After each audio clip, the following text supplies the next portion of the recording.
The Postmaster's Daughter. By Louis Tracy. John Menzies Grant, having breakfasted, filled his pipe, lit it, and strolled out bareheaded into the garden. The month was June, that glorious rose month which gladdened England before war clouds darkened the summer sky. As the hour was 9 o'clock, it is highly probable that many thousands of men were then strolling out into many thousands of gardens in precisely similar conditions. But, given youth, good health, leisure, and a fair amount of money, it is even more probable that few among the smaller number thus roundly favored by fortune looked so perplexed as Grant. Moreover, his actions were eloquent as words. A spacious French window had been cut bodily out of the wall of an old-fashioned room, and was now thrown wide to admit the flower-scented breeze. Between this window and the right-hand angle of the room was a smaller window, square-paned, high above the ground level, and deeply recessed, in fact just the sort of window which one might expect to find in a farmhouse built 2 centuries ago, when light and air were rigorously excluded from interiors. The 2 windows told the history of the Hollies at a glance. The little one had served the needs of a best room for several generations of Sussex yeomen.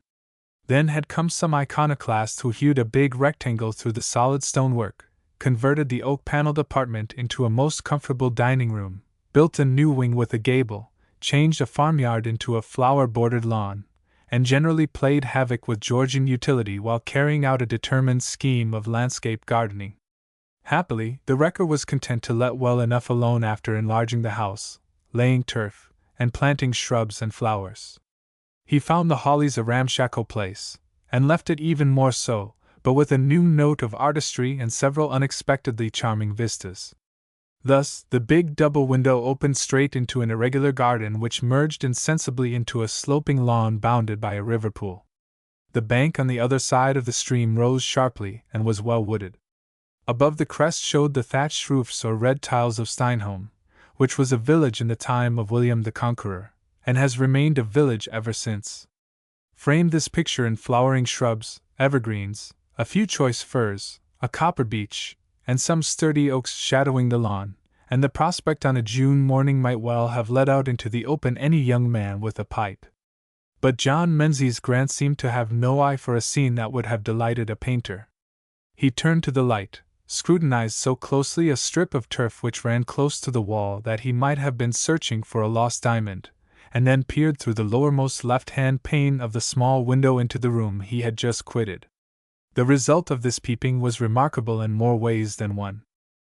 A stout, elderly, red-faced woman, who had entered the room soon after she heard Grant's chair being moved, caught sight of the intent face. She screamed loudly, and dropped a cup and saucer with a clatter onto a Japanese tray. Grant hurried back to the French window. In his haste he did not notice a long shoot of a Dorothy Perkins rose which trailed across his path, and it struck him smartly on the cheek. "I'm afraid I startled you, Mrs. Bates," he said, smiling so pleasantly that no woman or child could fail to put trust in him. "You did that, sir," agreed Mrs. Bates, collapsing into the chair Grant had just vacated. Like most red-faced people, Mrs. Bates turned a bluish-purple when alarmed, and her aspect was so distressing now that Grant's smile was banished by a look of real concern. "I'm very sorry," he said contritely. "I had no notion you were in the room. Shall I call Minnie?" Minnie, it may be explained, was Mrs. Bates's daughter and assistant, the 2, plus a whiskered Bates, gardener and groom, forming the domestic establishment presided over by Grant. No, sir," stuttered the housekeeper. "It's stupid of me. But I'm not so young as I was, and me heart jumps at little things." Grant saw that she was recovering, though slowly. He thought it best not to make too much of the incident, but asked solicitously if he might give her some brandy. Mrs. Bates remarked that she was not so bad as that, rose valiantly, and went on with her work. Her employer, who had gone into the garden again, saw out of the tail of his eye that she vanished with a half-laden tray. In a couple of minutes the daughter appeared, and finished the slight task of clearing the table. Meanwhile, Grant kept away from the small window. Being a young man who cultivated the habit of observation, he noticed that Minnie, too, cast scared glances at the window. When the girl had finally quitted the room, he laughed in a puzzled way. Am I dreaming, or are there visions about? He murmured. Urged, seemingly, by a sort of curiosity, he surveyed the room a second time through the same pane of glass. Being tall, he had to stoop slightly. Within, on the opposite side of the ledge, he saw the tiny brass candlestick with its inch of candle which he had used overnight, while searching for a volume of Scott in the bookcase lining the neighboring wall. Somehow, this simplest of domestic objects brought a thrill of recollection. "Oh, dash it all!" he growled good-humoredly. "I'm getting nervy. I must chuck this bad habit of working late, and use the blessed hours of daylight." Yet, as he sauntered down the lawn toward the stream, he knew well that he would do nothing of the sort. He loved that time of peace between 10 at night and 1 in the morning. His thoughts ran vagrom then. Fantasies took shape under his pen which, in the cold light of morning, looked unreal and nebulous, though he had the good sense to restrain criticism within strict limits, and corrected style rather than matter. He was a writer, an essayist with no slight leaven of the poet, and had learned early that the everyday world held naught in common with the brooding of the soul. But he was no long-haired dreamer of impossible things. Erect and square-shouldered, he had passed through Sandhurst into the army, a profession abandoned because of its humdrum nature, when an unexpectedly fat legacy rendered him independent. He looked exactly what he was, a healthy, clean-minded young Englishman, with a physique that led to occasional bouts of fox-hunting and alpine climbing, and a taste in literature that brought about the consumption of midnight oil. This latter is not a mere trope. Steinholm is far removed from such modern conveniences as gas and electricity. At present he had no more definite object in life than to watch the trout rising in the pool. He held the fishing rights over half a mile of a noted river, but by force of the law of hospitality, as it were, the stretch of water bordering the lawn was a finny sanctuary. Once, he halted, and looked fixedly at a dormer window in a cottage just visible above the trees on the opposite slope. Such a highly presentable young man might well expect to find a dainty feminine form appearing just in that place, and eke return the greeting of a waved hand. But the window remained blank. Windows refused to yield any information that morning, and he passed on. The lawn dipped gently to the water's edge, until the close-clipped turf gave way to pebbles and sand. In that spot the river widened and deepened until its current was hardly perceptible in fine weather.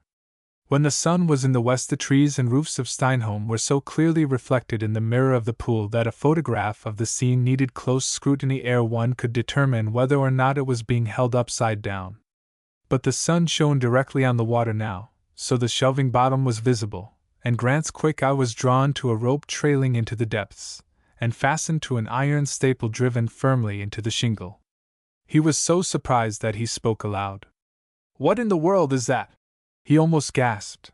A premonition of evil was so strong in him that he actually gazed in stupefaction at a blob of water and a quick spreading ring where a fat trout rose lazily in midstream. Somehow, too, he resisted the first impulse of the active side of his temperament, and did not instantly tug at the rope. Instead, he shouted, "Hi, Bates!"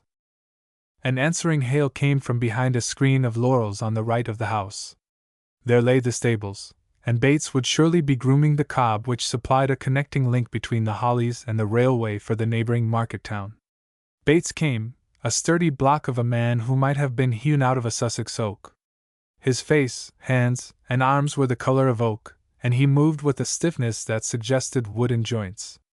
Evidently, he expected an order for the dog-cart, and stood stock still when he reached the lawn. But Grant, who had gathered his wits, summoned him with crooked forefinger, and Bates jerked slowly on. "What have ye done to your face, sir?" he inquired. Grant was surprised. He expected no such question. "So far as I know, I've not been making any great alteration in it," he said. "But it's all covered wi' blood," came the disturbing statement. A handkerchief soon gave evidence that Bates was not exaggerating. "Miss, or is it Madam, Dorothy Perkins can scratch as well as look sweet," and a thorn had opened a small vein in Grant's cheek which bled to a surprising extent. "Oh, it is nothing," he said. "I remember now, a rose shoot caught me as I went back into the dining room a moment ago. I shouted for you to come and see this." Soon the two were examining the rope and the staple. "Now who put that there?" said Bates, not asking a question but rather stating a thesis. "It was not here yesterday," commented his master, accepting all that Bates's words implied. "No, sir, that it wasn't. I was cuttin' the lawn till nigh bedtime, and it wasn't there then." Grant was himself again. He stooped and grabbed the rope. "Suppose we solve the mystery," he said. "No need to dirty your hands, sir," put in Bates. "Let I haul on in." In a few seconds the oaken tint in his face grew many shades lighter. "Good God!" he wheezed. At the end of the rope was the body of a woman. There are few more distressing objects than a drowned corpse. On that bright June morning a dreadful apparition lost little of its grim repulsiveness because the body was that of a young and good-looking woman. If one searched England it would be difficult to find two men of differing temperaments less likely to yield to the stress of even the most trying circumstance than Grant and Bates, yet, during some agonized moments the one, of tried courage and fine mettle, was equally horrified and shaken as the other, a gnarled and hard-grained rustic. It was he from whom speech might least be expected who first found his tongue. Bates, who had stooped, straightened himself slowly. "By gum!" he said. "This be a bad business, Mr. Grant. Who is she?" "She's none of our Steinholm lasses." Still Grant uttered no word. He just looked in horror at the poor husk of a woman who in life had undoubtedly been beautiful. She was well but quietly dressed, and her clothing showed no signs of violence. The all-night soaking in the river revealed some pitiful little feminine secrets, such as a touch of make-up on lips and cheeks, and the dark roots of abundant hair which had been treated chemically to lighten its color. The eyes were closed, and for that Grant was conscious of a deep thankfulness. Had those sightless eyes stared at him he felt he would have cried aloud in terror. The firm, well-molded lips were open, as though uttering a last protest against an untimely fate. Of course, both men were convinced that murder had been done. Not only were arms and body bound in a manner that was impossible of accomplishment by the dead woman herself, but an ugly wound on the smooth forehead seemed to indicate that she had been stunned or killed outright before being flung into the river. And then, the rope and the staple suggested an outlandish, maniacal disposal of the victim. Here was no effort at concealment, but rather a making sure, in most brutal and callous fashion, that early discovery must be unavoidable. The bucolic mind works in well-scored grooves. Receiving no assistance from his master, Bates pulled the body a little farther up on the strip of gravel so that it lay clear of the water. "I mum fetch tea polis," he said. The phrase, with its vivid significance, seemed to galvanize Grant into a species of comprehension.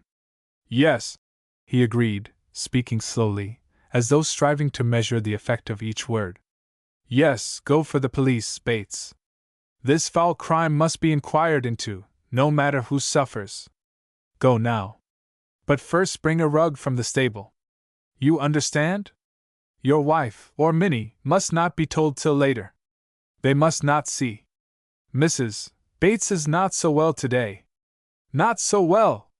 Her ate a rare good breakfast for a sick un." Bates was recovering from the shock, and prepared once more to take an interest in the minor features of existence. Among these he counted ability to eat as a sure sign of continued well-being in man or beast. Grant, too, was slowly regaining poise. "I hardly know what I am saying," he muttered. "At any rate, bring a rug. I'll mount guard till you return with the policeman. There can be no doubt, I suppose, that this poor creature is dead." "Dead as a stone," said Bates with conviction.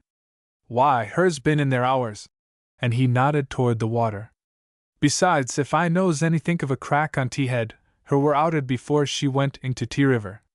But who I T world can she be? If you don't fetch that rug I'll go for it myself," said Grant, whereupon Bates made off.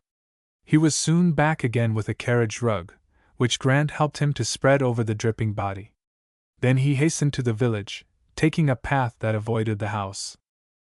The lawn and river bank of the Hollies could only be overlooked from the steep wooded cliff opposite, and none but an adventurous boy would ever think of climbing down that almost impassable rampart of rock, brushwood, and tree roots. At any rate, When left alone with the ghastly evidence of a tragedy, Grant troubled only to satisfy himself that no one was watching from the house. Assured on that point, he lifted a corner of the rug, and apparently forced himself to scrutinize the dead woman's face. He seemed to search therein for some reassuring token, but found none, because he shook his head, dropped the rug, and walked a few paces dejectedly. Then, hardly knowing what he was about, he relighted his pipe, but had hardly put it in his mouth before he knocked out the tobacco. Clearly, he was thinking hard, mapping out some line of conduct, and the outlook must have been dark indeed, judging by his somber and undecided aspect. More than once he looked up at the attic window of the cottage which had drawn his eyes before tragedy had come so swiftly to his very feet. But if he hoped to see anyone, he was disappointed, though, in the event, it proved that his real fear was lest the person he half expected to see should look out. He was not disturbed in that way, however.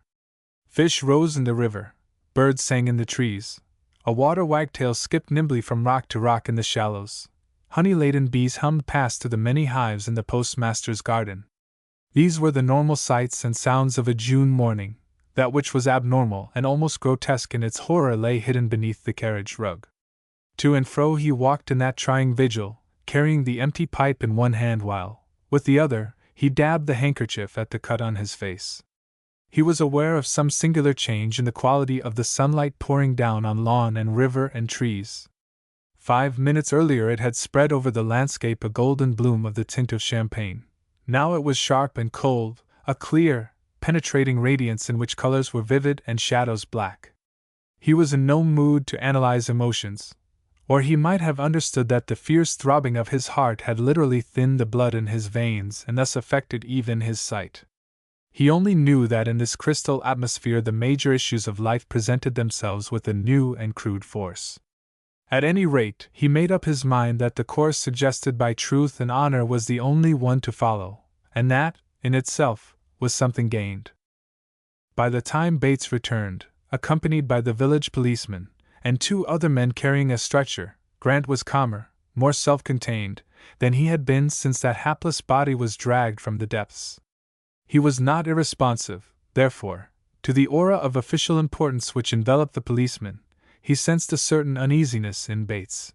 He even noted that the stretcher was part of the stock in trade of Hobbs, the local butcher, and ordinarily bore the carcass of a well-fed pig. These details were helpful. Naturally, Bates had explained his errand, and the law, in the person of the policeman, was prepared for all eventualities. "This is a bad business, Mr. Grant," began the policeman, producing a notebook and moistening the tip of a lead pencil with his tongue. Being a Sussex man, he used the same phrase as Bates. In fact, Grant was greeted by it a score of times that day. "Yes," agreed Grant. "I had better tell you that I have recognized the poor lady. Her name is Adelaide Melhuish. Her residence is in the Regent's Park district of London." Robinson, the policeman, permitted himself to look surprised. He was, in fact, rather annoyed. Bates's story had prepared him for a first-rate detective mystery. It was irritating to have one of its leading features cleared up so promptly. "Oh," he said, drawing a line under the last entry in the notebook, and writing the date and hour in heavy characters beneath. "Married or single?" "Married, but separated from her husband when last I had news of her." "And when was that, sir?" "Nearly 3 years ago." "And you have not seen her since?" "No." "You didn't see her last night?" Grant positively started, but he looked at the policeman squarely. "It is strange you should ask me that," he said. "Last night, while searching for a book, I saw a face at the window. It was that window." And 4 pairs of eyes followed his pointing finger. "The face, I now believe, was that of the dead woman. At the moment, as it vanished instantly, I persuaded myself that I was the victim of some trick of the imagination. Still, I opened the other window, looked out and listened, but heard or saw nothing or no one. As I say, I fancied I had imagined that which was not. Now I know I was wrong." "About what o'clock would this be, Mr. Grant?" "Shortly before 11. I came in at 10:15, and began to work. After writing steadily for a little more than half an hour, I wanted to consult a book, and lighted a candle which I keep for that purpose. I found the book, and was about to blow out the candle when I saw the face. Robinson wrote in his notebook. Called to the Hollies to investigate case of supposed murder. Body of woman found in river. Mr. Grant, occupying the Hollies, says that woman's name is Adelaide Meluish. At this point he paused to ascertain the spelling. And he saw her face at a window of the house at 10:45 p.m. last night. Well, sir, and what next? He went on. It seems to me that the next thing is to have the unfortunate lady removed to some more suitable place than the river bank, said Grant, rather impatiently. My story can wait, and so can Bates's. He knows all that I know, and has probably told you already how we came to discover the body. You can see for yourself that she must have been murdered. It is an extraordinary, I may even say a phenomenal crime, which certainly cannot be investigated here and now. I advise you to have the body taken to the village mortuary, or such other place as serves local needs in that respect, and summon a doctor. Then, if you and an inspector will call here, I'll give you all the information I possess, which is very little, I may add. Robinson began solemnly to jot down a summary of Grant's words, and thereby stirred the owner of the Hollies to a fury which was repressed with difficulty. Realizing, however, the absolute folly of expressing any resentment, Grant turned, and without meaning it, looked again in the direction of the cottage on the crest of the opposite bank. This time a girl was leaning out of the dormer window. She had shaded her eyes with a hand, because the sun was streaming into her face, but when she saw that Grant was looking her way she waved a handkerchief. He fluttered his own blood-stained handkerchief in brief acknowledgment, and wheeled about, only to find P.C. Robinson watching him furtively, having suspended his note-taking for the purpose. Chapter 2. P.C. Robinson takes a line. It will help me a lot, sir, he said, if you tell me now what you know about this matter. If, as seems more than likely, murder has been done, I don't want to lose a minute in starting my inquiries. In a case of this sort I find it best to take a line, and stick to it. His tone was respectful but firm. Evidently P.C. Robinson was not one to be trifled with. Moreover, for a sleuth whose maximum achievement hitherto had been the successful prosecution of a poultry thief, it was significant that the unconscious irony of a case of this sort should have been lost on him. Do you really insist on conducting your investigation while the body is lying here? Demanded Grant, deliberately turning his back on the girl in the distant cottage. Not that, sir, not altogether, but I must really ask you to clear up 1 or 2 points now. For goodness sake, what are they? Well, sir, in the first place, how did you come to find the body? I walked out into the garden after finishing breakfast a few minutes ago, and noticed the rope attached to the staple, just as you see it now. Did you walk straight here? No, not exactly. I was, curious about the face I saw, or thought I saw, last night, and looked into the room through the same window. By doing so I scared Mrs. Bates, who was clearing the table, and she screamed. Her would too, put in Bates. Her'd take Eve for our Ben's ghost. You shut up, Bates, said the policeman. Don't interrupt Mr. Grant. Grant was conscious of an undercurrent of suspicion in the constable's manner. He was wroth with the man, but recognized that he had to deal with narrow-minded self-importance, so contrived again to curb his temper. I am not acquainted with old Ben or his ghost, he said quietly. I can only tell you that I went inside to reassure Mrs. Bates, and then strolled slowly to this very spot. Naturally, I could not miss the rope and the staple. To my mind, it was not intended that I or anyone else should miss them. I regarded them as so peculiar that I shouted for Bates. He came at once, and drew the body out of the water. And you recognized the dead woman as the one you saw last night? Yes. At about 10 minutes to 11? Yes. Is it likely, sir, that any other person saw her in these grounds a bit earlier? What do you mean? Well, sir, I can't put it much plainer. Could anybody else have seen her here, say about 10:15? Grant met the policeman's inquiring glance squarely before he answered. It is possible, of course, he said, but most unlikely. Were you alone here at that hour? Again Grant sought and held that inquisitive gaze, held it until Robinson affected to consult his notes. There was a moment of tense silence. Then the reply came with an icy stubbornness that was not to be denied. I decline absolutely to be cross-examined about my movements.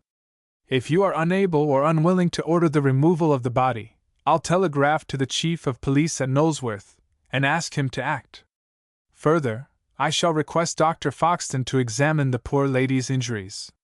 It strikes me as a monstrous proceeding that you should attempt to record my evidence at this moment, and I refuse to become a party to it.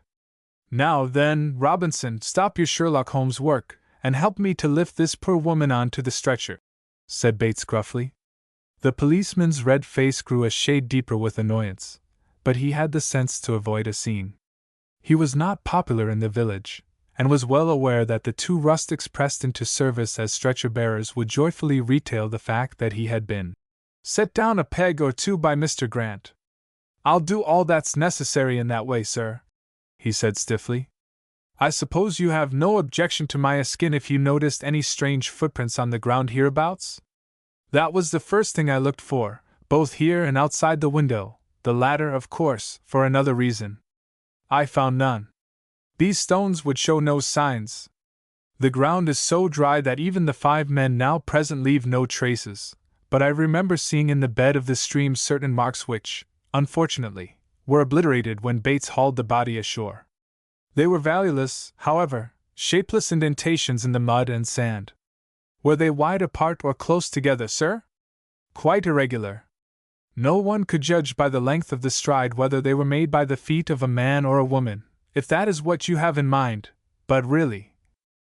Grant's impatient motion was not to be misunderstood. Robinson stooped, removed the rug, and unfastened the rope, after noting carefully how it was tied, a point which he called on the others to observe as well. Then he and the villagers went away with their sad burden, the rug being requisitioned once more to hide that one face from the vivid sunshine. Bates had a trick of grasping a handful of his short whiskers when puzzled. He did so now. It seemed to be an unconscious effort to pull his jaws apart in order to emit speech. I've a sort of idea, sir, he said slowly. That Robinson saw Doris Martin on the lawn with ye last night. Grant turned on his henchman in a sudden heat of anger. Miss Martin's name must be kept out of this matter, he growled. But Sussex is not easily browbeaten when it thinks itself in the right. All very well saying that, sir, but doing of it is a bird of another color, argued Bates firmly. How did you know that Miss Martin was here? Bless your heart, sir, how comes it that a Steinholm folk know everything about other folks' business? Sometimes we know more 'n they knows themselves. You've not walked a yard wide, Doris, that the women's tittle-tattle hasn't made it into a mile. No man, even the wisest, likes to be told an unpalatable truth. For a few seconds, Grant was seriously annoyed with this village Solon, and nearly blurted out an angry command that he should hold his tongue. Luckily, since Bates was only trying to be helpful, he was content to say sarcastically, Of course, if you are so well posted in my movements last night, you can assure the coroner and the police that I did not strangle some strange woman, tie a rope around her, and throw her in the river. Me and my missus couldn't help seeing you and Doris looking at the stars through a spyglass when us were going to bed, persisted Bates. We heard your voices quite plain. Once he fixed the glass low down and said, That's serious. It's late tonight, and I tell ye straight, sir, I said to the missus, it will be serious, and all, if Doris's father catches her gallivantin' in our garden. Why, Mr. Grant nigh on 10 o'clock, soon after that he took Doris as far as the bridge. The window was open, and I heard your footsteps on the road. You came in, closed the window, and drew a chair up to the table. After that, I fell asleep. Perturbed and anxious though he was, Grant could hardly fail to see that Bates meant well by him. The mental effort needed for such a long speech said as much. The allusion to serious, amusing at any other time, was now most valuable, because an astronomical almanac would give the hour at which that brilliant star became visible. Other considerations yielded at once, however, to the fear lest Robinson and his notebook were already busy at the post office. Without another word, he hurried away by the side path through the evergreens, leaving Bates staring after him, and with more whisker-pulling, examining the rope and staple, which, by the policeman's order, were not to be disturbed. Grant reached the highroad just as Robinson and the men with the stretcher were crossing a stone bridge spanning the river about 100 yards below the Hollies. A slight, youthful, and eminently attractive female figure, walking swiftly in the opposite direction, came in sight at the same time, and Grant almost groaned aloud when the newcomer stood stock still and looked at the mournful procession. He, be it remembered, was somewhat of an idealist and a poet. It grieved his spirit that those two women, the quick and the dead, should meet on the bridge. He took it as a portent, almost a menace, he knew not of what. He might have foreseen that unhappy eventuality, and prevented it, but his brain refused to work clearly that morning. A terrible and bizarre crime had bemused his faculties. He seemed to be in a state of waking nightmare. He was stung into impetuous action by seeing the policeman halt and exchange some words with the girl. He began to run, with the quite definite if equally mad intent of punching Robinson into reasonable behavior. He was saved from an act of unmitigated folly by the girl herself. She caught sight of him, apparently broke off her talk with the policeman abruptly, and, in her turn, took to her heels. Thus, on that strip of sun-baked road, with its easy gradient to the crown of the bridge, there was the curious spectacle offered by two men jogging along with a corpse on a stretcher, a young man and a young woman running towards each other, and a discomfited representative of the law, looking now one way and now the other, and evidently undecided whether to go on or return. Ultimately, it would seem, Robinson went with the stretcher-bearers, because Grant and the girls saw no more of him for the time. Grant had received several shocks since rising from the breakfast table, but it was left for Doris Martin, the postmaster's daughter, to administer not the least surprising one. Though almost breathless, and wide-eyed with horror, her opening words were very much to the point. "How awful!" she cried. "Why should anyone in Steinholm want to kill a great actress like Adelaide Meluish?" Now, the name of the dead woman was literally the last thing Grant expected to hear from this girl's lips, and the astounding fact momentarily banished all other worries. "You knew her?" he gasped. "No, not exactly. But I couldn't avoid recognizing her when she asked for her letters and sent a telegram. But, oh, Robinson told me she was dead. I see now what is puzzling you. It is not quite that. I mean, why didn't you tell me she was in Steinholm? Has she been staying here any length of time?" The girl's pretty face crimsoned, and then grew pale. "I had no idea she was a friend of yours, Mr. Grant," she stammered. "She used to be a friend, but I have not set eyes on her during the past 3 years, until last night." "Last night? After you had gone home? I was doing some work, and having occasion to consult a book, lighted a candle, and put it in the small window near the bookcase. Then I fancied I saw a woman's face, her face, peering in, and was so obsessed by the notion that I went outside, but everything was so still that I persuaded myself I was mistaken." "Oh, is that what it was?" Grant threw out his hands in a gesture that was eloquent of some feeling distinctly akin to despair. "You don't usually speak in enigmas, Doris," he said. "What in the world do you mean by saying, 'Oh, is that what it was?'" The girl, she was only 19, and never before had aught of tragic mystery entered her sheltered life, seemed to recover her self-possession with a quickness and decision that were admirable. "There is no enigma," she said calmly. "My room overlooks your lawn. Before retiring for the night I went to the window, just to have another peep at Sirius and its changing lights, so I could not help seeing you fling open the French windows, stand a little while on the step, and go in again." "Ah, you saw that? Then I have one witness who will help to dispel that stupid policeman's notion that I killed Miss Meluish, and hid her body in the river at the foot of the lawn, hid it with such care that the first passer-by must find it. Every human being has 3 distinct personalities. Firstly, there is the man or woman as he or she really is. Secondly, there is the much superior individual as assessed personally. Thirdly, and perhaps the most important in the general scheme of things, there is the same individuality as viewed by others.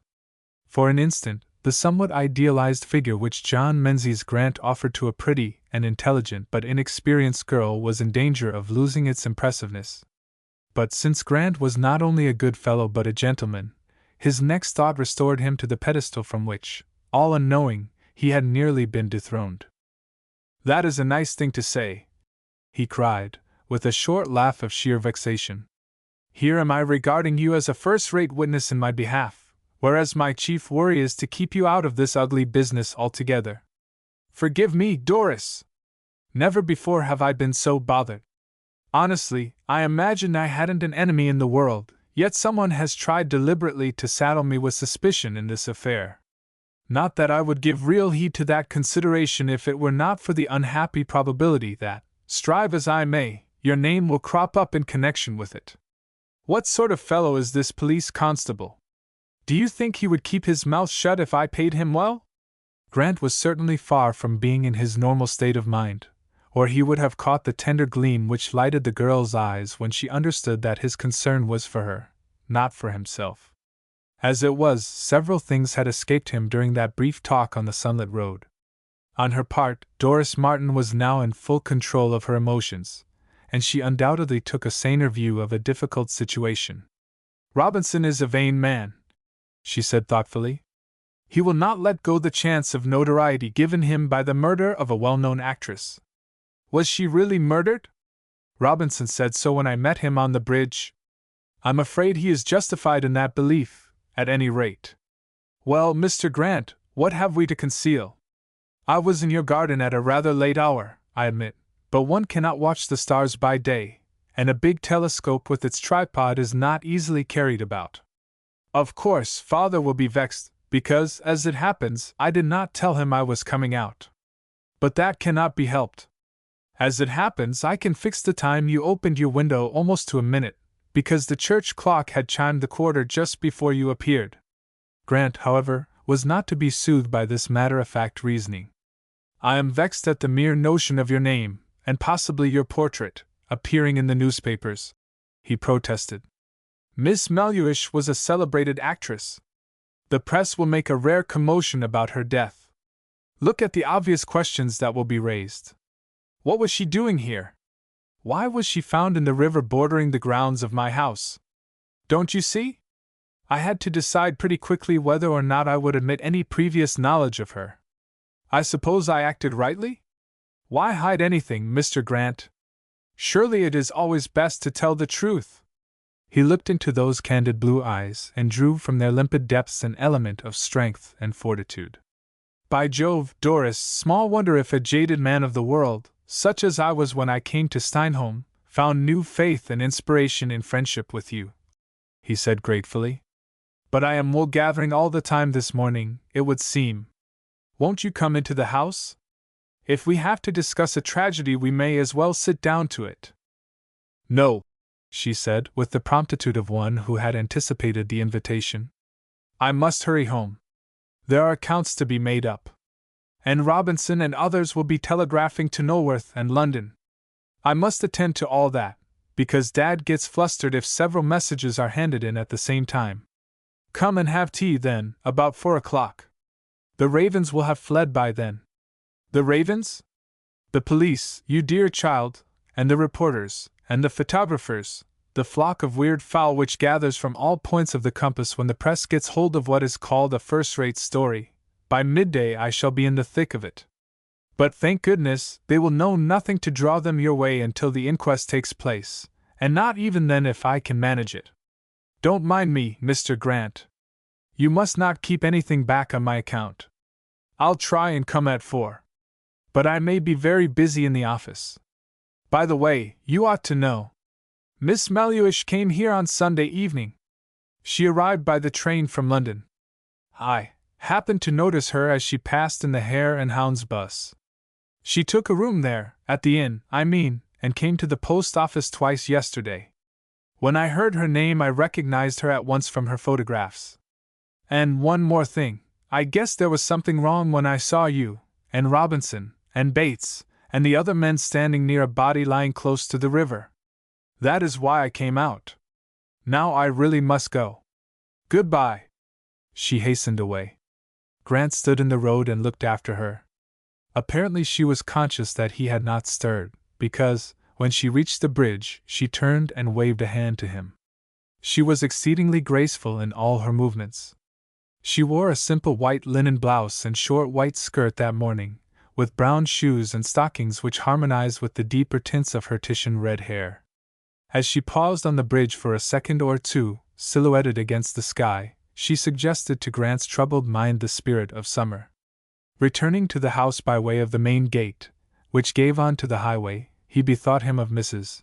Bates and Minnie. They must be enlightened, and warned as to the certain influx of visitors. He resolved now to tackle a displeasing task boldly. Realizing that the worst possible policy lay in denying himself to the representatives of the press, who would simply ascertain the facts from other sources, and unconsciously adopt a critical vein with regard to himself, he determined to go to the other extreme, and receive all comers. Of course, there would be reservations in his story. That is what every man decides who faces a legal inquiry as a novice. It is a decision too often regretted in the light of after events. Meanwhile, P.C. Robinson was hard at work. In his own phrase, he took a line, and the trend of his thoughts was clearly demonstrated when a superintendent motored over from Knowlworth in response to a telegram. He told how the body had been found, and then went into details gathered in the interim.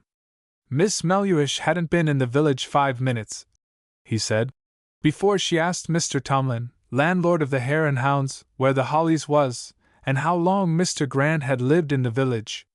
She went for a walk in the direction of his house almost at once. Tomlin watched her until she crossed the bridge. That was on Sunday evening. Superintendent Fowler allowed his placid features to show a flicker of surprise. In that rural district an actual, downright murder was almost unknown. Even a case of manslaughter, arising out of a drunken quarrel between laborers at fair time, did not occur once in 5 years. "Oh, she came here on Sunday, did she?" he asked. "Yes, sir. Yesterday, too, she spoke of Mr. Grant to Hobbs, the butcher, and Siddle, the chemist." The two were closeted in the sitting-room of Robinson's cottage, which was situated on the main road near the bridge. It faced the short, steep hill overhanging the river. A triangular strip of turf formed the village green, and the houses of Steinholm clustered around this and a side road climbing the hill. From door and windows nearly every shop and residence in the village proper could be seen. In front of the Hare and Hounds had gathered a group of men, and it was easy to guess the topic they were discussing. The superintendent, who did not know any of them, had no difficulty in identifying Hobbs, who looked a butcher and was dressed like one, or Tomlin, who was either born an innkeeper or had been coached in the part by a stage expert. A thin, sharp-looking person, pallid and black-haired, wearing a morning coat and striped trousers, must surely be Siddle, while a fourth, the youngest there, and of rather sporting guise, was apparently a farmer of a horse-breeding turn. "Who is that fellow in the leggings?" inquired the superintendent irrelevantly. He was looking through the window, and Robinson considered that the question showed a lack of interest in his statement, though he dared not hint at such a thing. "He's a Mr. Elkin, sir," he said. "As I was saying." "How does Mr. Elkin make a living?" broke in the other. "He breeds hacks and polo ponies," said Robinson, rather shortly. "Ah, I thought so. Well, go on with your story." Robinson was irritated, and justly so. His superior had put him off his line. He took it up again sharply, leaving out of court for the moment the various rills of evidence which, in his opinion, united into a swift-moving stream. "The fact is, sir," he blurted out, "there is an uncommonly strong case against Mr. John Menzies Grant." "Phew!" whistled the superintendent. "I think you'll agree with me, sir, when you hear what I've gathered about him one way and another." Robinson was sure of his audience now. Quite unconsciously, he had applied the chief canon of realism in art. He had conveyed his effect by one striking note. The rest of the picture was quite subsidiary to the bold splurge of color evoked by actually naming the man he suspected of murdering Adelaide Melhuish. Chapter 3.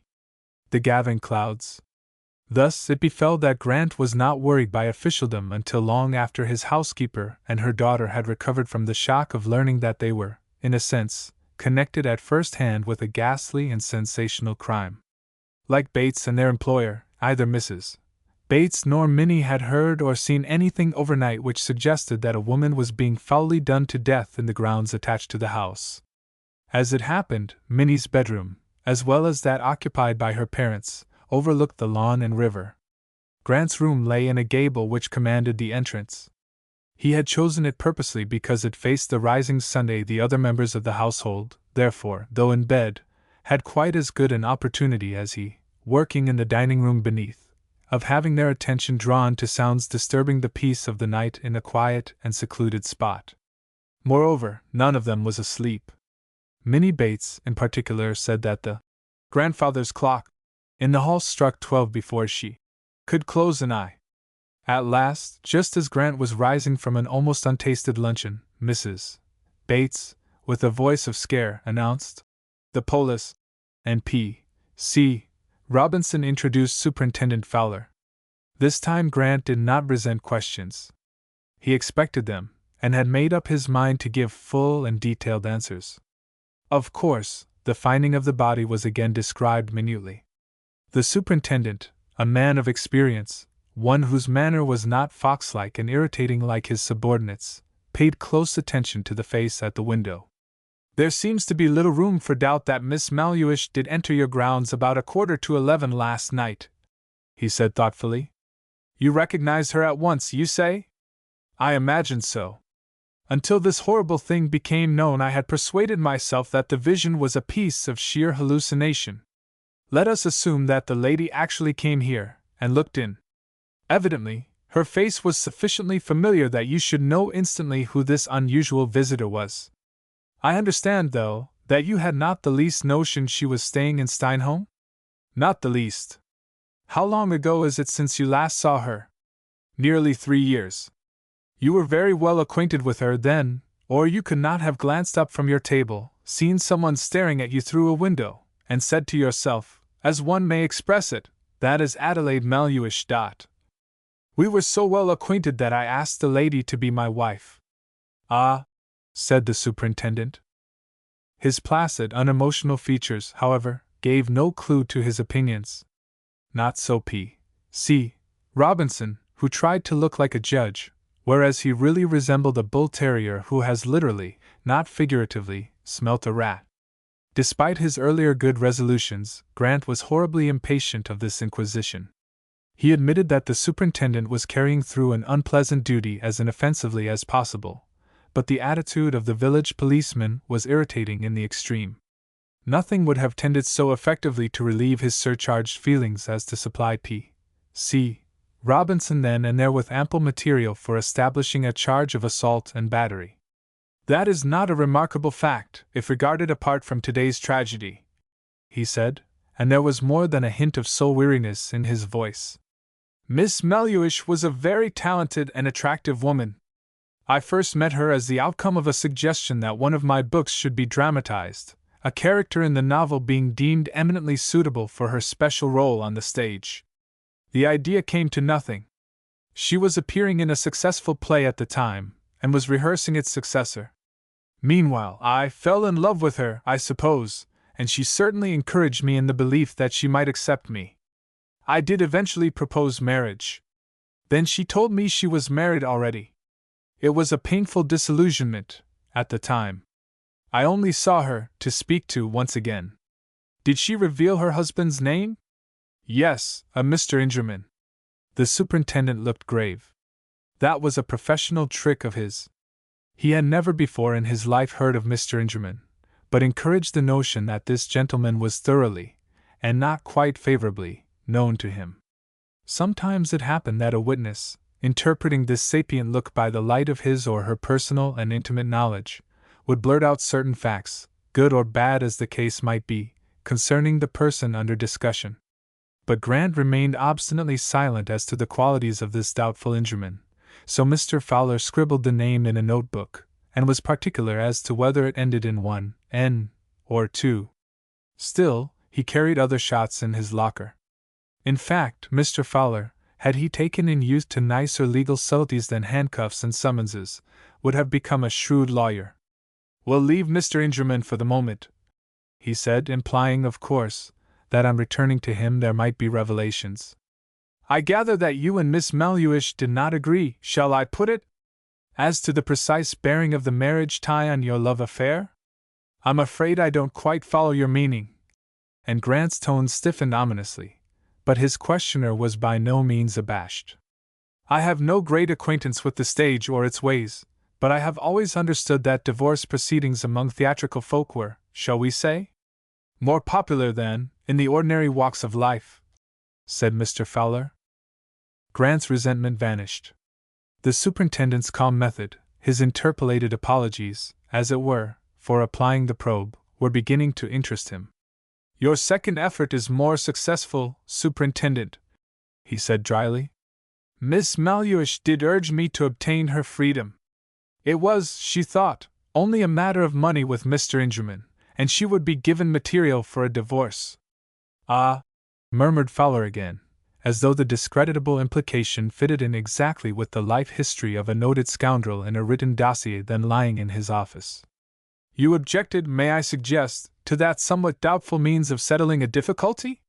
Something of the kind. Assuredly, Grant did not feel disposed to lay bare his secret feelings before this persuasive superintendent and an absurdly conceited village constable. Love, to him, was an ideal, a blend of mortal passion and immortal fire. But the flame kindled on that secret altar had scorched and seared his soul in a wholly unforeseen way. The discovery that Adelaide Melhuish was another man's wife had stunned him. It was not until the fire of sacrifice had died into parched ashes that its earlier banality became clear. He realized then that he had given his love to a phantom. By one of nature's miracles a vain and selfish creature was gifted in the artistic portrayal of the finer emotions. He had worshipped the actress, the mimic, not the woman herself. At any rate, that was how he read the repellent notion that he should bargain with any man for the sale of a wife. You might be a trifle more explicit, Mr. Grant, said the superintendent, almost reproachfully. In what direction? Surely a 3-year-old love affair can have little practical bearing on Miss Melhuish's death? What, then, may I ask, could bear on it more forcibly? The lady admittedly visits you, late at night, and is found dead in a river bordering the grounds of your house next morning, all the conditions pointing directly to murder. Moreover, it is no secret, as the truth must come out at the inquest, she had passed a good deal of her time while in Steinholm, unknown to you, in making inquiries concerning you, your habits, your surroundings, your friends. Surely, Mr. Grant, you must see that the history of your relations with this lady, though, if I may use the phrase, perfectly innocent, may possibly supply that which is at present lacking, a clue, shall I term it, to the motive which inspired the man, or woman, who killed her? P.C. Robinson was all an eye and an ear for this verbal fencing match. It was not that he admired his superior's skill, because such finesse was wholly beyond him, but his suspicious brain was storing up Grant's admissions, to be used in evidence against him subsequently. His own brief record of the conversation would have been: the prisoner, after being duly cautioned, said he kept company with the deceased about 3 years ago, but quarreled with her on hearing that she was a married woman. The superintendent seldom indulged in so long a speech, but he was determined to force his adversary's guard, and sought to win his confidence by describing the probable course to be pursued by the coroner's inquest. But Grant, like the dead actress, had two sides to his nature. He was both an idealist and a stubborn fighter, and ideality had been shattered for many a day by that gruesome object hauled in that morning from the depths of the river. I am willing to help in any shape or form, but can only repeat that Miss Melhuish and I parted as described.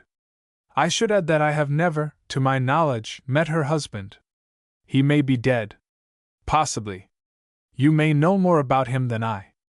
Even then, we have not traveled far as yet. Fowler was puzzled, and did not hesitate to show it.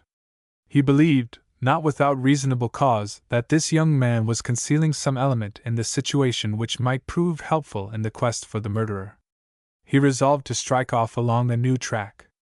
I am informed, he went on, speaking with a deliberateness meant to be impressive, that you did entertain another lady as a visitor last night.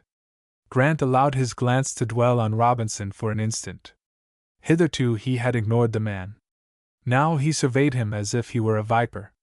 It will be a peculiarly offensive thing if the personality of a helpless and unoffending girl is brought into this inquiry, he cried. Brought in is too mild, I ought to say dragged in. As it happens, astronomy is one of my hobbies. Last evening, as the outcome of a chat on the subject, Doris Martin, daughter of the local postmaster, came here to view Sirius through an astronomical telescope. There is the instrument. And he pointed through P.C. Robinson to a telescope on a tripod in a corner of the room. The gesture was eloquent. The burly policeman might have been a sheet of glass. As you see, it is a solid article, not easily lifted about. It weighs nearly 100 weight. Why is it so heavy? The superintendent had a knack of putting seemingly irrelevant questions. Robinson had been disconcerted by it earlier in the day, but Grant seemed to treat the interruption as a sensible one. For observation purposes, an astronomical telescope is not of much use unless the movement of the Earth is counteracted, he said. Usually, the dome of an observatory swings on a specially contrived axis, but that is a very expensive structure, so my telescope is governed by a clockwork attachment and moves on its own axis. Mr. Fowler nodded. He was really a very well-informed man for a country police officer. He understood clearly. Miss Martin came here about 9:45, continued Grant, and left within 3/4 of an hour. She did not enter the house. She was watching Sirius while I explained the methods whereby the distance of any star from the Earth is computed and its chemical analysis determined. Most instructive, I'm sure, put in the superintendent. He smiled genially, so genially that Grant dismissed the notion that the other might, in vulgar parlance, be pulling his leg. Well, that is the be-all and end-all of Miss Martin's presence. It would be cruel and unfair if a girl of her age were forced into a distasteful prominence in connection with a crime with which she is no more related than with Sirius itself. The older man shook his head in regretful dissent. That is just where you and I differ, he said. That very point leads us back to your past friendship with the dead woman. Why?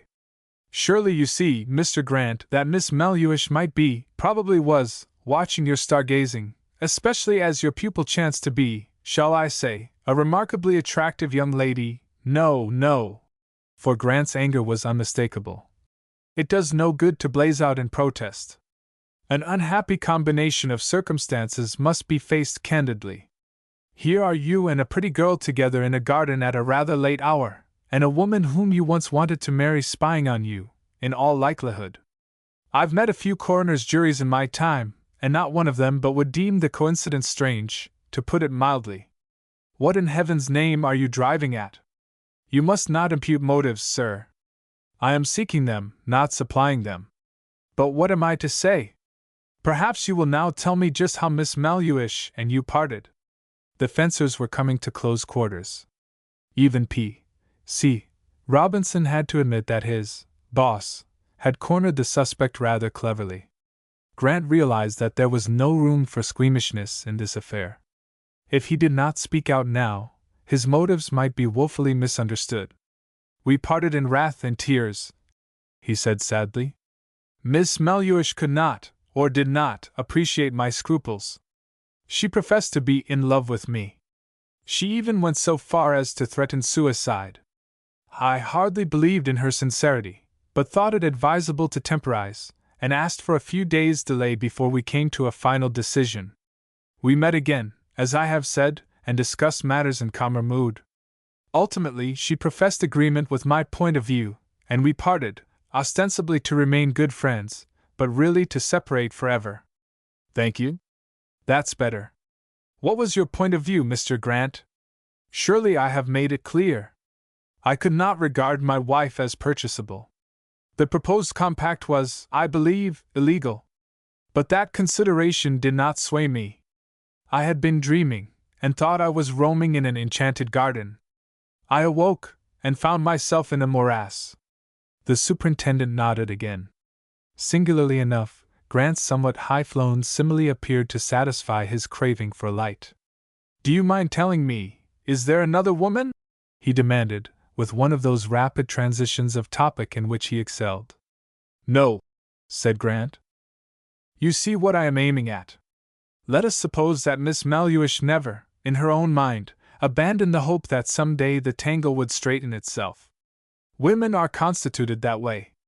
If her husband is now dead, and she became free, she might wish to renew the old ties, but being proud, would want to ascertain first whether or not any other woman had come into your life. I follow perfectly, said Grant, with some bitterness. She would be consumed with jealousy because my companion in the garden last night happened to be a charming girl of 19. It is possible. So she went off and got someone to kill her, and tie her body with a rope, and arrange a dramatic setting whereby it would be patent to the meanest intelligence that I was the criminal? Mr. Fowler smiled, and looked fixedly at P.C. Robinson. No, no, he said quite good-humoredly. That would be carrying realism to extremes. Still, I am convinced, Mr. Grant, that this mystery is bound up in some way with your romance of 3 years ago. At present, I admit, I am working in the dark. He rose. Apparently, the interview was at an end. But while pocketing his notebook, he said suddenly, The inquest will open at 3 o'clock tomorrow. You will be present, of course, Mr. Grant? I suppose it is necessary. Oh, yes.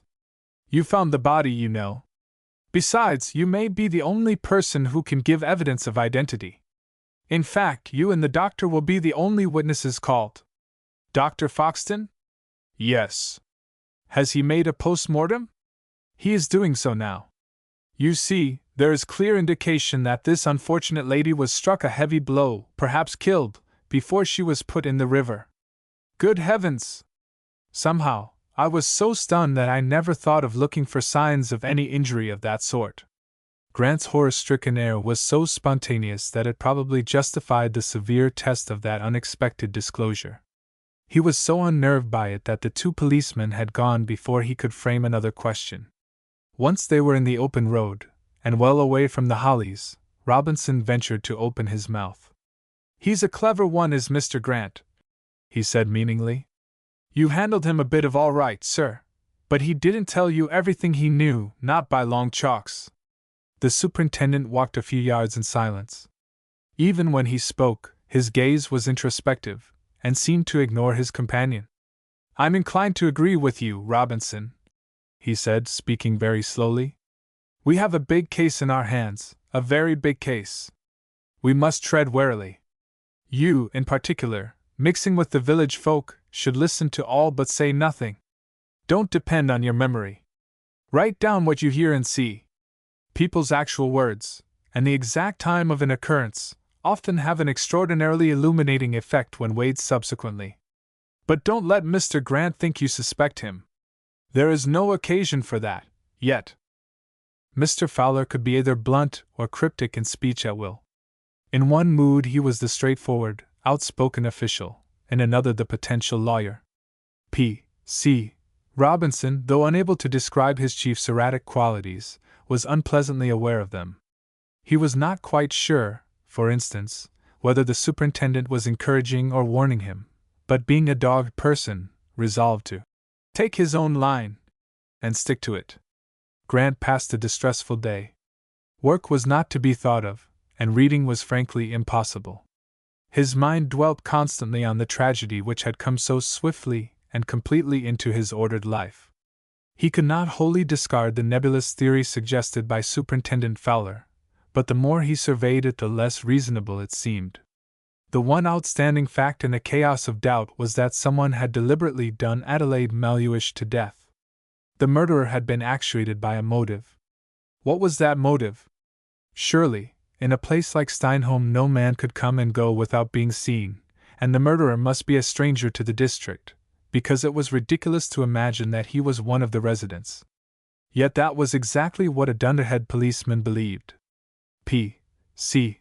Robinson had revealed himself by many a covert glance and prick-eared movement. Grant squirmed uneasily at the crass conceit, as there was no denying that circumstances tended towards a certain doubt, if no more, in regard to his own association with the crime. The admission called for a fierce struggle with his pride, but he forced himself to think the problem out in all its bearings, and the folly of adopting the legendary policy of the chaste ostrich became manifest. What, then, should he do? He thought, at first, of invoking the aid of a barrister friend, who could watch the inquest in his behalf. Nevertheless, he shrank from that step, which, to his supersensitive nature, implied the need of legal protection, and he fiercely resented the mere notion of such a thing. But something must be done. Once the murderer was laid by the heels, his own troubles would vanish, and the storm raised by the unhappy fate of Adelaide Melhuish would subside into a sad memory. He was wrestling with indecision when a newspaper reporter called.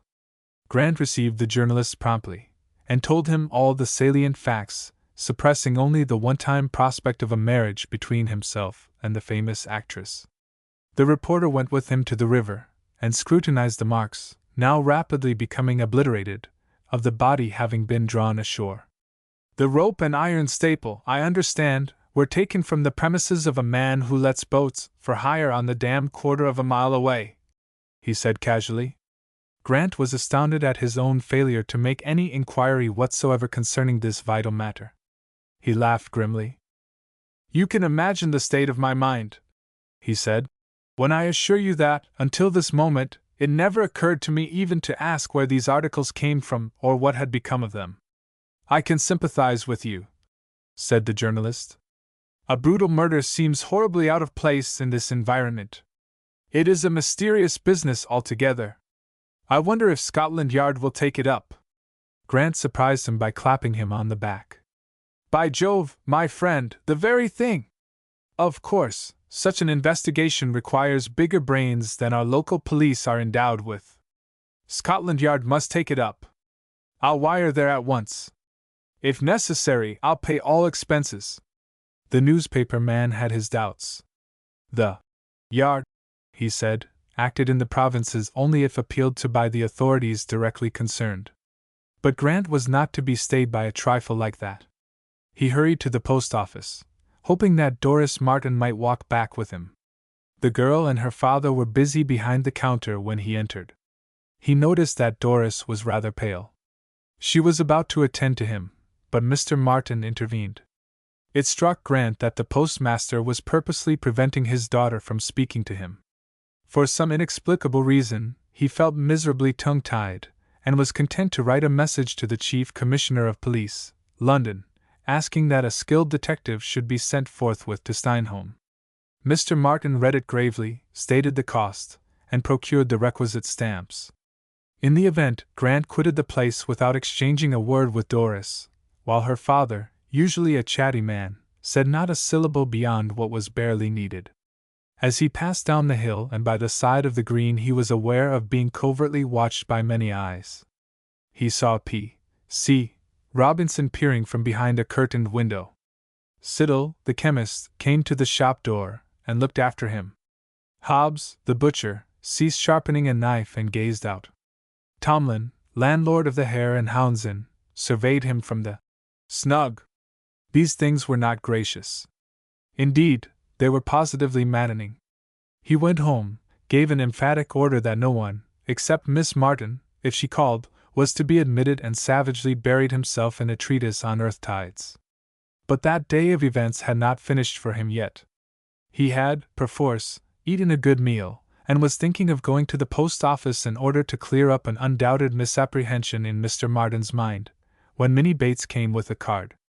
"If you please, sir," said the girl, "this gentleman is very pressing.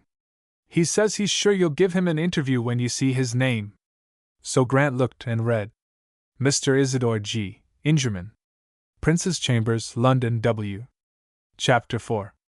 A Cabal. Grant stared again at the card. A tiny silver bell seemed to tinkle a sort of warning in a recess of his brain.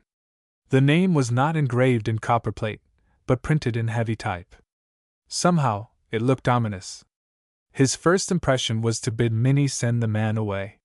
He distrusted any first impression. It was the excuse of mediocrity, a sign of weakness.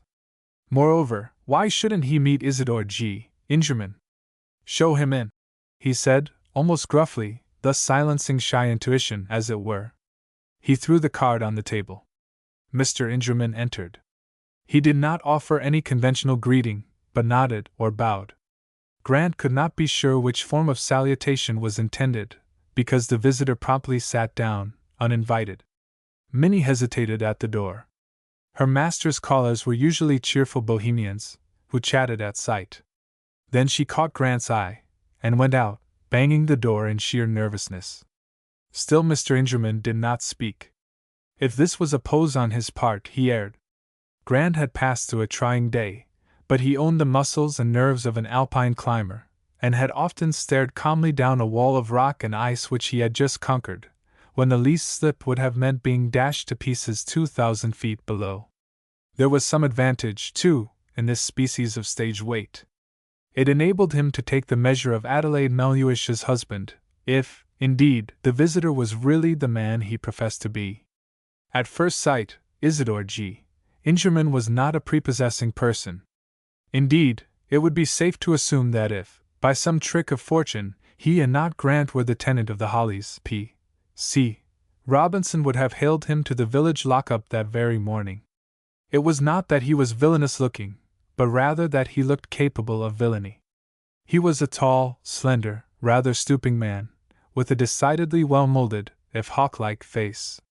His aspect might be described as saturnine. Possibly, when he smiled, this morose expression would vanish, and then he might even win a favorable opinion. He had brilliant black eyes, close-set, and an abundant crop of black hair, turning gray, which, in itself, lent an air of distinction. His lips were thin, his chin slightly prominent. He was well dressed, and managed a hat, stick, and gloves with ease. Altogether, he reminded Grant of a certain notable actor who is invariably cast for the role of a gentlemanly scoundrel, but who, in private life, is a most excellent fellow and good citizen. Oddly enough, Grant recognized in him, too, the type of man who would certainly have appealed to Adelaide Melhuish in her earlier and impressionable years. Meanwhile, the visitor, finding that the clear-eyed young man seated in an easy chair, from which he had not risen, could seemingly regard him with blank indifference during the next hour, thought fit to say something. "Is my name familiar to you, Mr. Grant?" he inquired. The voice was astonishingly soft and pleasant, and the accent agreeably refined. Evidently, there were surprising points about Mr. Ingerman. Long afterwards, Grant learned, by chance, that the man had been an actor before branching off into that mysterious cosmopolitan profession known as a financier. "No," said Grant. "I have heard it very few times. Once, about 3 years ago, and today, when I mentioned it to the police." The other man's sallow cheeks grew a shade more sallow. Grant supposed that this slight change of color indicated annoyance. Of course, the association of ideas in that curt answer was intolerably rude. But Grant had been tried beyond endurance that day. He was in a mood to be brusque with an archbishop. "We can disregard your confidences, or explanations, to the police," said Ingerman smoothly. "3 years ago, I suppose, my wife spoke of me? If you mean Miss Adelaide Melhuish, yes. I do mean her. To be exact, I mean the lady who was murdered outside this house last night." Grant realized instantly that Isidore G. Ingerman was a foeman worthy of even a novelist's skill in repartee. Thus far, he, Grant, had been merely uncivil, using a bludgeon for wit, whereas the visitor was making play with a finely tempered rapier. "Now that you have established your identity, Mr. Ingerman, perhaps you will tell me why you are here," he said. "I have come to Stanholm to inquire into my wife's death." "A most laudable purpose. I was given to understand, however, that at one time you took little interest in her living. I have not seen Mrs. Ingerman for 3 years, until last night, that is, so there is a chance, of course, that husband and wife may have adjusted their differences." "Is that so? Until last night," repeated Ingerman, almost in a startled tone. "You admit that?" Grant turned and pointed. "I saw, or fancied I saw, her face at that window," he said. "She looked in on me about 10 minutes to 11. I was hard at work, but the vision, as it seemed then, was so weird and unexpected that I went straight out and searched for her. Perhaps searched is not quite the right word. To be exact, I opened the French window, stood there, and listened. Then I persuaded myself that I was imagining a vain thing, and came in. What was she doing here? I don't know. She arrived in Steinholm on Sunday evening, I am told. I heard that too. You imply that you did not meet her? No need to imply anything, Mr. Ingerman. I did not meet her. Beyond the fanciful notion that I had seen her ghost last night, the first I knew of her presence in the village was when I recognized her dead body this morning. Strange as it may sound, I am inclined to believe you. Grant said nothing. He wanted to get up and pitch Ingerman into the road. But who else will take that charitable view? Purred the other, in that suave voice which so ill accorded with his thin lips and slightly hooked nose. I really don't care, was the weary answer. Not at the moment, perhaps. You have had a trying day, no doubt. My visit at its close cannot be helpful. But I am feeling rather tired mentally, interrupted Grant. So you will oblige me by not raising too many points at once. Why should you imagine that conversation with you in particular should add to my supposed distress? Doesn't it? No. Why, then, may I ask, do you so obviously resent my questions? Who has so much right to put them as I? Grant found that he must bestir himself. Thus far, the honors lay with this rather sinister-looking yet quiet-mannered visitor. I am sorry if anything I have said lends color to that belief, he answered. Candidly, I began by assuming that you forfeited any legal right years ago to interfere in behalf of Miss Melhuish, living or dead. Let us, at least, be candid with each other. Miss Melhuish herself told me that you and she had separated by mutual consent. Allow me to emulate your candor. The actual fact is that you weaned my wife's affections from me. That is a downright lie, said Grant coolly. Ingerman's peculiar temperament permitted him to treat this grave insult far more lightly than Grant's harmless, if irritating, reference to the police. Let us see just what a lie signifies, he said, almost judicially. If a lady deserts her husband, and there is good reason to suspect that she is, in popular phrase, carrying on with another man, how can the husband be lying if he charges that man with being the cause of the domestic upheaval? In this instance, a hypothetical case is not called for. 3 years ago, Mr. Ingerman, you had parted from your wife. Your name was never mentioned. Apparently, none in my circle had even heard of you. Miss Melhuish had won repute as a celebrated actress. I met her, in a sense, professionally. We became friends. I fancied I was in love with her. I proposed marriage. Then, and not until then, did the ghost of Mr. Grant bent forward and consulted the card. Mr. Isidore G. Ingerman intrude. So marriage was out of the question? If you expect an answer, yes. Ingerman rested the handle of his stick against his lips. That isn't how the situation was represented to me at the time, he said thoughtfully. Grant was still sore with the recollection of the way in which the superintendent of police had forced him to confess the pitiful scheme whereby a woman in love had sought to gain her ends. He refused to sully her memory a second time that day, even to gain the upper hand in this troublesome controversy. I either know nor care what representations may have been made to you, he retorted. I merely tell you the literal truth. Possibly. Possibly. It was not I who used the word lie, remember. But if you are ungracious enough to refuse to withdraw the offensive phrase, let it pass. We are not in France. This deadly business will be fought out in the law courts. I am here tonight of my own initiative.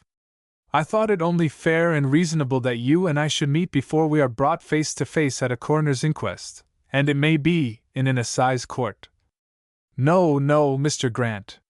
Pray do not put the worst construction on my words. Someone murdered my wife. If the police show intelligence and reasonable skill, someone will be tried for the crime. You and I will certainly be witnesses. That is what I meant to convey. The doubt in my mind was this: whether to be actively hostile or passively friendly to the man who, next to me, was interested in the poor woman now lying dead in a wretched stable of this village. The almost diabolical cleverness of this long speech, delivered without heat and with singularly adroit stress on various passages, was revealed by its effect on Grant. He was at once infuriated and puzzled. Ingerman was playing him as a fisherman humors a well-hooked salmon. The simile actually occurred to him, and he resolved to precipitate matters by coming straightway to the landing net. "Is your friendship purchasable?" he inquired, making the rush without further preamble. "My wife was, I was led to believe," came the calm retort. Grant threw scruples to the wind now. Adelaide Mulhuish was being defamed, not by him, but by her husband. "We are at cross purposes," he said, weighing each word. "Your wife, who knew your character fairly well, I am convinced, thought that you were open to receive a cash consideration for your connivance in a divorce. She had told me plainly that she would never live with me again. I was too fair-minded a man to place obstacles in the way when she wished to regain her freedom. So it was true, then. What was the price? 1,002? I am not a millionaire. Nor am I. As a mere matter of pounds, shillings, and pence, it was a serious matter for me when my wife's earnings ceased to come into the common stock. My first, if rather vague, estimate of you was the correct one. You are a good bit of a scoundrel, and if I guess rightly, a would-be blackmailer. You are talking at random, Mr. Grant. The levying of blackmail connotes that the person bled desires that some discreditable, or dangerous, fact should be concealed. Such is not my position. I wonder. I can relieve you of any oppressive doubt. I informed the police some few hours ago that you have appeared already in a similar role." "Oh, you did you?" snarled Ingerman, suddenly abandoning his pose, and gazing at Grant with a curiously snake-like glint in his black eyes. "Yes." It interested them, I fancied. Grant was sure of his man now, and rather relieved that the battle of wits was turning in his favor. "So you have begun already to scheme your defense?" "Hadn't you better go?" was the contemptuous retort. "You refuse to answer any further questions?" "I refuse to buy your proffered friendship, whatever that may mean." "Have I offered to sell it?" "I gathered as much." Ingerman rose. He was still master of himself, though his lanky body was taut with rage. He spoke calmly and with remarkable restraint. "Go through what I have said, and discover, if you can, the slightest hint of any suggested condonation of your offenses, whether avowed or merely suspected. I shall prove beyond dispute that you came between me and my wife. Don't hug the delusion that your 3 years limit will save you. It will not. I wish you well of your attempt to prove that I was a consenting party to divorce proceedings. I came here to look you over. I have done so, and have arrived at a very definite opinion. I also have been interviewed by the police, and any unfavorable views they may have formed concerning me as the outcome of your ex parte statements are more than counteracted by the ugly facts of a ghastly murder. You were here shortly before 11 o'clock last night. My wife was here, too, and alive. This morning she was found dead by you. At 11 o'clock last night I was playing bridge with 3 city men in my flat. When the news of the murder reached me today, my first thought, after the shock of it had passed, was that fellow, Grant, may be innocently involved in a terrible crime, and I may figure as the chief witness against him. I am not speaking idly, as you will learn to your cost. Yet, when I come on an errand of mercy, you have the impudence to charge me with blackmail. You are in for a great awakening. Be sure of that." And Isidore G. Ingerman walked out, leaving Grant uncomfortably aware that he had not seen the last of an implacable and bitter enemy. It was something new and very disturbing for a writer to find himself in the predicament of a man with an absolutely clear conscience yet perilously near the meshes of the criminal law. He had often analyzed such a situation in his books, but fiction diverged so radically from hard fact that the sensation was profoundly disconcerting, to say the least. He did not go to the post office. He was not equal to any more verbal fireworks that evening. So he lit a pipe, and reviewed Ingerman's well-rounded periods very carefully, even taking the precaution to jot down exact phrases. He analyzed them, and saw that they were capable of 2 readings. Of course, it could not be otherwise. The plausible rascal must have conned them over until this essential was secured. Grant even went so far as to give them a grudging professional tribute. They held a canker of doubt, too, which it was difficult to dissect. Their veiled threats were perplexing, while their effect, as apart from literal significance, was fresh in his mind, he made a few notes of different interpretations. He went to bed rather early, but could not sleep until the small hours. Probably his rest, such as it was, would have been even more disturbed had he been able to accompany Ingerman to the Hare and Hounds Inn. A small but select company had gathered in the bar parlor. The 2 hours between 8 and 10 were the most important of the day to the landlord, Mr. Tomlin. It was then that he imparted and received the tidbits of local gossip garnered earlier, the process involving a good deal of play with shining beer handles and attractively labeled bottles. But this was a special occasion. Never before had there been a Steinholm murder before the symposium.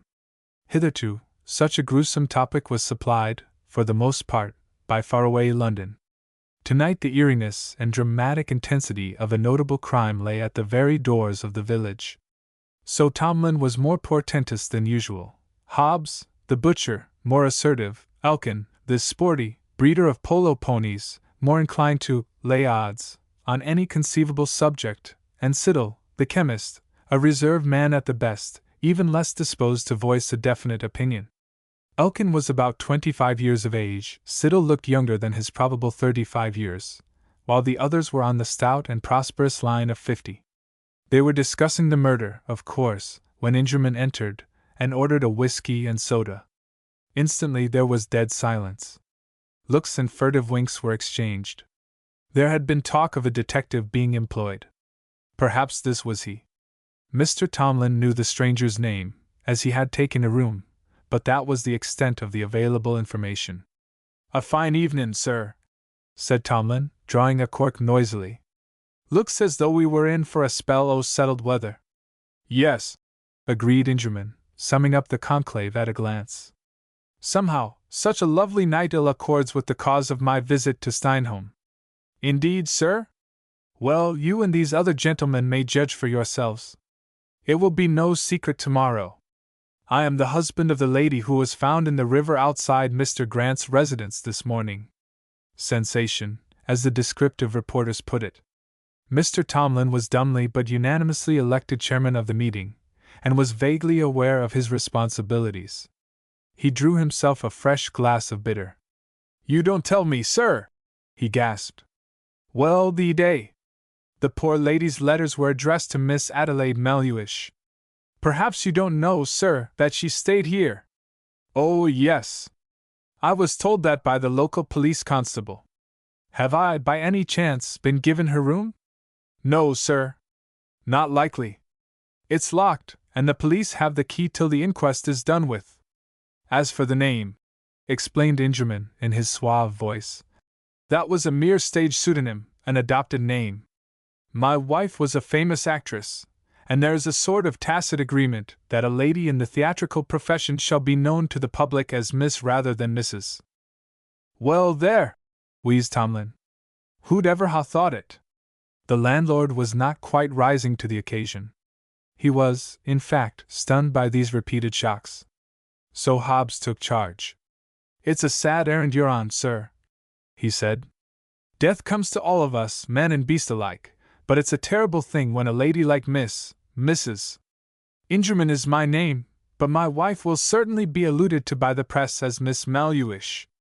When a lady like Miss Melhuish is knocked on the EAD like a—" Mr. Hobbs hesitated again. He also felt that the situation was rather beyond him. "But my wife was flung into the river and drowned," said Ingerman sadly. "No, sir.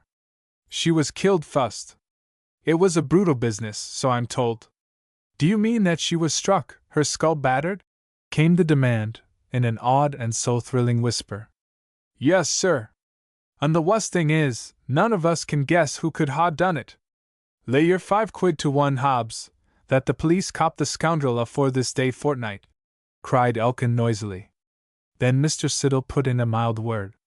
"Gentlemen," he said, "let me remind you that we 4 will probably be jurors at the inquest." That was a sobering thought. Elkin subsided, and Hobbs looked critically at the remains of a gill of beer. Ingerman took stock of the chemist. He might easily induce the others to believe that Grant was the real criminal, but the quiet man in the black morning coat and striped cloth trousers was of finer metal. He knew instantly that if he could persuade this one probable juror of Grant's guilt, the remainder would follow his lead like a flock of sheep. But there was no need to hurry. Next day's inquest would be a mere formality. The real struggle would begin a week or a fortnight later. "You have said a very wise thing, sir," he murmured appreciatively. "Even my feelings must be kept under better control. But this is no ordinary murder. Before it is cleared up, there will be astounding revelations. Mark the word, astounding." Hobbs, whose heavy cheeks were of a brick-red tint, almost startled the conclave by a sudden outburst which gave him an apoplectic appearance. "You're too kind-hearted, Siddle," he cried. "What's the use of talkin' rubbish? We all know where the body was found. We all know that Doris Martin and Mr. Grant were ace-we-turtin' in the garden. Look here, Hobbs, just keep Doris Martin's name out of it," shouted Elkin, smiting the table with his fist till the glasses danced. "Gentlemen," protested Siddle gently. "It's all dashed fine, but I'm not," blustered Elkin. He yielded to Ingerman's outstretched hand. "I seem to have brought discord into a friendly gathering," came the mournful comment. "Such was far from being my intent. Landlord, the round is on me, with cigars.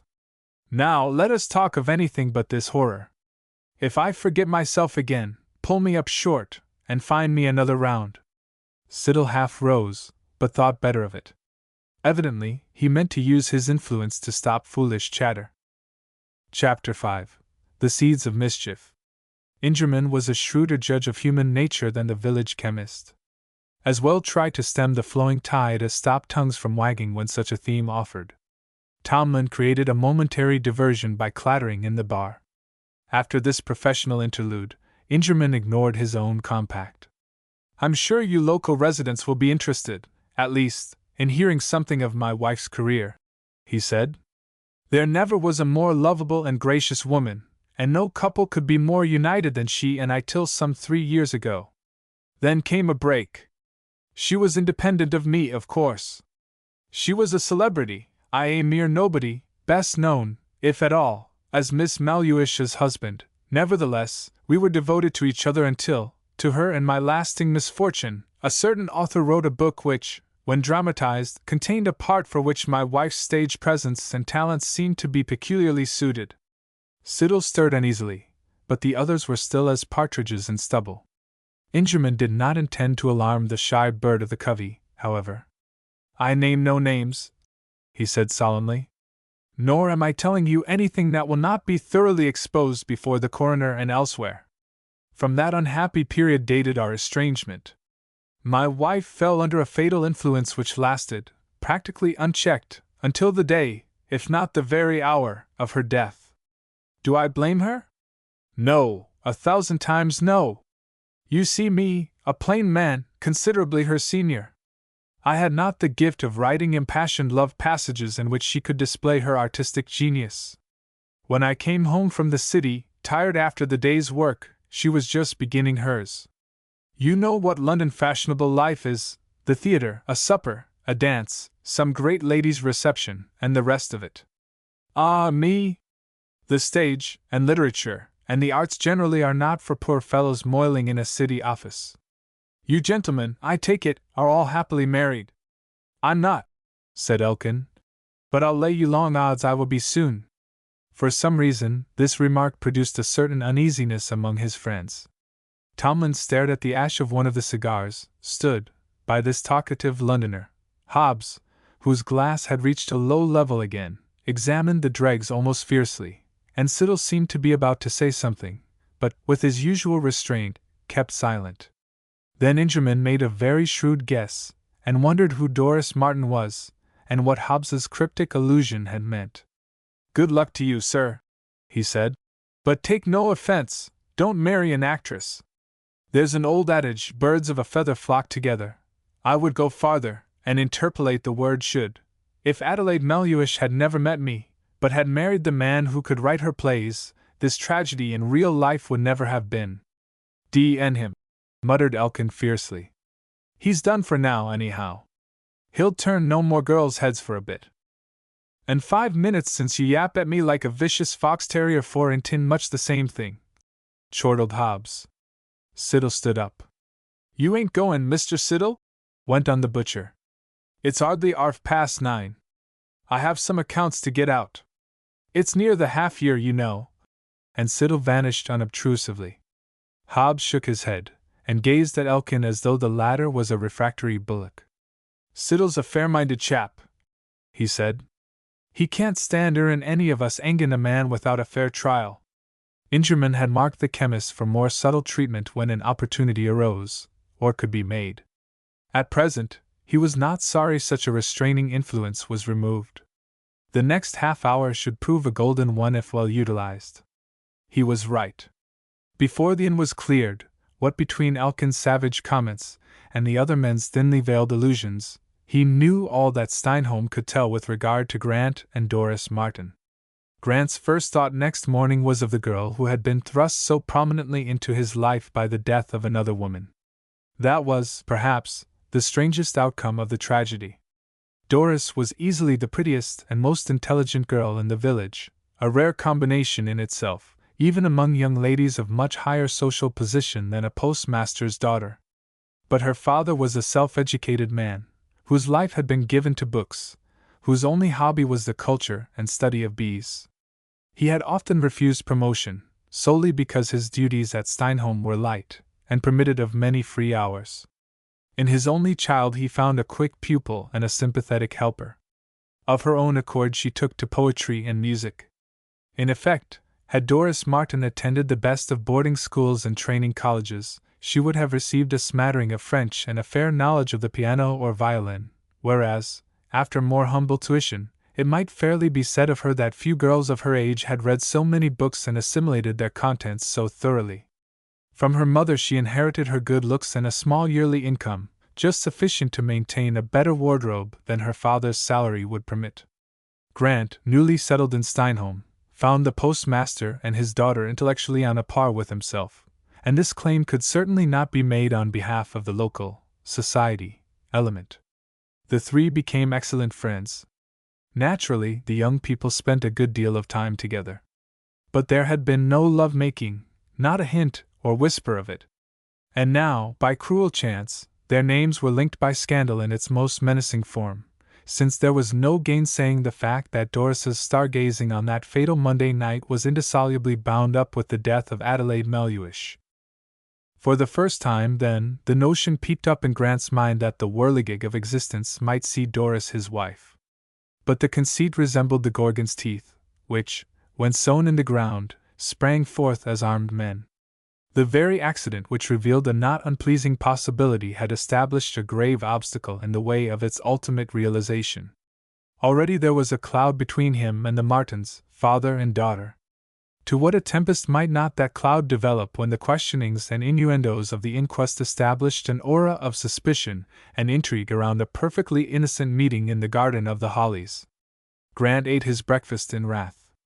In wrath, too, he glanced through the morning newspapers, and saw his own name figuring large in the story of the alleged murder. The reporters had missed nothing.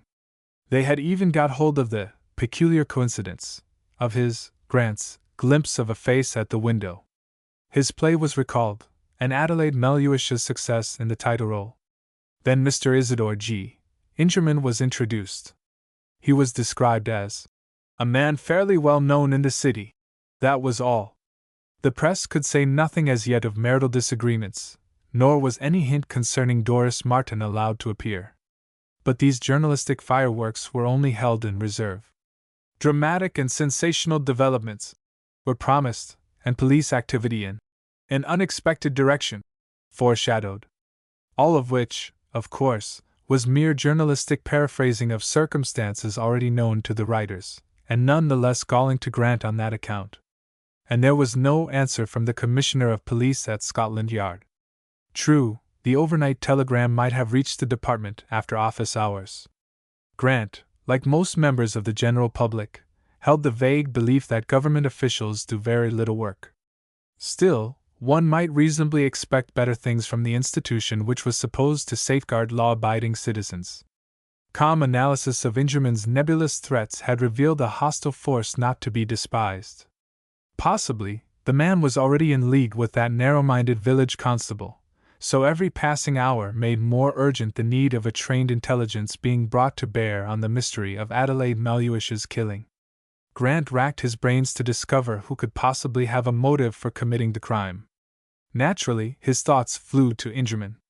Surely that sinister-looking person should be forced to give an account of himself instead of, as was probable, being allowed to instill further nonsense into the suspicious mind of P.C. Robinson.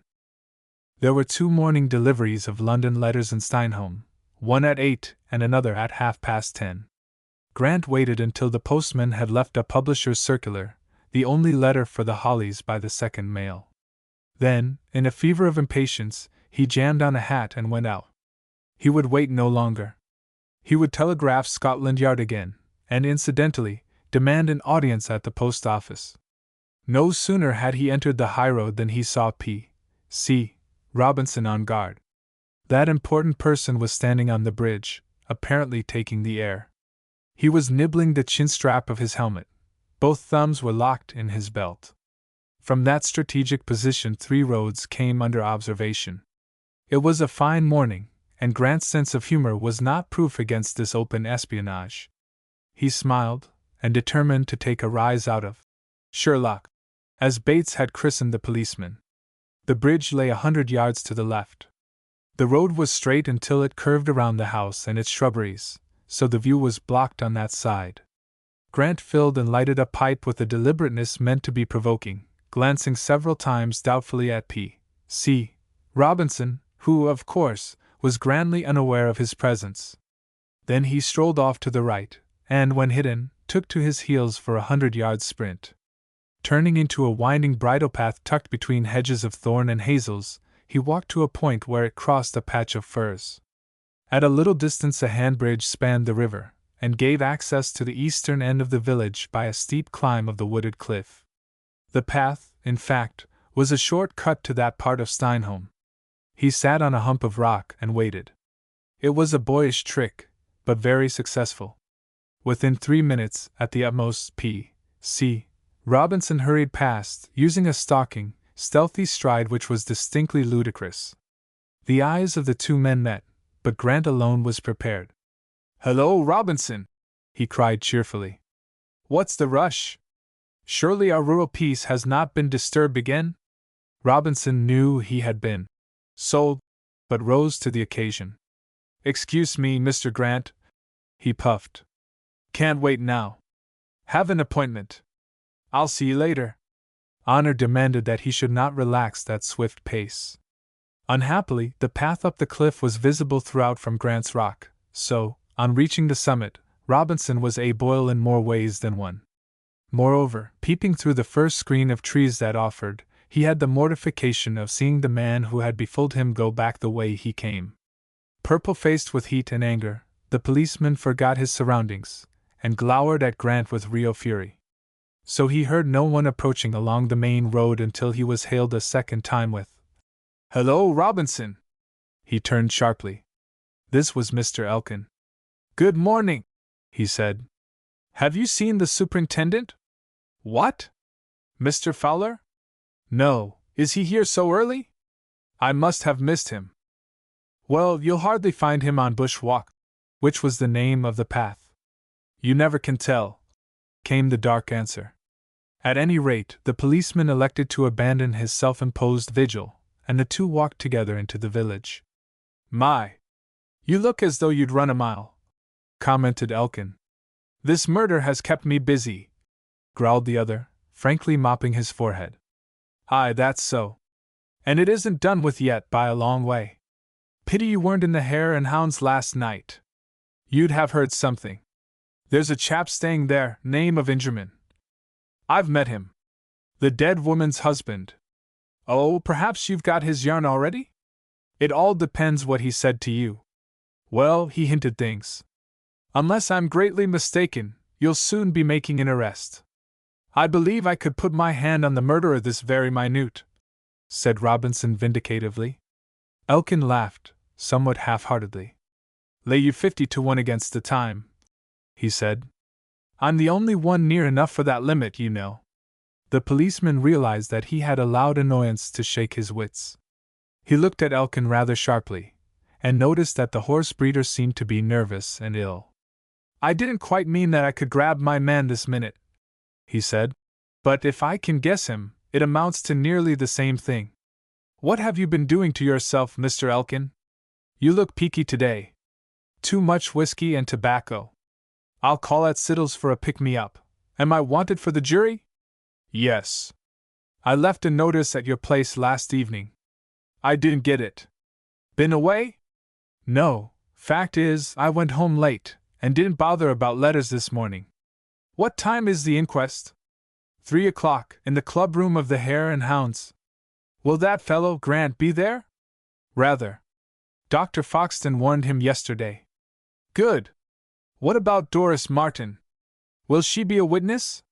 "Not today." They were entering the village, and could see down the long, wide slope of the hill. Grant had just come into sight at its foot. Both men scowled at the distant figure, but neither passed any comment. They parted, the policeman walking straight on, Elkin bearing to the left. The chemist's shop stood exactly opposite the post office, so Elkin, arriving first, was aware of his unconscious rival's destination. He had not answered Mr. Siddle's greeting, but gazed moodily through a barricade of specifics piled in the window. Then he swore. "What's wrong now?" inquired the chemist quietly. "That Grant? Got a nerve, hasn't he?" "I can't say, unless you explain." "He's just gone into the post office." "Why shouldn't he?" "He wants stamps, maybe, plenty of 'em, I should imagine." "Oh, you're a fish, Siddle. You aren't crazy about a girl, like I am. The sooner Grant's in jail, the better I'll be pleased. If you take my advice, which you won't, I know, you will not utter that sort of remark publicly." "Can't help it. Bet you a fiver I'm engaged to Doris Martin within a week." Mr. Siddle took thought. "Why so quickly?" he asked, after a pause. "I'll catch her on the hop, of course. If she's engaged to me, it'll help her a lot when this case comes into court. I cannot believe that Doris would accept any man for such a reason. I'm not any man, she knows I'm after her. Will you take my bet, even money?" "No, I don't bet." "Well, you needn't put a damper on me. In fact, you can't. Have you that last prescription of Dr. Foxton's handy? My liver wants a tonic." The chemist thumbed a dogged volume, read an entry carefully, and retired to a dispensing counter in the rear of the shop. "Shall I send it?" came his voice. "No, I'll wait. Give me a dose now, if you don't mind." For some reason, Fred Elkin was not himself that day. He was moody and fretful as a sick colt. But he had diagnosed his ailment, and its cause accurately. A discreet doctor was probably aware of his failings, and had considered them in the mixture. The post office was not busy when Grant entered. A young man, a stranger, was seated at the telegraphist's desk, tapping a new instrument. The G.P.O., forewarned, had lent an expert to deal with press messages. Mr. Martin, sorting some documents, came forward when he saw Grant. His kindly, somewhat preoccupied face was long as a fiddle. "Good morning, Mr. Martin," said Grant. "Good morning. What can I do for you?" was the stiff reply.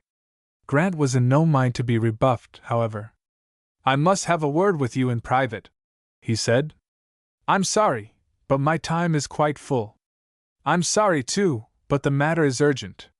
The click of the sounder became less businesslike. There was an element in the tone of each voice that drew the London telegraphist's attention. Martin, usually the mildest-mannered man in Sussex, was obviously ill at ease. But he simply could not hold out against Grant's compelling gaze. "Come into the back room," he said nervously. "Call me if I'm needed," he added, nodding to his assistant. Grant did not hesitate an instant when the postmaster reached the back parlor, through another door. The open window, draped in clematis, gave a delightful glimpse of the hollies. A window box of mignonette filled the air with its delicate perfume.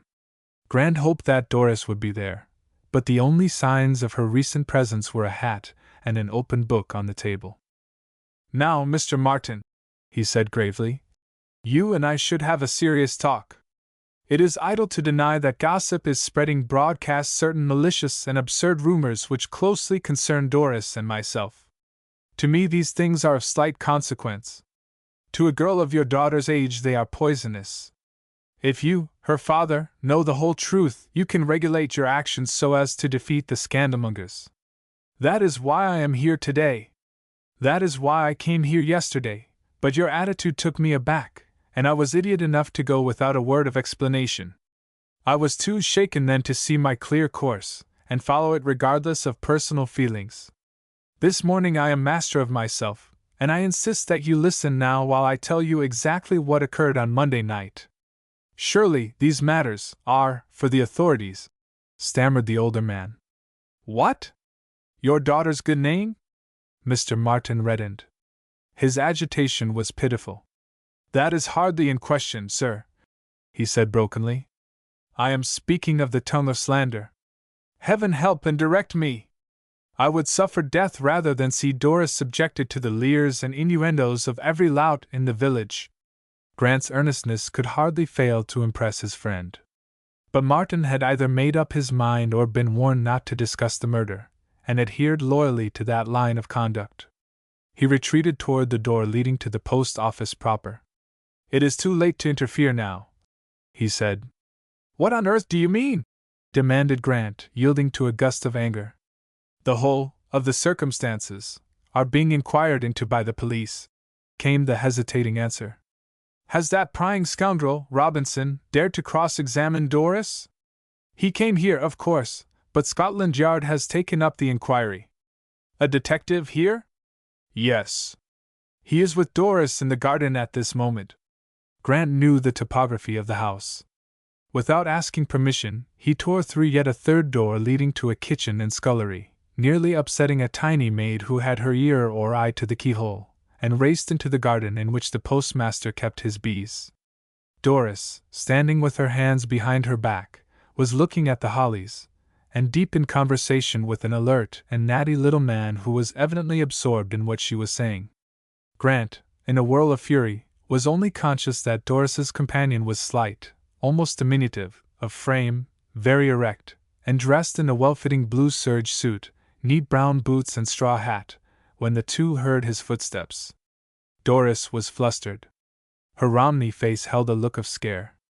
"Oh, here is Mr. Grant," she said, striving vainly to speak with composure. The little man pierced Grant with an extraordinarily penetrating glance from very bright and deeply recessed black eyes. "Ah, Mr. Grant, is it?" he chirped pleasantly. "Good morning. So you're the villain of the piece, are you?" Chapter 6. Scotland Yard takes a hand. It was a singular greeting, to say the least, and the person who uttered it was quite as remarkable as his queer method of expressing himself seemed to indicate. Grant, though in a fume of hot anger, had the good sense to choke back the first impetuous reprimand trembling on his lips. In fact, wrath quickly subsided into blank incredulity. He saw before him, not the conventional detective who might be described as a superior Robinson, not even the sinewy, sharp-eyed, and well-spoken type of man whom he had once heard giving evidence in a famous jewel robbery case, but rather one whom he would have expected to meet in the bar of a certain well-known restaurant in Maiden Lane, a corner of old London where literally all the world's a stage, and all the men and women merely players. During his theatrical experiences he had come across scores of such men, dapper little fellows, wizened of face yet curiously youthful in manner, but they, each and all, were labeled low comedian. Certainly, a rare intelligence gleamed from this man's eyes, but that is an attribute not often lacking in humorists who command high salaries because of their facility in laughter-making. This man, too, had the wide, thin-lipped, mobile mouth of the actor. His ivory-white, wrinkled forehead and cheeks, the bluish tint on jaws and chin, his voice, his perky air, the very tilt of his straw hat, were eloquent of the footlights. Even his opening words, bizarre and cheerfully impertinent, smacked of comic relief. "I figure prominently in this particular piece," snapped Grant. "May I ask your name, sir?" "A wise precaution with suspicious characters," rejoined the other, smiling. Grant was suddenly reminded of a Japanese grinning at a joke, but he bent over a card which the stranger had whisked out of a waistcoat pocket. He read, Mr. Charles F. Furneaux, Criminal Investigation Department, New Scotland Yard S.W. He could not control himself. He gazed at Mr. Charles F. Furneaux with a surprise that was not altogether flattering. "Did the Commissioner of Police send you in response to my telegram?" he said. "That is what lawyers call a leading question," came the prompt retort. "And I hate lawyers. They darken understanding, and set honest men at loggerheads. But it happens to be very much to the point at this moment. Well, Mr. Grant, if you really press for an answer, it is yes and no. The Commissioner received a certain telegram, but he may have acted on other grounds. Even commissioners can be creatures of impulse, or expediency, just as the situation demands. You are here, at any rate. That is what legal jargon terms an admitted fact. Then you had better begin by assuming that I am no villain. It is assumed. It couldn't well be otherwise after the excellent character you have been given by this young lady. She, at least, will speak well of me, I do believe," said Grant, with a strange bitterness, for his heart was sore because of the seeming defection of his friend, the postmaster. "What I actually had in mind was the stupidity of the local policeman, who is convinced that I am both a criminal and a fool. The two are often synonymous," said Furneaux dryly. "But I acquitted you on both counts, Mr. Grant, on hearing, and even seeing, how you spent Monday evening." Grant, who had cooled down considerably, found a hint of badinage in this comment. "You have evidently been told that Miss Martin and I were stargazing in the garden of my house," he said. "It happens to be true." "Oh, yes. There was a very fine cluster of small stars in Canis Major, south of Sirius, that night." "You know something about the constellations, then?" was the astonished query. "Enough for the purposes of Scotland Yard," smirked Furneaux, who had checked P.C. Robinson's one-sided story by referring to Whitaker's Almanac. "It may relieve your mind if I tell you that I have never seen a real live astronomer in the dock. Venus and Mars are often in trouble, but their devoted observers seldom, if ever." Grant warmed to this strange species of detective, though, if pressed for an instant decision, he would vastly have preferred that one of more orthodox style had been entrusted with an inquiry so vital to his own happiness and good repute. Eager, however, to pour forth his worries into any official ear, he brought back the talk to a definite channel. "Will you come to my place?" he asked. "I have much to say. Let me assure you now, in Miss Martin's presence, that she is no more concerned in this ghastly business than any other young lady in the village. But she is interested. And you are. And I am. Why not discuss matters here, for the present, I mean? We have a glorious view of your house and grounds. We can see without being seen. None can overhear.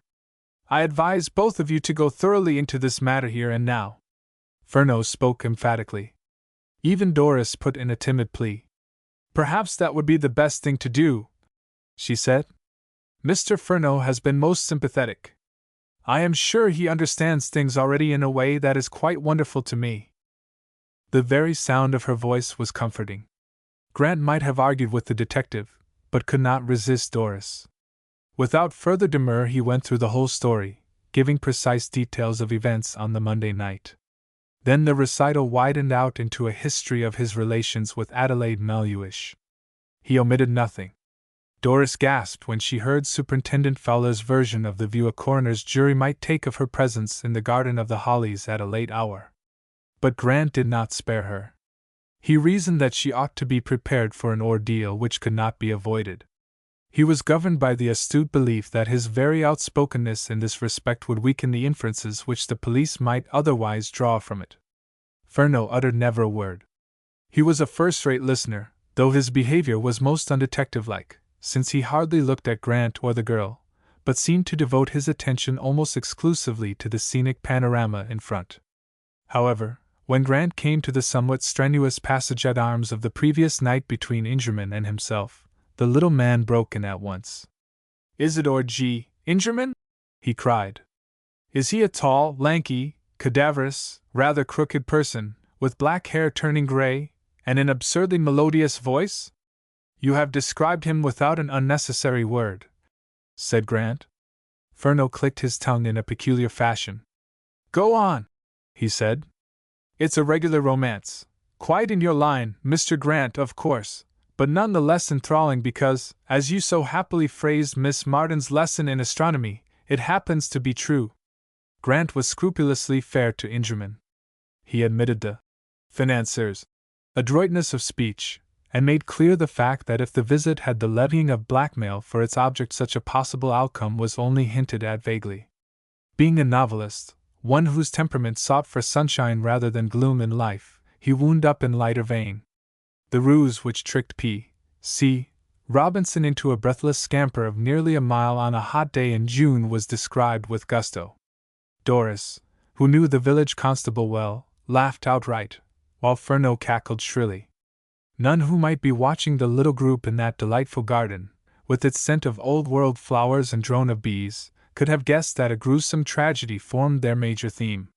The girl was the first to realize that even harmless merriment was in ill accord with the presence of death, for the body of Adelaide Melhuish lay within 40 yards of the place where they stood. "May I leave you now?" she inquired. "Father may be wanting help in the office." "I shan't detain you more than a few seconds," said Furneaux briskly. "On Monday evening you two young people parted at 10:30. How do you fix the time?" Doris answered without hesitation. The large window of Mr. Grant's study was open, and we both heard a clock in the hall chime the half-hour. I said, "Goodness me, is that 10:30?" and started for home at once. Mr. Grant came with me as far as the bridge. When I reached my room, in exactly 5 minutes after leaving the Hollies, I stood at the open window, that window, and she pointed to a dormer casement above the sitting-room, and looked out. It was a particularly fine night, mild, but not very clear, as a slight mist often rises from the river after a hot day in summer. I may have been there about 10 minutes, no longer, when I saw the study window of the Hollies thrown open, and Mr. Grant's figure was silhouetted by the lamp behind him. He seemed to be listening for something, so I, who must have heard any unusual sound, listened too. There was nothing. I could hear the ripple of the river beneath the bridge, so everything was very still. After a minute or two, perhaps, no longer, Mr. Grant went in and closed the window. Then I went to bed. Did Mr. Grant draw any blind or curtains? There are muslin curtains attached to each side of the window. One cannot see into the room from a distance. Furneaux measured an imaginary line drawn from Doris's bedroom to the edge of the cliff, and prolonged it. "Nor can you see the river or foot of the lawn from your room," he commented. "No, in winter I can just make out the edge of the lawn. When the trees are in leaf, all the lower part is hidden." "You had actually retired to rest about 11, I suppose?" "Yes." "So if Mr. Grant came out again you would not know?" Doris blushed furiously, but her reply was unfaltering. "I would have known during the next half-hour, at least," she said. "An inclined mirror hangs in my room. I use it sometimes for adjusting a hat. The square of light from Mr. Grant's room is reflected in it, and any sudden increase in the illumination caused by opening the window or pulling the curtains aside would certainly have caught my eye." "You have an unshakable witness in Miss Martin," said Furneaux, stabbing a finger at Grant. "Now I'll hurry off. You and I, Mr. Grant, meet at Philippi, otherwise known as the Crowner's Quest." Any benevolent intent he may have had in leaving these young people together was, however, frustrated by Doris, whose composure seemed to have fled since her statement about the mirror. She resolutely accompanied the detective, and Grant had to follow. All three passed into the post office, Doris using the private door. Mr. Martin looked up from his desk when they appeared, and requested his daughter to check a bundle of postal orders. The pretext was painfully obvious, but Grant was not so wishful now to clear up matters with Doris's father, as the girl herself might be trusted to pass on an accurate account of the affair from beginning to end. He was about to reach the street quick on Furneaux's heels when the little man turned suddenly. "By the way, don't you want a shilling's worth of stamps?" he said. Grant smiled comprehension, and went back to the counter, where Doris herself served him. She did not try to avoid his glance, but rather met it with a baffling serenity oddly at variance with her momentary loss of self-possession in the garden. When he entered the street, the detective had vanished. He walked down the hill at a rapid pace, disregarding the eyes peeping at him through open doorways, over narrow window curtains, and covertly staring when people passed in the roadway. The sensitive side of his temperament shrank from this thinly veiled hostility. He was by way of being popular in Steinholm, yet not a soul spoke to him. Before he reached the bridge, the other side of him, the man of action, of cool resource in an emergency, rose in rebellion against the league of silly clodhoppers. Back he strode to the post office and dashed off a telegram. It ran: Walter Hart, Savage Club, Adelphi, London. Come here and help to lay a ghost. He signed it in full, name and address. Doris was gone, but her father received it, and read the text in a bewildered way. I find myself deserted by my Steinholm friends, so I am trying to import one stanch one, said Grant, almost vindicatively. Martin murmured the cost, and Grant stormed out again. This time, passing the Hare and Hounds, he looked at door and windows. He caught a face scowling at him over a brown wire blind bearing the words, Wines and Spirits, on it in letters of dull gold. It was a commonplace type of face, small-featured, ginger-mustached, and crowned by a billycock hat set at a rakish angle. Its most marked characteristic was the positive hatred which glowed in the sharp, pale blue eyes. Grant wondered who this highly censorious young man might be. At any rate, he meant to ascertain whether or not the critic was susceptible of satire at his own expense. He walked up to the window, elevated his eyebrows at the frowning person within, pretended to read the words on the screen, looked again at the man inside, and shook his head gravely in the manner of one who has accurately determined cause and effect. Fred Elkin was quick-witted enough to appreciate Grant's unspoken comment. He was also unmannerly enough to put out his tongue. Then Grant laughed, and turned on his heel. Mr. Siddle, quietly observant of recent comings and goings, was standing at the door of the shop, and missed no item of this dumb show. He raised both hands in silent condemnation of Elkin's childishness, whereupon the horse-dealer jerked a thumb toward Grant's retreating figure, and went through a rapid pantomime of the hanging process. His crony disapproved again, and went in. Now both those men were on the jury panel, so, to all appearance, Grant would be judged by at least one deadly enemy, whose animosity might or might not be fairly balanced by the chemist's impartial mind. The tenant of the Hollies actually dreaded the loneliness of his dwelling now, though it was that very quality which had drawn him to Steinholm a year earlier. Work or reading was equally out of the question that day. He sought the industrious Bates, who was trenching celery in the kitchen garden. "Have ye made out about un, sir?" inquired that hardy individual, pausing to spit on the handle of his spade. "No," said Grant. "The thing is a greater mystery than ever." "I'm thinking her mun ha' been killed by a loony," announced Bates. "Something of the kind, no doubt. But why are the little less dangerous loonies of Steinholm united in the belief that I am the guilty one?" "Ax me another," growled Bates. "Who is spreading this rumor? Robinson? 'E doesn't, sir. 'E looks fierce, but 'e'll hold his tongue. T-Super will see to that. Someone is talking. That is quite certain. There's a chap in the Renounds came 'ere last night." "Ingerman?" "Aye, sir, that's the name. 'E's making a song of it, I hear." "Anybody else?" "Fred Elkin is gassin' about." "Do ye know on?" "Breeds Aussies at Mount Farm, a mile that away." And Bates pointed to the west. Grant hazarded a guess, and described the face of condemnation seen at the inn. Bates nodded. "That's un," he said. Then he drove the spade into the rich loam. "They do say," he added, apparently as an afterthought, "as Fred Elkin is mighty sweet on Doris, but her'll ave now to do why on." Grant whistled softly. This explanation threw light on a dark place. "The plot thickens," he said. "Mr. Elkin becomes more interesting than he looks. Are there other disappointed swains in the offing?" "What's that, sir? Has Miss Martin any other suitors?" "Lots of 'em would be after her like wasps round a plum tree if she'd give 'em Alf a chance. But you put a stopper on 'em." Bates was blunt of speech, though a philosopher withal. "Elkin is my only serious rival, then?" laughed Grant, passing off as a joke a thrust which was shrewder than the gardener knew. "He has plenty of brass, but I reckon nowt on him," was the contemptuous answer. "Well, he is not a likely person to kill a woman he had never before seen. Miss Martin will marry whom she chooses, no doubt. The present problem is to find out who murdered Miss Maluish. Now, had I been the victim, you would be thinking hard, Bates. I tell ye, sir, it were a loony." Nor was Bates to be moved from that opinion. He held to it, through thick and thin, for many days. Grant wandered into the front garden. His eyes rose involuntarily to the distant post office, and he noticed at once that the dormer window was closed. Yet Doris shared his own love of fresh air, and that window had always been open till that very hour. Somehow, this simple thing seemed to shut him out of her life. He walked to the river, and gazed at the spot where the body was drawn ashore.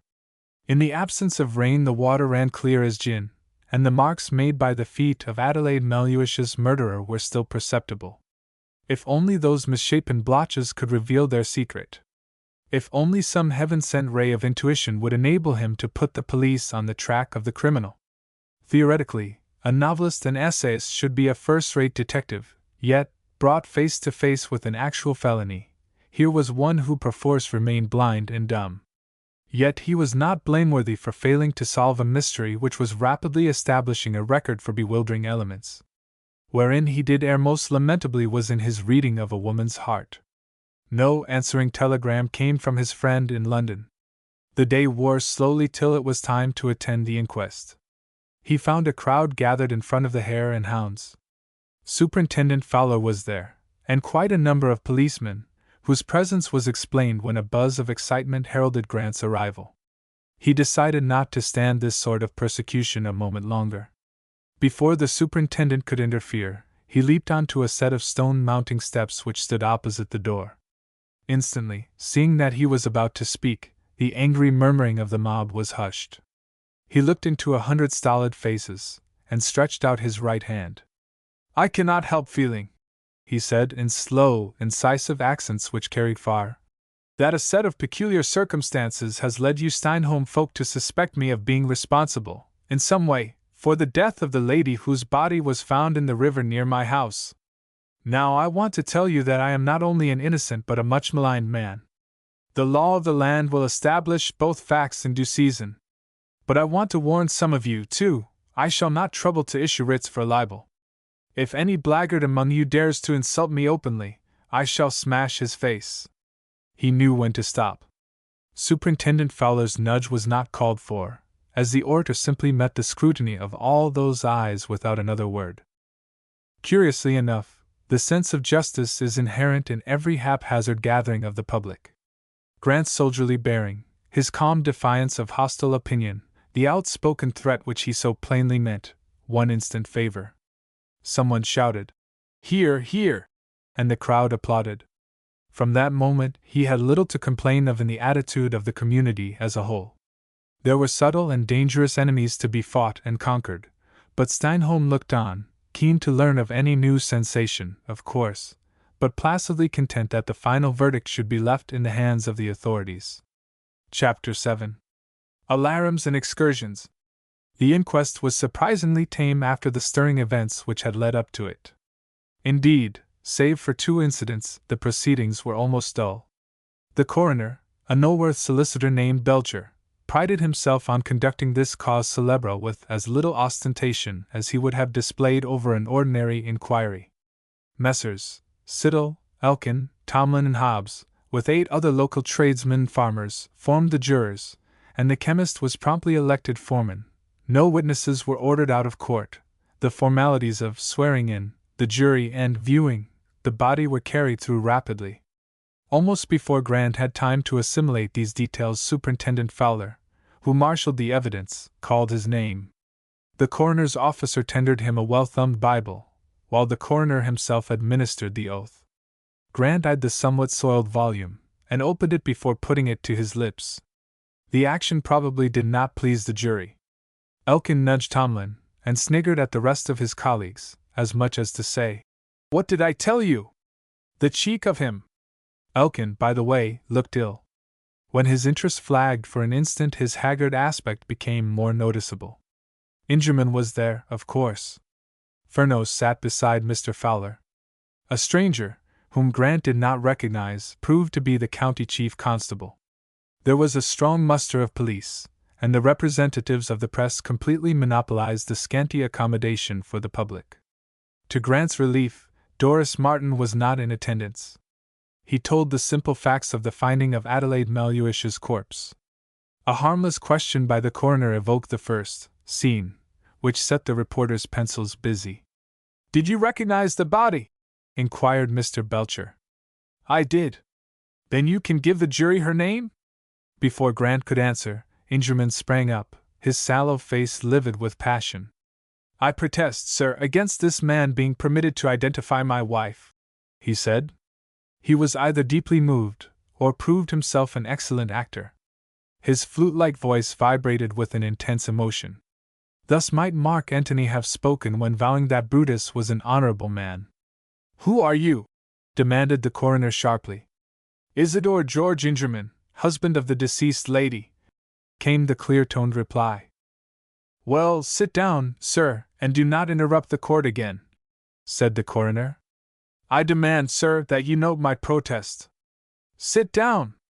Were you any other person, I would have you removed. As it is, I am prepared to regard your feelings to the extent of explaining that the witness is not identifying the body but relating a fact within his own knowledge." Ingerman bowed, and resumed his seat. For some reason, Grant stared blankly at Furneaux. The latter did not meet his glance, but put a finger on those thin lips. It might, or might not, be a warning to repress any retort he had in mind. At any rate, obeying a nod from the coroner, he merely said, "She was a well-known actress, Miss Adelaide Melhuish." Mr. Belcher's pen hesitated a little. Then it scratched on. Undoubtedly, he was himself exercising the restraint he meant to impose on others. "You are quite sure?" he said after a pause. "Quite. Thank you, Mr. Grant. Wait here until you sign your deposition. Of course, you are aware that this inquiry will stand adjourned, and the whole matter will be gone into fully at a later date." "So I have been informed, sir." Ingerman was the next witness. He, like a good Democrat, kissed the cover of the Bible. The coroner began by giving him some advice. "This is a purely formal inquiry, to permit of a death certificate being issued. You will oblige me, therefore, by answering my questions without introducing any extraneous subject." Ingerman adhered to these instructions. Having already shot a carefully prepared bolt, he meant avoiding any further conflict with the authorities. His evidence was brief and to the point. The deceased was his wife. They were married at a London registrar's office on a given date, 6 years ago. His wife acted under her maiden name. There was no family. The court was well lighted by 4 long windows in the eastern wall, which each witness faced, so Grant was free to study his avowed enemy at leisure. He thought he made out a crafty underlook in Ingerman which he had failed to detect the previous night. That slow, smooth voice seemed to weigh each syllable. Such a man would never blurt out an unconsidered admission. He was a foe to be reckoned with. The subtle malignancy of that well-timed outburst was proof positive, in that respect. The jury, apparently, attached much weight to his words. On some faces there was an expectancy which merged into marked disappointment when his evidence came to an end. The foreman alone displayed the judicial attitude warranted by the oath he had taken. Somehow, Grant had faith in Mr. Siddle. The man looked intellectual. When spoken to in his shop his manner was invariably reserved. But that was his general repute in Steinholm, a quiet, uninterfering person, who had come to the village a young man, yet had never really entered into its life. For instance, he neither held nor would accept any public office. At first, people wondered how he contrived to eke out a living, but this puzzle was solved by his admitted possession of a small annuity. Dr. Foxton, general practitioner, who held undisputed sway in the district, told how he had conducted an autopsy on the body of the deceased. He found a deep, incised wound on the back of the skull, a wound which would have caused death in any event. The instrument used must have been a heavy and blunt one. Miss Melhuish was dead or dying when thrown into the river. The body was well nourished, and the vital organs sound. Undoubtedly she had been murdered. Bates followed, and evoked a snigger by the outspokenness of blunt Sussex. "I hauled 'em in," he said, "and knew it were a dead un by the feel of the rope." The coroner was not curious. He merely wished to put on record the time and manner in which Mr. Grant summoned assistance. Then P.C. Robinson entered the box, and contrived to bring about the second incident. He told how, from information received, he went to the Hollies, and found Mr. Grant standing near the river with a dead body at his feet. One side of Mr. Grant's face was covered with blood. He went on. If the policeman was minded to create a sensation, he certainly succeeded. A slight hum ran through the court, and then all present seemed to restrain their breathing lest a word of the evidence should be lost. The mention of blood in a murder case was a more adroit dodge than Robinson himself guessed, perhaps. Few of his hearers troubled to reflect that a smudge of fresh gore on Grant's cheek could hardly have any bearing on the death of a woman whose body had admittedly lain all night in the river.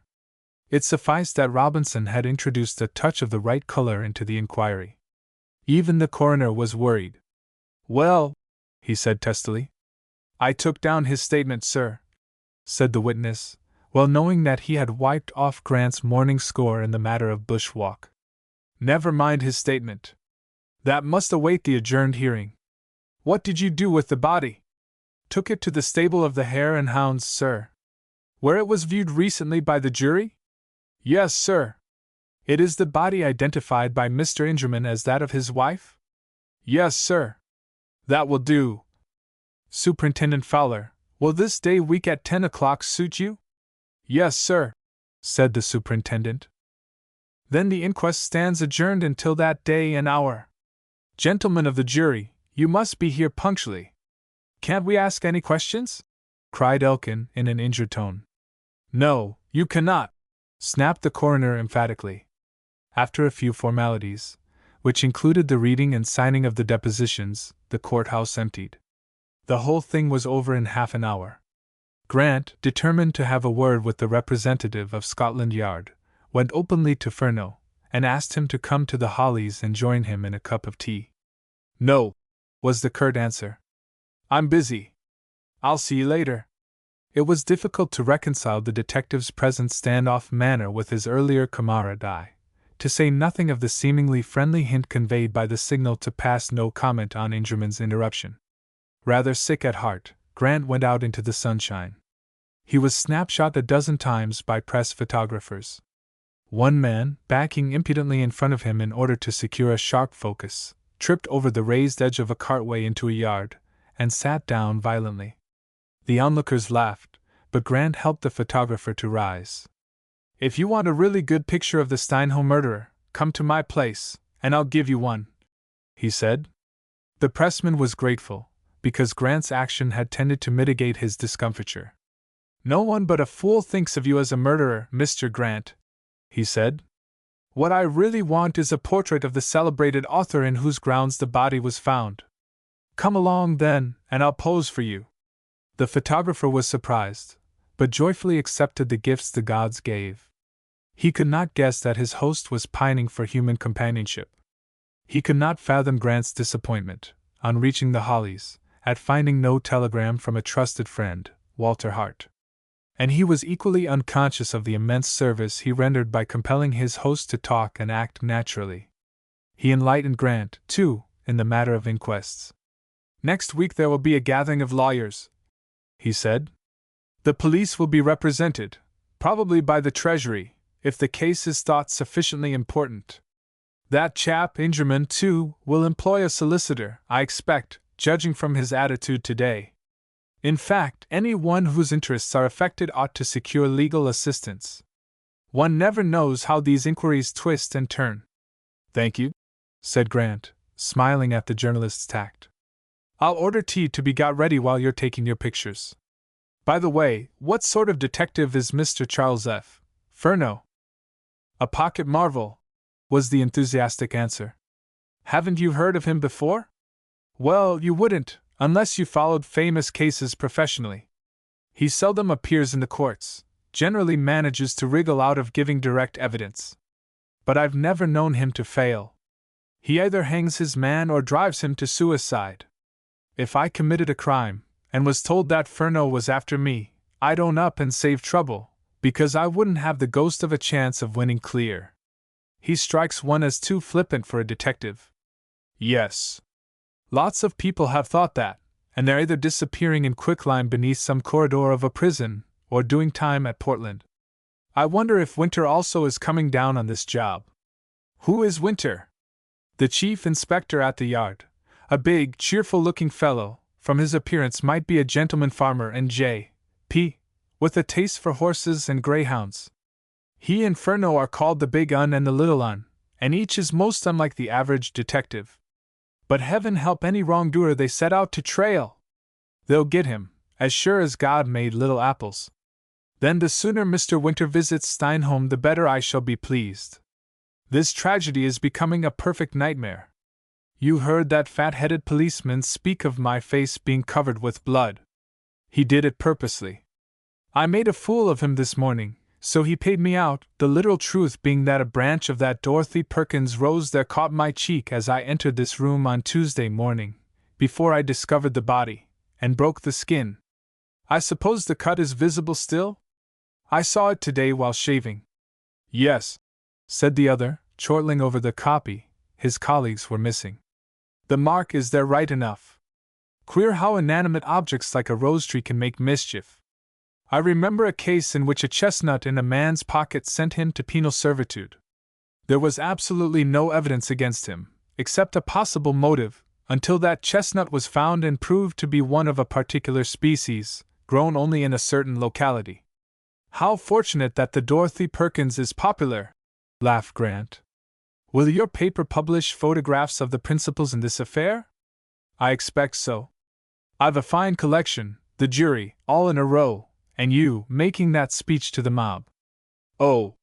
Will that appear? By Jove, yes, sir. It was wired off before the inquest opened. Grant reddened slightly. His own impetuous action had blurted out to the whole world that which Steinholm was only thinking. No wonder Furneaux had warned him to go slow. Perhaps the little man was annoyed because of his challenge to the village crowd? Well, be it so. He meant, and would live up to, every word of it. The afternoon dragged after the pressman's departure. What Grant really hungered for was a heart-to-heart talk between Doris Martin and himself. But short of a foolish attempt to carry the post office by storm, he saw no means of realizing his desire. He must, perforce, await the less troubled hours of the morrow or next day. Doris would surely give her father an exact account of the conversation between Grant, Furneaux, and herself that morning, and that greatly perplexed man could hardly fail to see how unjust was the tittle-tattle of the village. So, avoiding Mrs. Bates, whose fell intent it was to ask him what he wanted for dinner, he struck off along the road to Knowworth, walked 8 miles in 2 hours, and reached the Hollies about 7 o'clock, rather inclined for a meal and much more contented with life. Minnie announced that a gentleman, who brought a bag, had been awaiting him since 5:30, and was now asleep on the lawn. A glance at the aforesaid bag, still reposing in the entrance hall, sent Grant quickly into the garden. A long, broad-shouldered person was stretched on a wicker chair, and evidently enjoying a nap. A huge meerschaum pipe and tobacco pouch lay on the grass. The newcomer's face was covered by a broad-brimmed, decidedly weather-beaten slouch hat, which, legend had it, was purchased originally in South America in the early 90s, and had won fame as the only one of its kind ever worn in the Strand. "Hello, Wally! Glad to see you!" shouted Grant joyously. The sleeper stirred. "No, not another drop," he muttered. "You fellows must have heads of triple brass and stomachs of leather. Get up, you rascal, or I'll spill you out of the chair," said Grant. A lazy hand removed the hat, and a pair of peculiarly big and bright eyes gazed up into his. "Oh, it's you, is it?" drawled a quiet voice. "Why the blazes did you send for me? And having sent, why wake me out of the best sleep I've had for a week?" But why didn't you let me know you were coming? I would have met the train. I did. Here's the telegram. That pink-cheeked maid of yours nearly had a fit when I opened it to show her that I was expected. You wired from Victoria, I suppose? Would you have preferred Charing Cross or the Temple? Isn't Victoria respectable? Grant laughed as they shook hands. Hart was the most casual adventurer in existence. His specialty was revolutions. Wherever the flag of rebellion was raised against the government, thither went Walter Hart post-haste by train, steamer, or on horseback. He had been sentenced to death 5 times, and decorated by successful Jack Cades twice as often. I'm a sort of outlaw. That's why I sought your help, explained Grant. I know all about you, Jack, said Hart slowly, picking up the pipe and filling it from the pouch. The meerschaum was carved to represent the head of a grinning Negro, and was now ebon black from use. I felt like a pint of Sussex ale after a hot journey in the train, so hied me to the village inn, where several obliging gentlemen told me your real name. 2 of them, Ingerman and Elkin, apparently make a hobby of enlightening strangers as to your right place in society. I must interview Elkin. Not worthwhile, my boy. Ingerman is the crafty one. I thought I might be doing you more harm than good, or I would have given him a thick ear this afternoon. Oh, by the way, what time is it? 7 o'clock. A little fellow named Furneaux is coming here to dinner at 7:30. Said he would drop in by the back door and mutter hush. I'm Hawkshaw, the detective. He resembles a cock sparrow, so I asked him why he didn't fly in through an attic window. He took my point at once, and remarked that he wanted none of my lip, or he would ask me officially what became of Don Ramon de Santander's big pink pearl. It's a queer yarn. There was a bust up in Guatemala. Look here, Wally, broke in Grant anxiously. Are you serious? Did Furneaux really say he was coming here? He did, and more, he expressed a partiality for a chicken roasted on a spit. You have a spit in your kitchen, he says, and a pair of chickens in your larder. How did you contrive to meet him? You're a poor guesser, Jack. He met me. That you, Mr. Hart? He said. Mr. Grant's house is the first on the right across the bridge. Tell him, and the rest of it. Have you warned Mrs. Bates? Mrs. Bates being? My housekeeper. No, sir. If she's anything like your housemaid, I'm glad I didn't, or I should have been chucked into the road. I had the deuce of a job to reach the lawn. Had I ordered dinner, I might now have been in the village lockup. Grant hurried away, and placated Mrs. Bates after a stormy interlude. Precisely at 7:30 p.m., Minnie came and said that Mr. Hawkshaw had arrived. Bring him out here, said Grant. Fetch some sherry and glasses, and give us 5 minutes' notice before dinner is served. Please, sir, tittered Minnie. The gentleman prefers to stay indoors. He said his complexion won't stand the glare. Very well, smiled Grant, rising. Put the sherry and bitters on the sideboard. Say, murmured Hart, is this chap really a detective? Yes. He stands high at Scotland Yard. Never more than 5'4", I'll swear. But I wouldn't have missed this for a pension. I have a revolver in my hip pocket, of course. One would feel lonely without it, even in England. But I hope you can stage a few knives and daggers, and a red light. I can cut masks out of a strip of black velvet. That girl will have a piece stowed away somewhere. The two entered the dining-room study, where the table was now laid for dinner. Furneaux was seated on the edge of a chair in the darkest corner. His eyes gleamed at them strangely. Can you trust Bates? He said to Grant. It was a wholly unexpected question, and Grant answered sharply. Of course I can. Tell him to make sure that no one trespasses on your lawn between now and 10 o'clock. Close that window, draw the blind and curtains, and block that small window, the one through which you saw the ghost. Ye gods! Cackled Hart ecstatically. Why all these precautions? Demanded Grant, rather amused now. I'm supposed to be on the very verge of arresting you, and it would weaken the faith of my allies if I were seen drinking your wines and eating your chicken. By the way, how did you know I had chickens in store, and a spit on which to roast them? I looked you over at 5:30 this morning, having traveled from London by the mail train. I must lecture you on your inefficient window catches, Mr. Grant. Several self-respecting burglars of my acquaintance would give your house the go-by as being too easy. And one other matter. I suggest that any man who mentions the Steinholm murder again before the coffee arrives shall be fined a sovereign for each offense, such fine, or fines, to form a fund for the relief of his hearers. Siari nam dun pipe. 3 intelligent men can surely discuss more interesting topics while they eat. Chapter 8. An interrupted symposium. Have a cigarette, said Grant to Furneaux, when the blinds were drawn, a lamp lighted, and the sherry dispensed. Thank you. The self-invited guest took one. He sniffed it, broke the paper wrapping, and crumbled some of the tobacco between finger and thumb. Ah, those Greeks, he said sadly. They simply can't go straight. This brand of Turk used to be made of a tobacco grown on a slope above Salonika. A strip of sun-baked soil built up a reputation which is now being bartered for filthy lucre by the use of Egyptian fillings.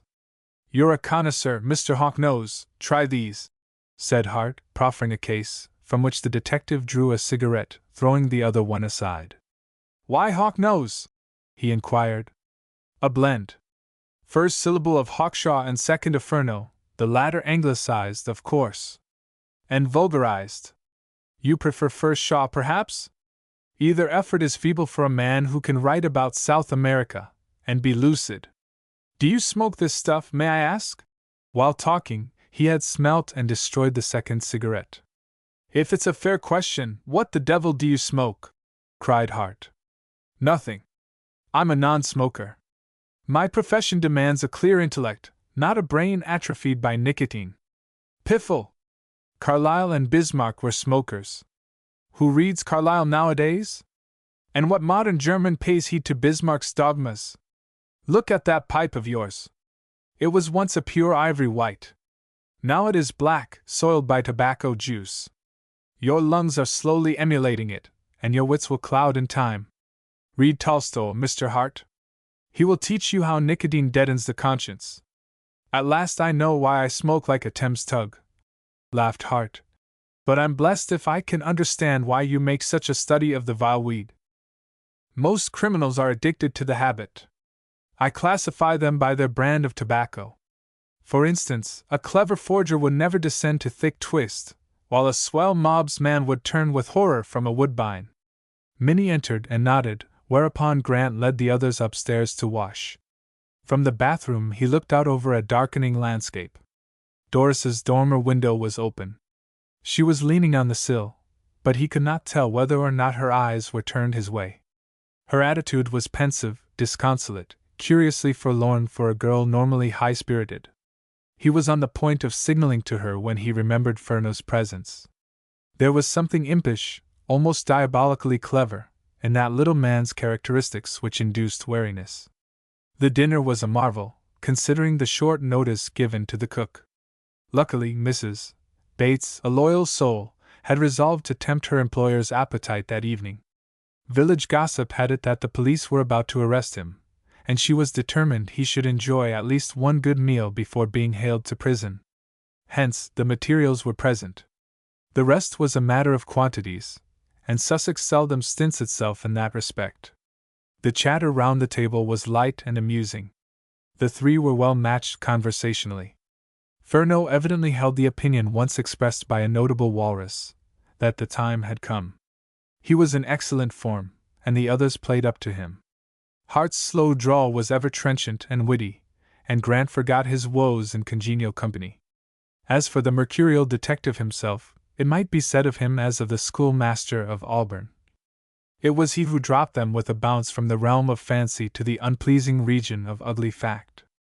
No sooner had Minnie cleared the table, and brought in the coffee, than he whisked around on Grant as though hitherto he had been only awaiting an opportunity of scarifying him.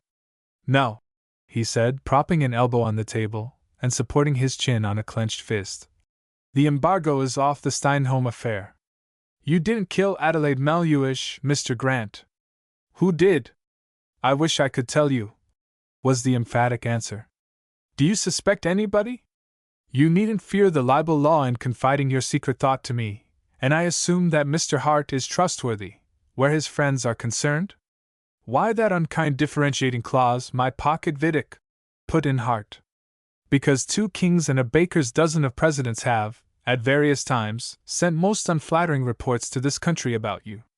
I must have annoyed him most damnably. You had. I congratulate you, but heaven only knows where I may convoy you some day on an extradition warrant. Proceed, Mr. Grant. I assure you, on my honor, that the only reasonable suggestion I can make is that put forward by my gardener today, said Grant. He thinks that the murder must have been committed by a lunatic. I can offer no other hypothesis. Your gardener may be right. But what lunatic, barring yourself and the horse-coper, Elkin, is in love with Doris Martin? Like Elkin the previous night, Grant struck the table till things rattled. Keep her name out of it, he cried fiercely. You are a man of the world, not a suspicious idiot of the Robinson type. You heard today the full and true explanation of her presence here on Monday night. It was a sheer accident. Why harp on Doris Martin rather than any member of the Bates family? Who, may I ask, is Doris Martin? Put in Hart. The Steinholm postmaster's daughter, said Furneaux. A remarkably pretty and intelligent girl. If her father was a peer, she would be the belle of a London season. As it is, her good looks seem to have put a maggot in more than one nut in this village. Hart waved the Negro's head in the air. The lunatic theory for mine, he declared. If one woman's lovely face could bring 1,000 ships to Albion, why should not another's drive men to madness in Steinholm? Well phrased, sir, cackled Furneaux delightedly.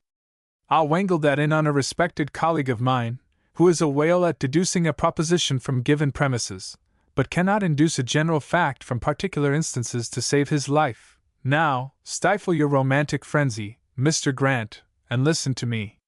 If you were minded to instruct me in the art of writing good English, I would sit at your feet an attentive disciple. When I, Furneaux, of the Yard, lay down a first principle in the investigation of crime, I expect deference on your part. I tell you unhesitatingly that if Doris Martin didn't exist, Adelaide Maluish would be alive now. That, as a thesis, is nearly as certain a thing as that the sun will rise tomorrow. I go farther, and hazard the guess, not the fixed belief, though my guesses are usually borne out by events, that if Doris Martin had not been in this garden at 10:30 on Monday night, Adelaide Maluish would not have been killed some 20 minutes later. It is useless for you to fume and rage in vain effort to disprove either of these presumptive facts. You are simply beating the air. This mystery centers in and around the postmaster's daughter. Come now, you are a reasonable person. Admit the cold, hard truth, and then give play to your fancy. Sir, said Hart, brandishing his pipe again, I suggest that you and I, here and now, form a mutual admiration society. It is a cruel and bitter thing that an innocent girl should be dragged into association with a foul crime, said Grant stubbornly. I am not disputing the force of your acumen, Mr. Furneaux. My only desire is to shield the good name of a very charming young lady. What's done can't be undone, countered the detective, well knowing that Grant confessed himself beaten. But what is all the bother about? You've heard from Miss Martin's own lips absolutely the whole truth, and nothing but the truth. Put her in the witness box, and what more can she tell you? I am not worrying about her appearance in the witness box, said Furneaux dryly. Long before that stage is reached I shall be hunting a star burglar, or, perhaps, looking into the Foreign Office dossier of our worthy friend here, as today's papers hint at trouble in Venezuela. No, sir. The county police will get all the credit. P.C. Robinson will be swanking about then, telling the yokels what he did. I, with Olympic nod, say, there's your man, and the handcuffs brigade do the rest. So far as I can foresee, Miss Martin's name may be spared any undue prominence in this inquiry. I go even farther, and promise that anything I can do in that way shall be done. That is very kind and considerate of you, said Grant gratefully. Don't halloo till you're out of the wood, said Furneaux, sitting back suddenly and nursing his left knee with clasped hands. I can't control other people's actions, you know. What I insist on tonight is that you shall envisage this affair in its proper light. We have a long way to travel before counsel rises with his smug "May it please you, me lud, and gentlemen of the jury." But, having persuaded you to agree that, willy-nilly, Miss Doris is the hub of our little universe for the hour, I now swear you and this fire-eater in as assistants. There must be no more speeches, no punching of heads, very little love-making, and that by order. Has the postmaster's daughter a delectable sister, O Lilliputian cop? Demanded Hart. No, 2 of them would have caused a riot long since. Mr. Grant will do all, and more than all, necessary in that direction. Grant leaned forward. He spoke very earnestly. I want you to believe me when I tell you, he said, that I never gave serious thought to the notion of marrying Miss Martin until such a possibility was suggested last night by that swab, Ingerman. Ah, Ingerman! You kept a record of what he said, I gather? Yes, here it is. Grant rose, and went to a writing desk with nests of drawers which stood against the wall on the left of the door. He never used it for its primary purpose. When the table was laid for meals, Minnie or her mother had orders to remove all papers and books to the top of the desk. The house contained no other living room of size. The hall was spacious. A smoking den next the dining room had degenerated into a receptacle of guns, fishing rods, golf clubs, alpenstocks, skis, and other such sporting accessories. The remainder of the ground floor accommodation was given up to the Bateses. Unlocking a drawer, Grant produced a notebook, which he handed to Furneaux. The detective laid it on the table. He was sitting with his back to the large window. Hart faced him. Grant's chair was between the two. By the way, as you're on your feet, Mr. Grant, said Furneaux, you might just show me exactly where you were standing when you saw the face at the window. For the love of Mike, what's this? Gurgled Hart. The face at the window, the postmaster's daughter. How many more catchy crossheads will you bring into the story? Poor Adelaide Maluish undoubtedly came here on Monday night and looked in at me while I was at work, said Grant sadly. You know the history of my calf love 3 years ago, Wally. Shall I ever forget it? You bored me stiff about it. Then, when the crash came, you walked me off my legs in the upper Engadine. Ugh!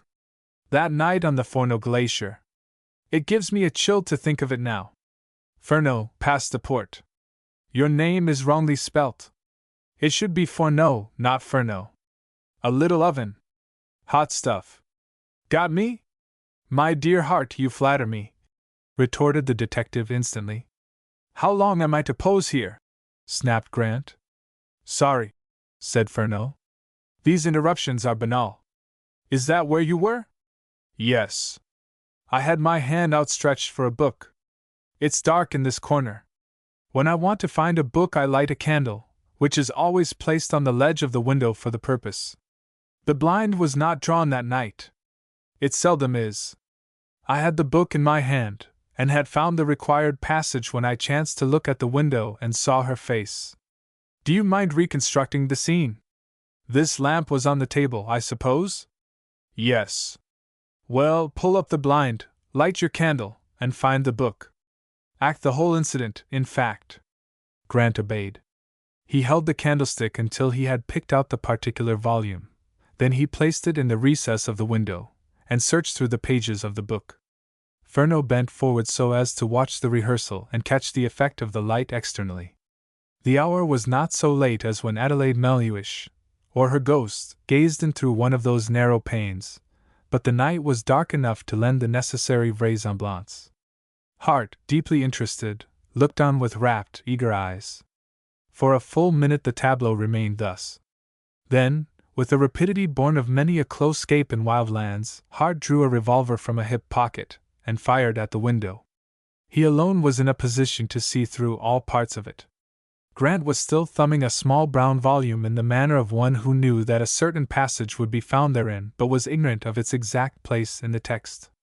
Furneaux, intent on his every movement, had only a sidelong view of the window, which, it will be remembered, formed a tiny rectangle in a thick wall.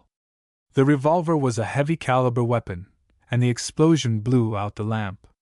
The flame of the candle flickered, owing either to the passage of the bullet or the disturbance of the air.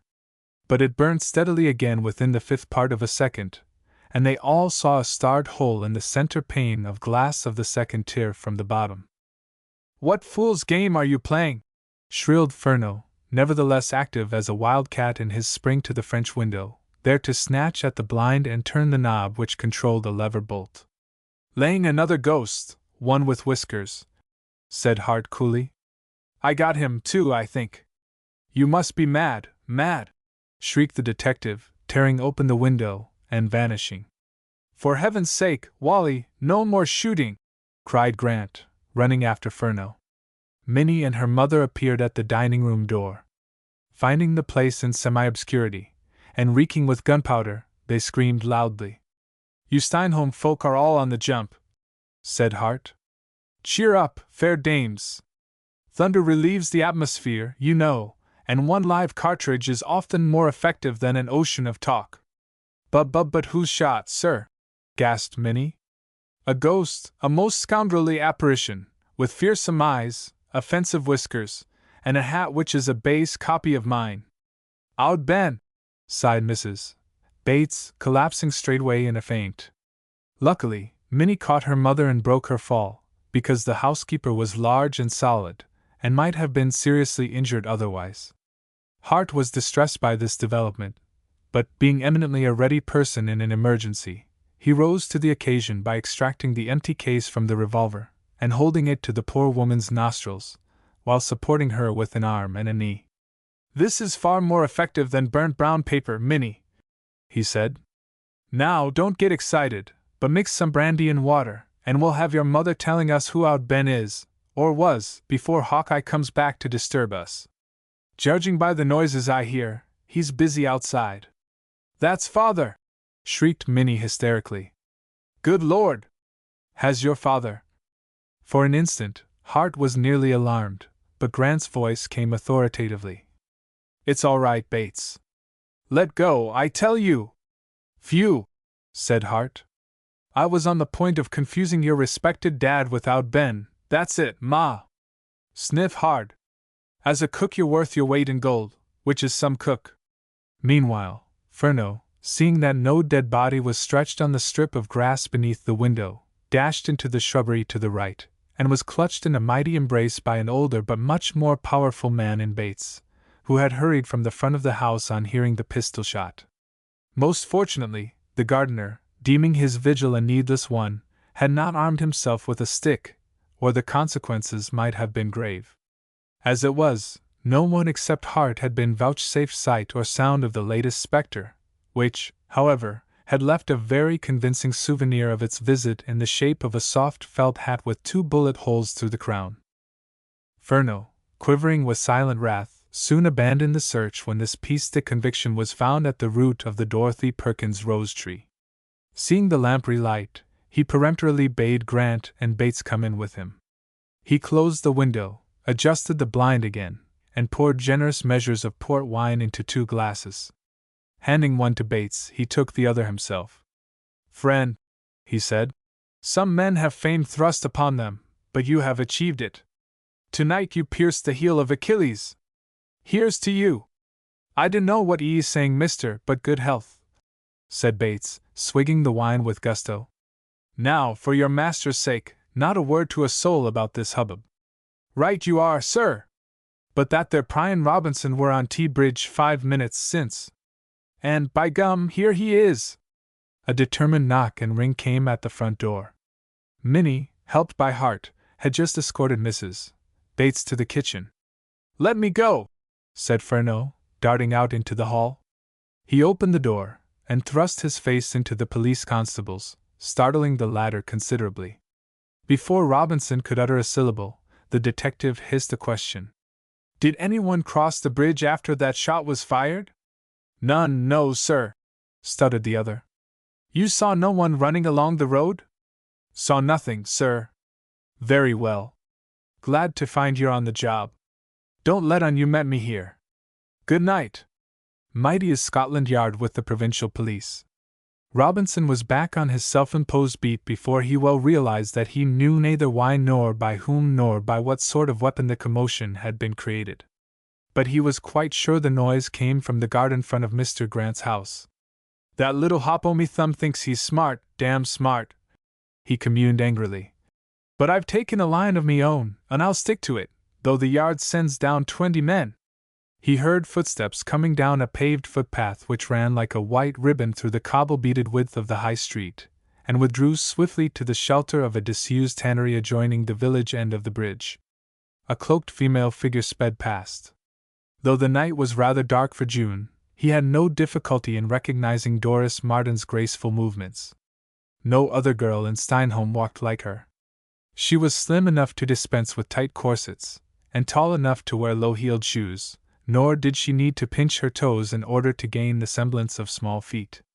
After her went Robinson, keyed to exultation by this outcome of his watchfulness. She was going to the Hollies, of course. The road led to Knoleworth, and no young woman of her age in the village would dream of taking a lonely walk in the country at 10 o'clock at night. For a man of his height and somewhat ponderous build, the policeman followed with real stealth. Thus, when she turned in at the gate, he was there by the time she had reached the front door. He heard her pull the bell. Curiously enough, to his thinking, Furneaux again appeared. "Is Mr. Grant at home?" he heard Doris say. "Yes." "Will you come in?" replied the detective. Is all well here?" "Quite, I assure you." "But do come in. I'll escort you home. I'm going to the inn in 5 minutes." Doris, after hesitating a little, entered. Robinson crept on tiptoe over a stretch of gravel, and took to the shrubbery. It was high time, he thought, that the local constabulary learned what was going on in that abode of mystery. Chapter 9. How whom the cap fits. Several minutes had elapsed between the two unexpected visits. During those minutes a somewhat acrimonious discussion broke out in the dining room. Bates went to reassure his wife, and Hart sauntered back from the kitchen. He was received by Furneaux and Grant more in sorrow than in anger, a pose on their part which he blandly disregarded. He helped himself to the remains of the decanter of port. "The next point of vital interest in the narrative is to establish, by such evidence as is available, who Oud Ben is, or was," he said. "I presume, since he had attained local celebrity as a ghost, he has passed over, as the spiritists say." "Sit down!" cried Furneaux savagely. Hart sat down, and began filling that portentous pipe. "You fellows merely ran into each other outside, I take it," he said, apparently by way of a chatty remark. "The crack of the pistol shot and the supposed resurrection of Oud Ben threw Mrs. Bates temporarily off her balance, so I helped in reviving her. Between such a cook and such a ghost, who would hesitate?" When Furneaux was really irritated, he swore in French. "Nom d'un bon petit homme gris!" he almost squealed. "Why did you whip out that infernal revolver? You spoiled everything, everything! Have you no sense in that picturesque head of yours? Your skull is big enough to hold brains, not soap bubbles. Did your French father marry a Jap?" inquired Hart, with sudden interest. "And now you're insulting my mother," yelped the detective. "Not I. You know nothing about the finest race of little women in the world, or you would not even imagine such rubbish. But why didn't you tell me that you saw someone outside? You wouldn't have believed me. The goblin was disappearing. I had to shoot quick." "Why shoot at all?" "Sir, there are certain manifestations I object to on principle. What self-respecting ghost ever wore whiskers? This was no ghost. You shot the man's hat off. Then what the blazes are you growling at? Had I, in blood-curdling whisper, told you that once again there was a face at the window, you would have scoffed at me. The ill-looking scamp caught my eye after his first glance at Grant. He was mizzling when I fired. You would have sat there and argued about hypnosis, with our worthy author's skilled support. And there would have been no hat. I do an admirable bit of trick shooting, yet I am only reviled for my dexterity. Really, Charles Francois? Ah, you remember at last?" And the detective smiled sourly. "Parfaitement. As they say in Paris, where you and I met once, though 'twas in a crowd. But I didn't steal the blessed pearl. I believe it was that blatant patriot, Domingo Suarez.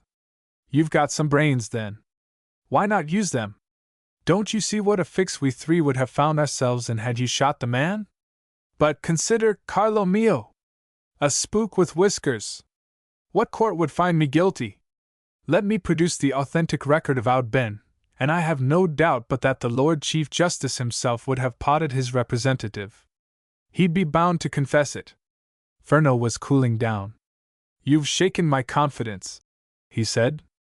Unless I have your promise that you will never do such a thing again while in my company, I shall ban you from this inquiry with bell, book, and candle. Very well. It's a bargain. Now let us ponder Exhibit A. He stretched a long arm over the table and took the hat. Put it on, commanded the detective. Hart did so, and scowled frightfully. Furneaux bent forward and squinted. Notice the line of those bullet holes, he said to Grant. Any man wearing that hat must have had his scalp plowed up, said Grant instantly. Well, we know that nothing of the kind happened. Why? It was perched on top of a wig, drawled Hart. Furneaux was slightly disappointed. There was no denying it. Being a vain little person, he liked to show off in a minor matter such as this. Yes, he admitted. And what's the corollary? That the wearer is probably a clean-shaven person with thin hair, a daring scoundrel who is well posted in the leading characteristics of Oud Ben. Charles Le Petit, time is now ripe for details of that hairy goblin. Where did you dig him up from, anyhow? Said the detective testily. Mrs. Bates recognized him from my vivid description. Her husband can tell us the story, put in Grant. I'll fetch him. He had not moved ere the front door bell rang a second time. Here is Oud Ben himself, I expect, said Hart. If it's that Robinson, growled Furneaux vexedly, hastening to forestall Minnie. But it was Doris Martin, and very pretty she looked as she entered the room, her high color being the joint outcome of a rapid walk and a very natural embarrassment at finding the frankly admiring eyes of a stranger fixed on her. I don't quite know why I'm here, she said with a nervous laugh, addressing Grant directly. You will think I am always gazing in the direction of the Hollies, but my room commands this house so fully that I cannot help seeing or hearing anything unusual. A few minutes ago I heard what I thought was a muffled gunshot. I looked out, and saw your window thrown open, though the light was dim, and only a candle was showing in the smaller window. I was alarmed, so came to inquire what had happened. You'll pardon me, I'm sure. Say you don't, Jack, I implore you, and let me apologize for you, pleaded Hart. Doris, this is my good friend, Wally Hart, smiled Grant. Won't you sit down? We have an exciting story for you. Father will be horribly anxious if he knows I have gone out. Nevertheless, there was sufficient spice of Mother Eve in Doris that she should take the proffered chair. Sorry to interrupt, broke in Furneaux. Did you meet P.C. Robinson? No. You came by way of the bridge? There is no other way, unless one makes a detour by bushwalk. The detective whirled round on Grant. What room is over this one? Minnie's. She's in the kitchen, with her mother. See that she doesn't come upstairs while I'm absent. You three keep on talking. Thanks, said Hart. Doris, more self-possessed now, read the meaning of the quip promptly. Mr. Grant has often spoken of you, she said. You talk, and we'll listen. Not so, divinity, came the retort. I may be a parrot, but I don't want my neck wrung when you've gone. Don't encourage him, Doris, said Grant, or you'll be here till midnight. If that's the best you can do, you had better leave the recital to me, laughed Hart. Meanwhile, Furneaux had stolen noiselessly to the bedroom overhead. The casement window was open. He had noted that fact while in the garden. He peeped out, and was just in time to see Robinson emulating a Sioux Indian on the warpath. The policeman removed his helmet, and was about to peer cautiously through the small window. The detective's blood ran cold. What if Hart discovered yet another ghost? Robinson, go home, he said in sepulchral tones. The constable positively jumped. He gaped on all sides in real terror. He, too, had heard hair-raising tales of Oud Ben. Go home, hissed Furneaux, leaning out. Then the other looked up. Oh, it's you, sir, he gasped, sighing with relief. Man, you've had the closest shave of your life. There's a fellow below there who shoots at sight. But I'm on duty, sir. You'll be in kingdom come if you gaze in at that window. Be off. Robinson, you and I will quarrel if you don't do as I bid you. And that would be a pity, because I want to inform Mr. Fowler that he has a particularly smart man in Steinholm. Very well, sir, if you're satisfied, I must be. And away went the eavesdropper, crushed, still tingling with that fear of the supernatural latent in every heart, but far from convinced. Furneaux tripped downstairs. The routing of Robinson had put him into a real good humor. He found the three in the dining room gazing spellbound at the felt hat. Now, young lady, you're coming with me, he said, grinning amiably. The Sussex constabulary is quelled for the hour. But, Mr. Furneaux, I recognize that hat, said Doris, and it was notable that even Hart remained silent. The detective looked at her strangely, but put no question. I am almost sure it belongs to our local amateur dramatic society, went on the girl. It was worn by Mr. Elkin last November. He played a burlesque of Svengali. I was Trilby, and caught a horrid cold from walking about without shoes or stockings. Don't tell me any more, was Furneaux's surprising comment. I'll do the rest. But let me remark, Miss Martin, that I experienced great difficulty, not so long ago, in persuading friend Grant that you were the only important witness this case has provided thus far. Playing in a burlesque, were you? We've been similarly engaged tonight. The farce must stop now. It makes way for grim tragedy. Not one word of tonight's events to anyone, please. Are you ready? Doris stood up. Hart thrust the Negro's head at the detective. Fouché, he said, do you honestly mean slinging your hook without making any inquiry as to how Ben? Oh, the ghost, said Doris eagerly. The Bateses would think of him, of course. An old farmer named Ben Robson used to live in this house about the time of Napoleon. He was suspected by the authorities to be an agent of the smugglers, and the story goes that his own daughter quarreled with him and betrayed him. He narrowly escaped hanging, owing to his age, I believe, and was sentenced to a long term of imprisonment. At last he was released, being then a very old man, and he came straight here and strangled his daughter. It is quite a terrible story. He was found dead by her side. Then people remembered that she had spoken of someone scaring her by looking in through that small window some nights previously. Naturally, a ghost was soon manufactured. I really wonder why the man who rebuilt and renamed the place in the middle of last century didn't have the window removed altogether. Glad I began the work of demolition tonight, said Hart, and for once, his tone was serious. Why did you never tell me that scrap of history, Doris? Inquired Grant. You liked the place so much that father and I agreed not to mar your enthusiasm by recalling an unpleasant legend, she said frankly. Not that what I've related isn't true. The record appears in a Sussex miscellany of those years. Oh, my goodness, can it be 11 o'clock? The hall clock had no doubt on the point. Furneaux pocketed the written notes regarding Ingerman and grabbed the hat off the table. Grant, for some reason, was aware that the detective repressed an obvious reference to the last occasion on which the girl had heard that same clock announce the hour. Furneaux would allow no other escort. He and Doris made off immediately. When they were gone, Hart stared fixedly at an empty decanter. My dim recollection of your port, Jack, is that it was a wine of many virtues and few vices, he mused aloud. Grant took the hint, and went to a cellar. Returning, he found his crony poring over the book which, singularly enough, figured prominently on each occasion when the spectre-producing window was markedly in evidence. Hart glanced up at his host, and nodded cheerfully at a dust-laden bottle. What is there in the talisman which needed so much research?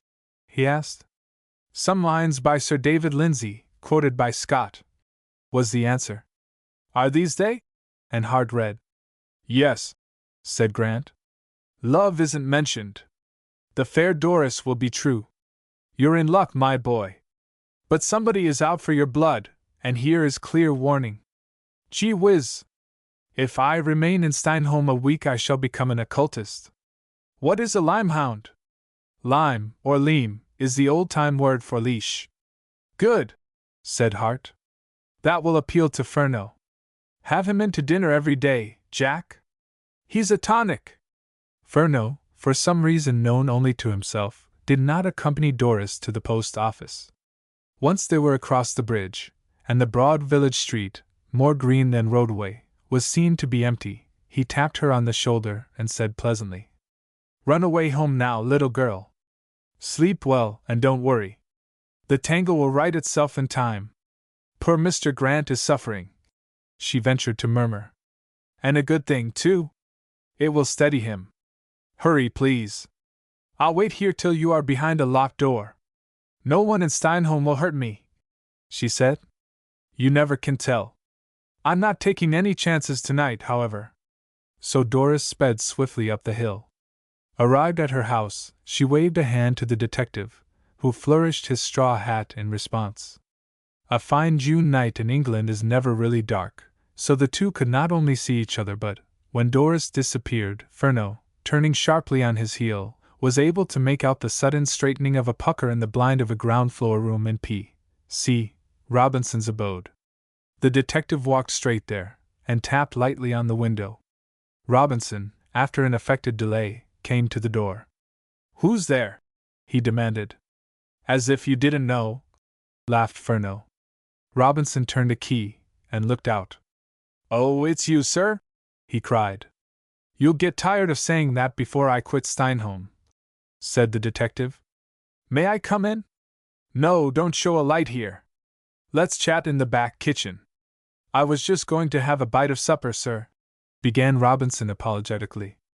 "It's late in the kitchen. Only bread and cheese and a glass of beer. Will you join me?" "With pleasure, if I hadn't stuffed myself at Grant's place." "Nice fellow, Grant. Pity you and he don't seem to get on together. Of course, we policemen cannot allow friendship to interfere with duty, but between you and me, Robinson, strictly in confidence, Grant had no more to do with the actual murder of Miss Maluish than either of us two." Robinson had turned up a lamp, and hospitably installed Furneaux in his own easy chair. "The actual murder, you said, sir?" he repeated. "Yes. It was his presence at the Hollies which brought an infatuated woman there, and thus directly led to her death. That is all. Grant is telling the truth.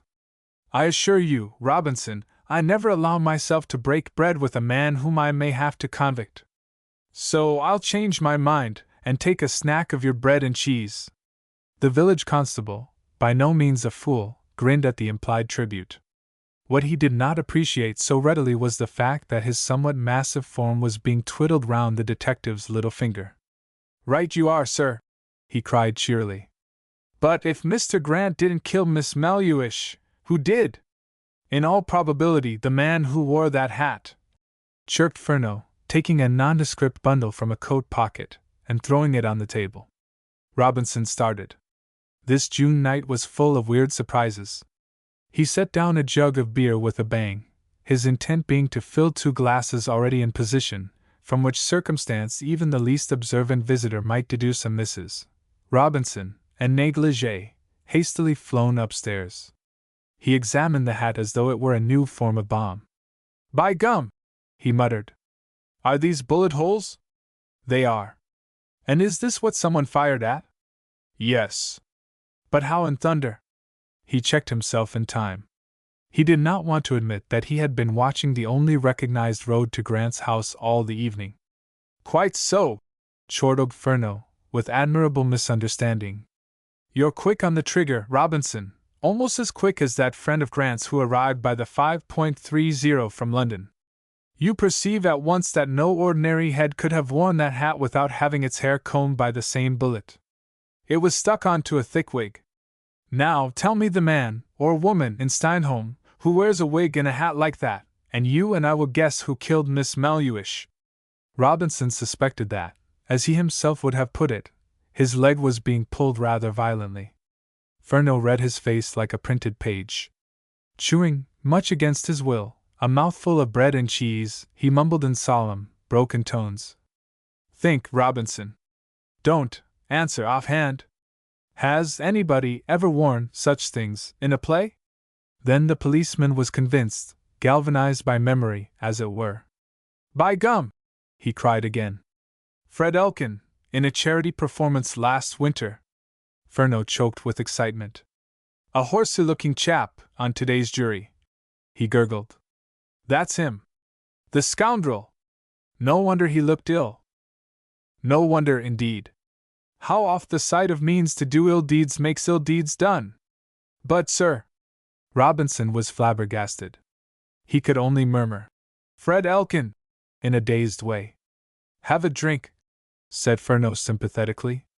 I'll wet my whistle, too. Only half a glass, please. Now, we mustn't jump to conclusions. This Elkin looks a villain, but may not be one.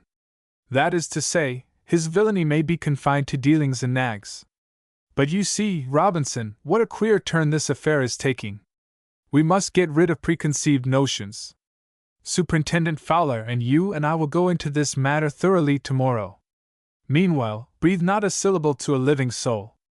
If I were you, I'd let Mr. Grant understand that we regard him as rather outside the scope of our inquiry. This beer is very good for a country village. You know a good thing when you see it, I expect. Pity I don't smoke, or I'd join you in a pipe. I must get a move on, now, or that fat landlord will be locking me out. Good night. Yes. I'll take the hat. Good night. While walking up the hill, Furneaux fanned himself with the straw hat. One small bit of my brain is evidently a hereditary bequest from a good-natured ass, he communed. Here am I, Furneaux, plagued beyond endurance by a first-class murder case, and I must go and busy myself with the love affair of a postmaster's daughter and a feather-headed novelist. When Tomlin admitted him to the Hare and Hounds, he buttonholed the landlord, who, at that hour, was usually somewhat obfuscated. Sir, said the detective gravely, I am told that you Steinholm folk indulge occasionally in such frivolities as amateur theatricals? Once in a way, sir. Once in a way. Afore I lock up the bar, will you? Not tonight. I've mixed port and beer already, and I'm only a little fellow. Now you, Mr. Tomlin, can mix anything, I fancy? I've tried a few combinations in me time, sir. But about these theatrical performances, is there any scenery, costumes, props as actors call them? Yes, sir. They're stored in the loft over the clubroom, the room where the inquests were held. What, here? Furneaux's shrill cry scared Mr. Tomlin. Why, yes, sir, he stuttered. Is that my candle? Said the detective tragically. I'm tired dead beat. Tonight, Mr. Tomlin, you are privileged to see the temporary wreck of a noble mind. God, what, 'tis a harrowing spectacle. Furneaux skipped nimbly upstairs. Tomlin proceeded to lock up. It's good for trade, he mumbled. But I'll be glad when these London gents clears out. They worry me, they do. Fair Jem a turn he did. A tech, indeed. He's nothin' but a play actor hisself. Chapter 10. The Case Against Grant. Next morning, after a long conference with Superintendent Fowler, from which, to his great chagrin, P.C. Robinson was excluded, Furneaux went to the post office, dispatched an apparently meaningless telegram to a code address, and exchanged a few orthodox remarks with Doris and her father about the continued fine weather. While he was yet at the counter, Ingerman crossed the road and entered the chemist's shop. Let me see, said the detective musingly. By committing a slight trespass on your left-hand neighbor's garden, can I reach the yard of the inn? What the eye doesn't see the heart doesn't grieve over, smiled Doris. Mrs. Jefferson went to Knoleworth early today, and took her maid. By shopping at the stores there, they save their fares, and have a day out each week. May I go that way, then? He said. Suppose you send that goggle-eyed skivvy of yours on an errand. This was done, and Furneaux made the desired transit. Now Tomlin, to whom the comings and goings of all and sundry formed the staple of the day's gossip, had seen the detective go out, but could take his soul on Davy, that the queer little man had not returned. He, too, had watched Ingerman going to Siddle's. 10 minutes later Elkin came down the hill, and headed for the same rendezvous. 5 minutes more, and Hobbs, the butcher, joined the others.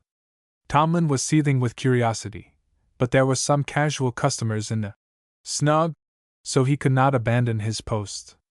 Soon, however, Ingerman led Elkin and Hobbs to the inn. Evidently, the financier had been making some small purchases. He was in high spirits. Ordering appetizers before the midday meal, he announced that he was returning to London that afternoon, but would be in Steinholm again for the adjourned inquest. "No matter how my business suffers, I mean to see this affair through," he vowed. "You gentlemen can pretty well guess my private convictions. You were good enough to give me your friendship, so I spoke as openly as one dares when no charge has actually been laid against any particular person."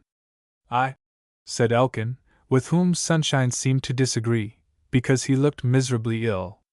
"We know what you mean, Mr. Ingerman. If the police were half sharp, they'd have nabbed their man before this. Did you put any water in this gin, Tomlin?" "Water?" wheezed Tomlin indignantly. "Water? Well, no offense. I can't taste anything. I believe I could swallow dope and not feel it on my tongue." "You do look bad, and no mistake, Fred," agreed Hobbs. "Are you vetting yourself?" "Don't. Every man to his trade, says I. Give Dr. Foxton a call. I'm taking his medicine regular. Perhaps I need a change." "Ave a weekend in London," said Hobbs, with a broad wink. "Change of medicine, I mean. I'm not leaving Steinholm till things make a move. My next trip to London will be my honeymoon." "You look like a honeymooner, I don't think," guffawed Hobbs. "You wouldn't laugh if I told you what you really look like," cried Elkin angrily. "Bet you a level fiver I'm married this year. Now put up or shut up."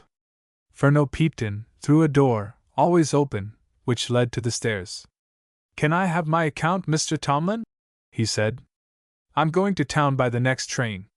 "You don't mean to say, Mr. Furneaux, that you are abandoning the case so soon?" broke in Ingerman. "Did I say that?" inquired the detective meekly. "No, one can't help drawing inferences occasionally." "Great mistake. Look at our worthy landlord. He's been drawing inferences as well as corks, and he's beat to the world."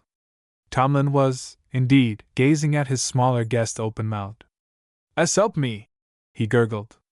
"I could ha' sworn. Bad habit," and Furneaux crooked a waggish forefinger at him. "Even the wisest among us may err. Last night, for instance, I blundered. I really fancied I had a clue to the Steinholm murderer. And where do you think it ended? In the loft of your clubroom, Mr. Tomlin. In a box of old clothes at that. Silly, isn't it?" "What? The Mamador play Hackton things?" "Exactly." Elkin grunted, though intending to laugh. "Not so sharp for a London tech, I must say," he cried. "Why, those props have been there since before Christmas." "Yes. I know now," was the downcast reply. 12 hours ago I thought differently. Didn't I, Mr. Tomlin?" Tomlin tried hard to look knowing. "Oh, is that what you were driving at?" he said. "Dang me, mister, I could soon ha' put you right ad you told me." "Well, well. Can't be helped. I may do better in London. What do you say, Mr. Ingerman? The city is the real mint of money and crime. Who knows but that a stroll through Cornhill may have some bearing on the Steinholm mystery? Maybe you'd get a bit nearer if you took a stroll along the Knowlworth Road, and not so very far either," guffawed Elkin. "Who knows?" repeated Furneaux sadly. "Good day, gentlemen. Some of this merry party will meet again, of course, if not here, at the assizes. Don't forget my bill, Mr. Tomlin. By the way, one egg at breakfast had seen vicissitudes. It shouldn't be rated too highly." "I'm traveling by your train," cried Ingerman. "So I understood," said Furneaux over his shoulder. There was silence for a moment after he had gone. Ingerman looked thoughtful, even puzzled. He was casting back in his mind to discover just how and when the detective understood that his departure was imminent, since he himself had only arrived at a decision after leaving the chemist's. "That chap is no good," announced Elkin. "I'll back old Robinson against him any day.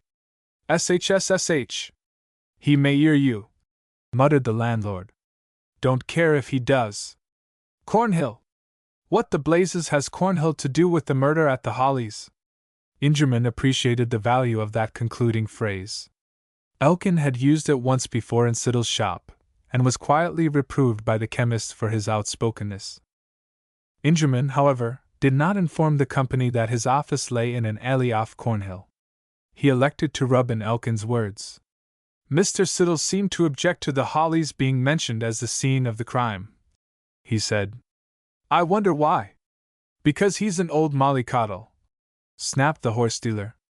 Thinks everyone is like himself, a regular slow coach. Tomlin closed the door into the passage, closed it for the first time in living memory, whereat Furneaux, on the landing above, grinned sardonically, and ran downstairs. What's this about them amateurs CLES? He inquired portentously. Oh, as the key of that box? I have, said Elkin. I locked it after the last performance, and unless you've been up to any monkey tricks, Tomlin, the duds are there yet. You've been in the idea off all the mornin', Fred, protested the aggrieved landlord. Fust, the gin was wrong, and now I'm supposed to ave rummage your box. What for? Furneaux popped in. My bill ready? He squeaked. No, sir. The train leaves at 2, but I'm driving to Norworth with Superintendent Fowler. The door closed behind him. Tomlin shook his head. Box. Jack in the box, I reckon, he said darkly, turning to a dogged ledger. Neither at Norworth nor Victoria did Ingerman catch sight of the detective, though he was anxious either to make the journey in the company of the representative of Scotland Yard or arrange an early appointment with him. True, he was not inclined to place the strange-mannered little man on the same high plane as that suggested by certain London journalists to whom he had spoken. But he wanted to win the confidence of the Yard in connection with this case, and the belief that he was being avoided was nettling. He found consolation, of a sort, in the illustrated papers. One especially contained 2 pages of local pictures. Mr. Grant addressing the crowd, with full text, was very effective, while there were admirable studies of the Hollies and the scene of the tragedy. His own portrait was not flattering. The sun had etched his Mephistophelian features rather sharply, whereas Grant looked a very fine fellow. Ingerman would have been more than surprised were he privileged to overhear a conversation which began and ended before he reached his flat in North Kensington. Furneaux, who had jumped into the fore part of the train at Norworth, and was out in a jiffy at Victoria, handed his bag to a station detective, and turned into Vauxhall Bridge Road, one of the quietest of London's main thoroughfares. There he met a big man, dressed in tweeds, whose manifest concern at the moment seemed to center in a rather bad wrapping of a very good cigar. Ah! How goes it, Charles? Cried the big man heartily, affecting to be aware of Furneaux's presence when the latter had walked nearly 100 yards down a comparatively deserted street. What's wrong with the tuffa? Inquired Furneaux testily. My own carelessness. Stupid things, bans on cigars. Well, what's the rush? There's a train to Steinholm at 5 o'clock. I want you to take hold. I must have help. Like your cigar, this case has come unstuck. Mr. James Leander Winter, Chief Inspector under the Criminal Investigation Department, whistled softly. Tut, tut, he said.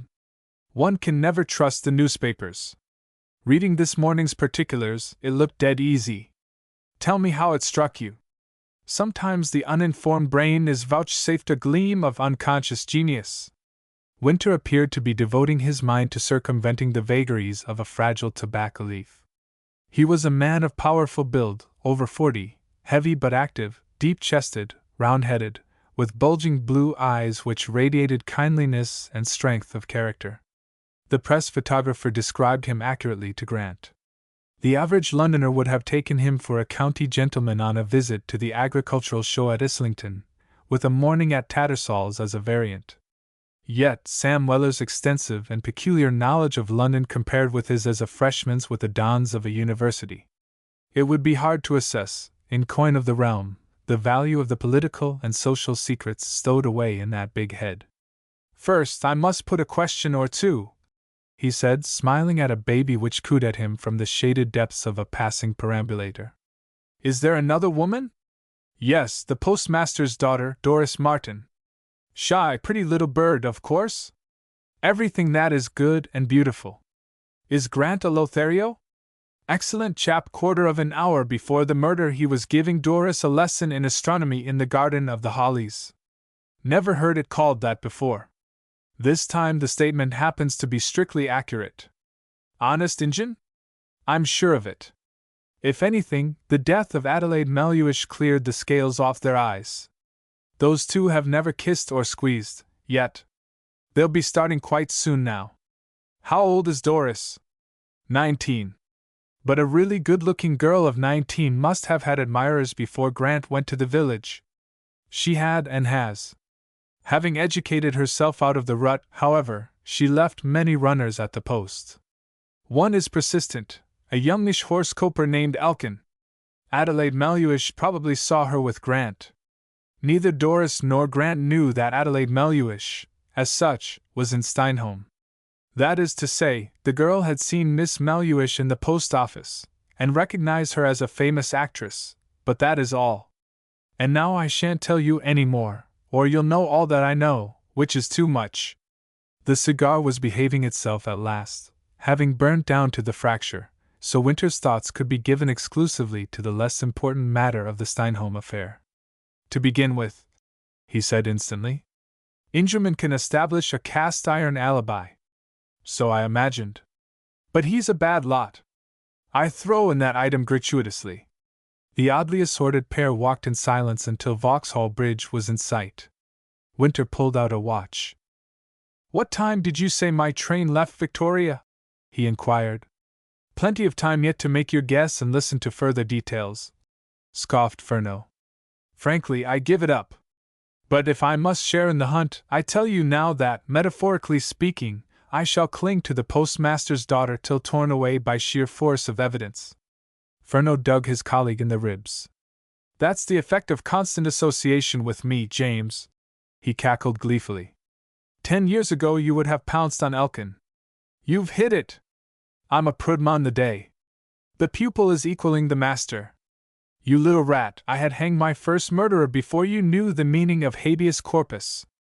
Let's turn now, and get to business. Few Treasury barristers, leading for the Crown, could have marshalled the facts with such lucidity and fairness as Furneaux during that saunter to Victoria Station. Nothing extenuate, nor set down aught in malice, said Othello to Lodovico, and these Scotland Yard men, charged with so great a responsibility, never forgot the great-hearted Moore's advice. When Winter took his seat in the train at 5 o'clock he could have drawn a plan of Steinholm, which he had never seen, and marked thereon the exact position of each house mentioned in this record. Moreover, he was acquainted with the chief characters by sight, as it were. And finally, he and Furneaux had arranged a plan of campaign. Furneaux refreshed a jaded intellect by an evening at the opera. Next morning, at 11 o'clock, he was inquiring for Mr. Ingerman at an office in a certain alley off Cornhill. A smart youth interposed a printed formula between the visitor and a door marked Private. Furneaux wrote his name, and put Steinholm in the space reserved for business. He was admitted at once. Mr. Ingerman, apparently, was immersed in a pile of letters, but he swept them all aside, and greeted the caller affably. Glad to see you, Mr. Furneaux, he said. I missed you on the train yesterday. Did you? Nice quiet place you've got here, Mr. Ingerman, interrupted the detective. Yes. But as I was about to. Artistically furnished, too, went on Furneaux dreamily. Oak, self-toned carpets and rugs, restful decorations. Those etchings, also, show taste in the selection. The Embankment, by night, fitting sequel to the City, by day. I'm a child in such matters, but 'pon my honor, if tempted to pour out my hard-earned savings into the lap of a city magnate, I would disgorge here more readily than in some saloon bar of finance, where the new mahogany glistens, and the typewriters click like machine guns. Ingerman was nettled. He glanced at his correspondence. You have a somewhat far-fetched notion of my position, he said, with a staccato quality in his velvet voice. I am not a magnate, and I toil here to make, not to lose, money for my clients. A noble ideal. Forgive me if my rhapsody took the wrong line. And I'm sure you will forgive me if I now put the question which leads to the probable cause of your visit. Did you travel by the 2 o'clock train yesterday? Yes. I avoided you purposely. May I ask why? My mind was weary. I wanted my wits about me when I tackled you. Ingerman smiled, and leaned back, resting both elbows on the arms of the chair, and bringing the tips of his fingers together. Proceed, he said. You prefer that I should drag out a statement piecemeal rather than receive it en bloc? Put it that way, if you like. I shall even enjoy it. To clear the ground, are you the Isidore G. Ingerman who exploited the A1 mine in Abyssinia? Ingerman's fingertips whitened under a sudden pressure, but his voice remained calm. An unfortunate episode, he said. And the Aegean Transport Company, Limited? Into which I was inveigled by Greeks. But why this history of ruined enterprises? It's a sort of schooling. I have noticed that the smartest counsel invariably begin with a few fireworks in order to induce the proper frame of mind in a witness. Does that mean that you want me to blurt out bitter and prejudiced accusations against Mr. Grant? I want to hear what you have to say about the death of your wife. You forced the cross-examining role on me. I'm doing my best. Ingerman kept silent during many seconds. When he spoke, his cultured voice was suave as ever. Perhaps it was my fault, Mr. Furneaux, he said. You gave me a strong hint. I should have taken it, and we might have started an interesting chat on pleasanter lines. So, with apologies for my insistence about the train, I make a fresh start. I believe firmly that Grant was directly concerned in the murder. And I shall justify my belief. Within the past fortnight a rapprochement between my wife and myself became possible. It was spoken of, even reduced to the written word. I have her letters. Mine should be found among her belongings. May I take it that they have been found? Yes, said Furneaux. Ah. So far, so good. My poor wife reached the parting of the ways. She saw that her life was becoming an empty husk.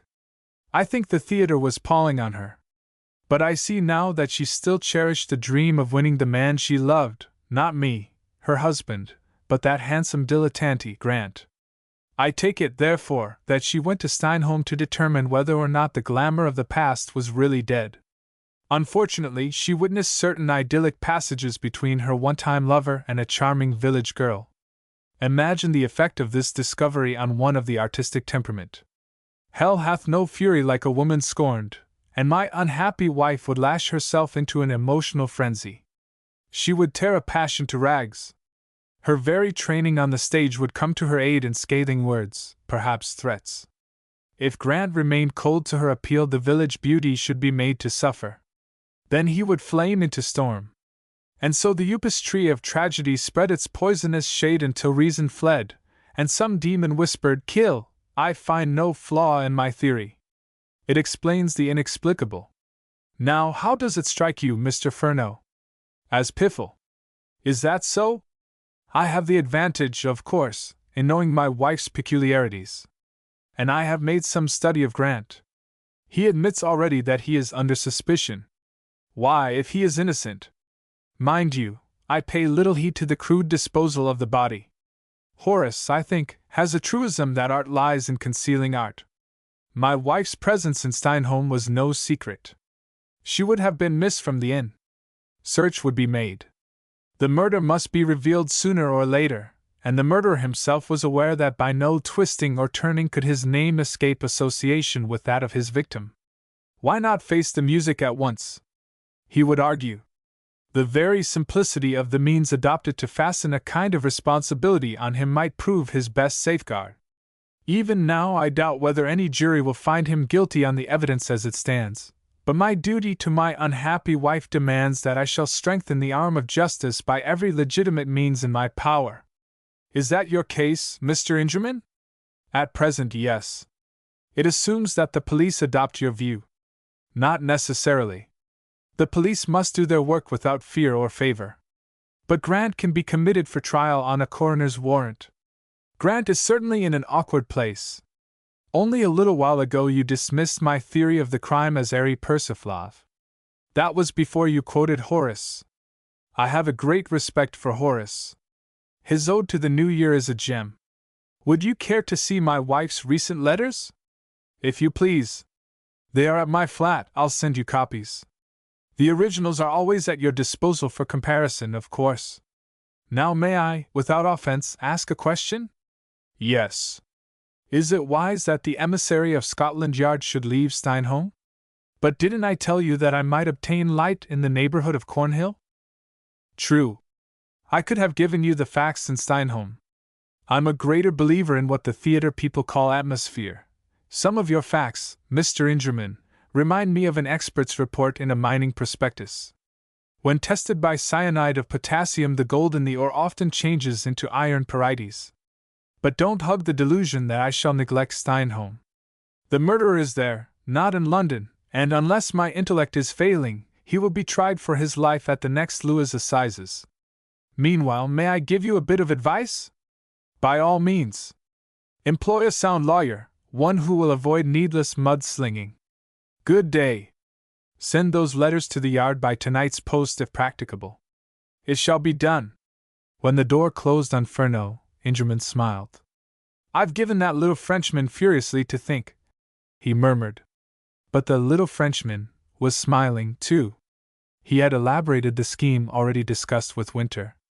It was much to his liking, though unorthodox, rather crack-brained, more than risky, and altogether opposed to the instructions of the police manual. Each of these drawbacks was a commendation to Furneaux. In fact, the Steinholm mystery had taken quite a favorable turn during that talk with Ingerman. Chapter 11. P.C. Robinson takes another line. About the time Furneaux was whisked past the Hollies in Superintendent Fowler's dogcart, Grant and Hart were finishing luncheon, and planning a long walk to the sea. Grant would dearly have liked to secure Doris's company, but good taste forbade that he should even invite her to share the ramble. Thus, the death of a woman with whom he had not exchanged a word during 3 years had already set up a barrier between Doris and himself. Though impalpable, it was effective.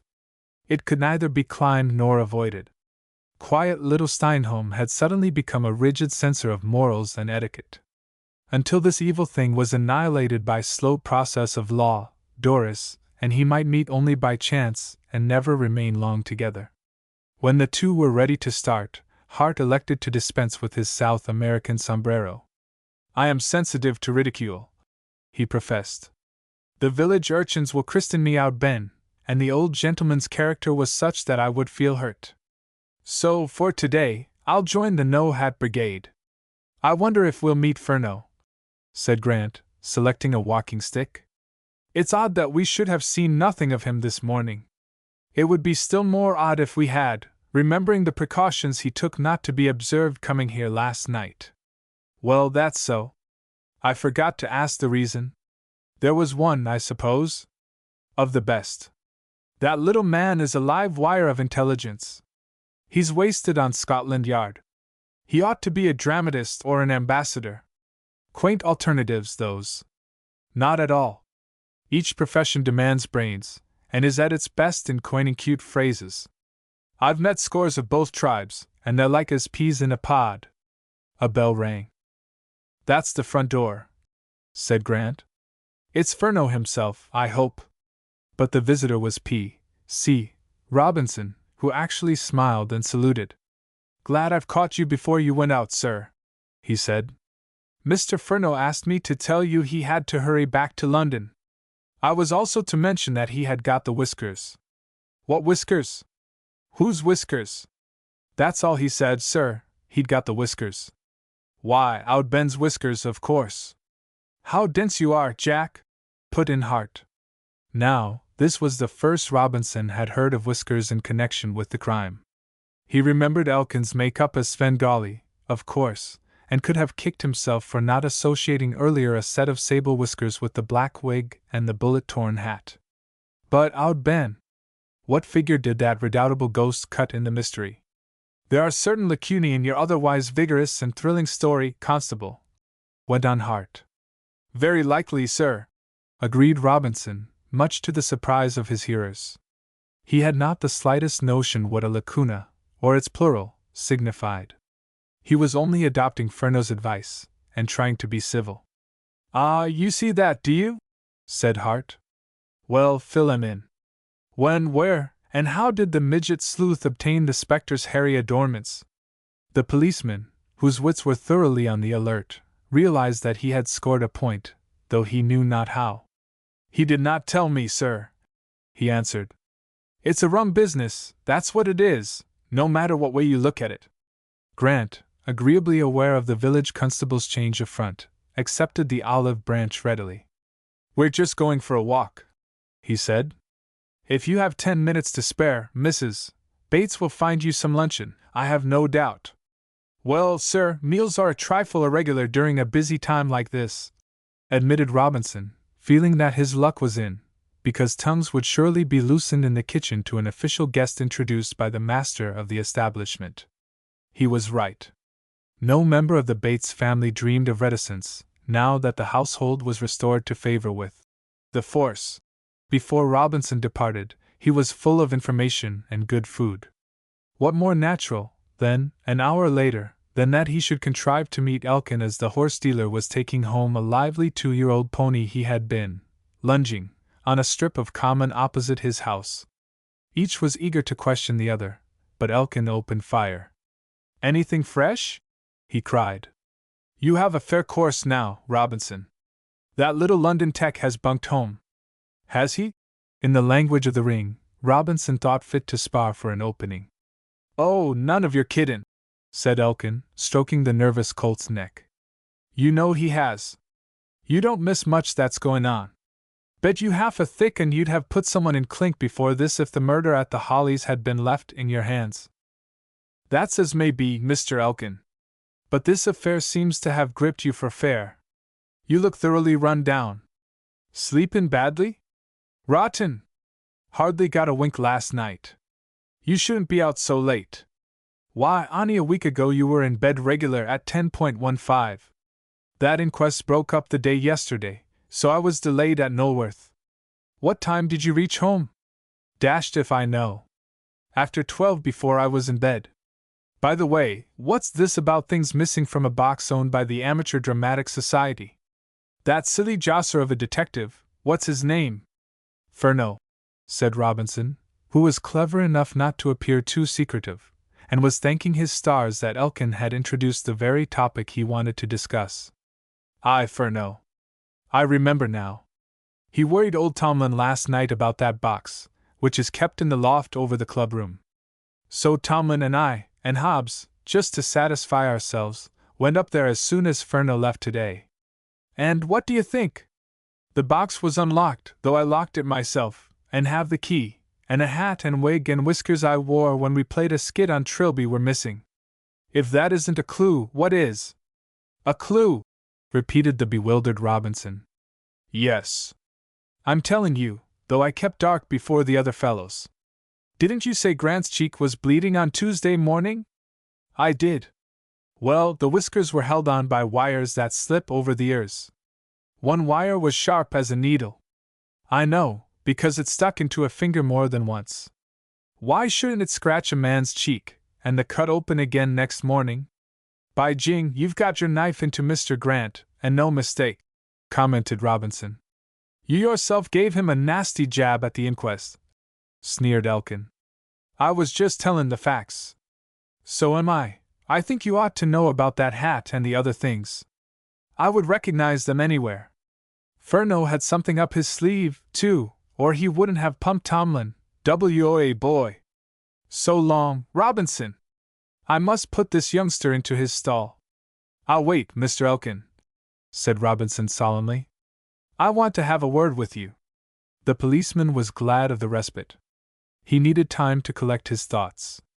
The story of the dinner party and its excitement disposed completely of Elkin's malicious theory with regard to Grant, but since the horse dealer was minded to be communicative, it would be well to encourage him.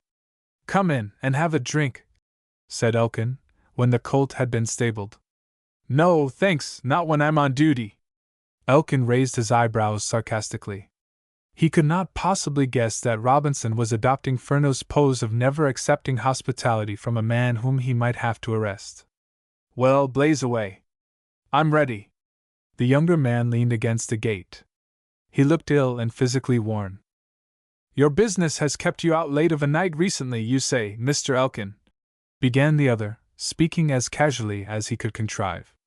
"Now, it might help a lot if you can call to mind anyone you met on the roads at 10 or 11 o'clock. For instance, last night." Elkin laughed in a queer, croaking way. "Last night my mare brought me home. I was decidedly sprung, Robinson. Glad you didn't spot me, or there might have been trouble. What between the inquest, and no food, and more than a few drinks at Norworth, I'd have passed out Ben himself without seeing him, though I believe I did squint in at the Hollies as I went by." "What time would that be?" "Oh, soon after 11. "Sure.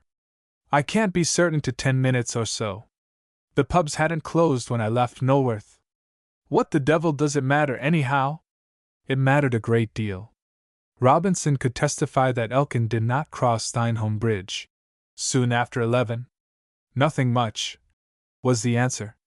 "You see, I'm anxious to find out who might be stirring at that hour, and you know everybody for miles around. I'd like to fix your journey by the clock if I could. Dash it all, man, I was full to the eyes.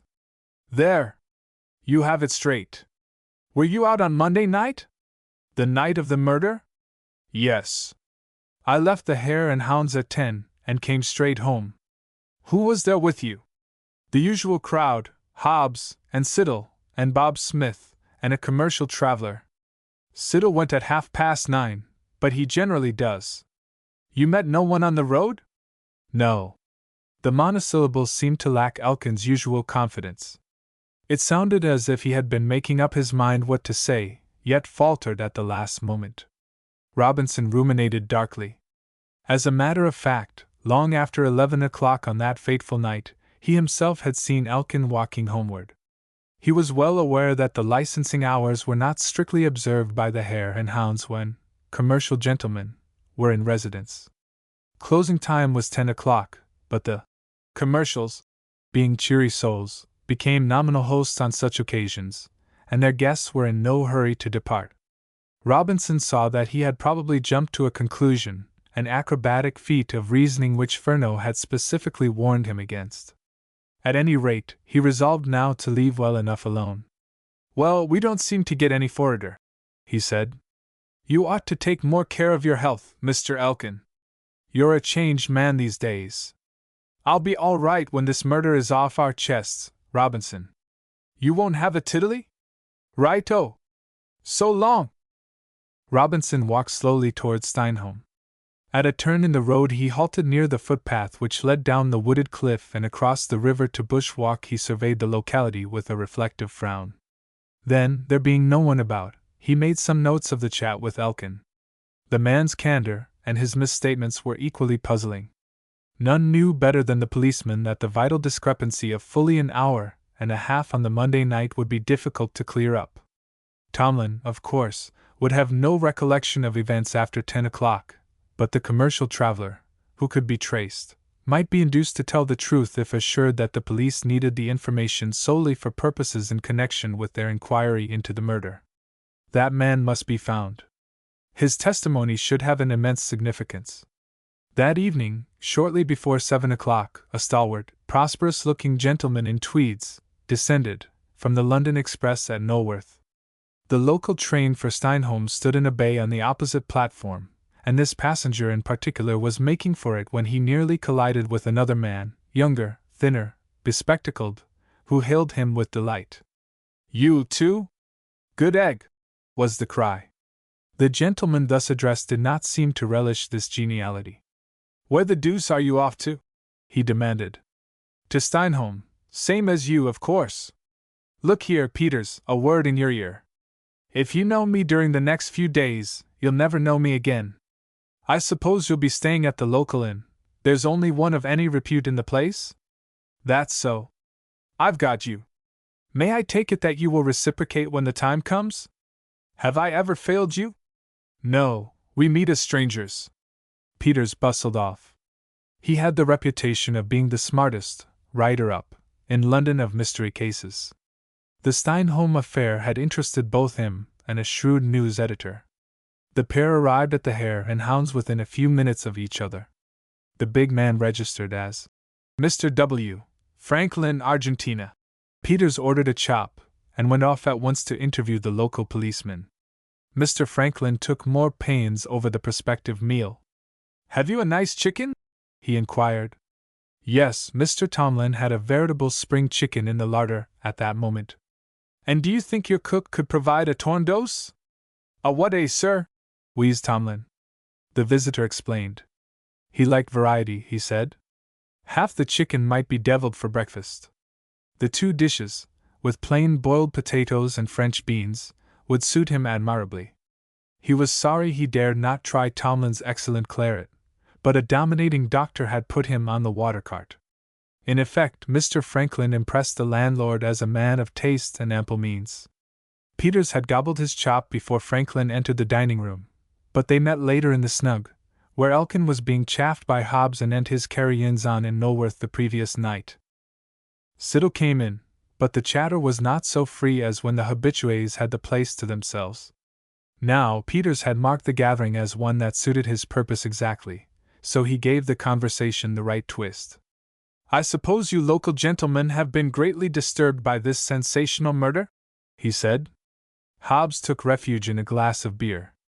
Siddle gazed contemplatively at his neat boots. Tomlin meant to say something. Elkin, eyeing the stranger, and summing him up as a detective, answered brusquely. "The murder is bad enough, but the fat-headed police are worse.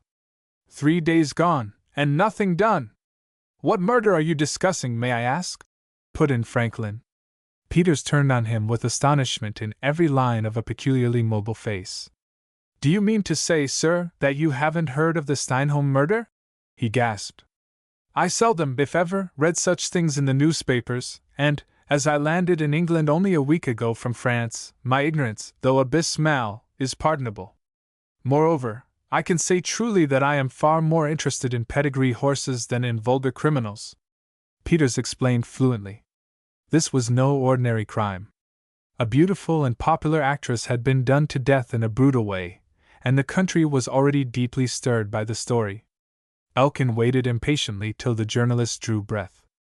Then he broke in. "Pedigree horses you mentioned, sir," he said, his rancor against Grant being momentarily conquered by the pertinent allusion to his own business. "What sort? Racing, coaching, roadsters, or hacks?" "All sorts. The Argentine, where I have connections, offers an ever-open door to good horseflesh. Are you having a look round?" "Yes. There are several decent studs within driving distance of Steinholm." "Isn't that so, landlord?" "Lots, sir," said Tomlin. "And the very man you're talking to has some stuff not to be sneezed at." "Is that so?" Mr. Franklin gazed at Elkin in a very friendly manner. "May I ask your name, sir?" Elkin produced a card. Every hoof in his stables appreciated in value forthwith, but he was far too knowing that he should appear to rush matters. "Call any day you like, sir," he said. "Glad to see you. But give me notice. I generally have an appetizer here of a morning about 11. "And you want it too, Fred," said Hobbs.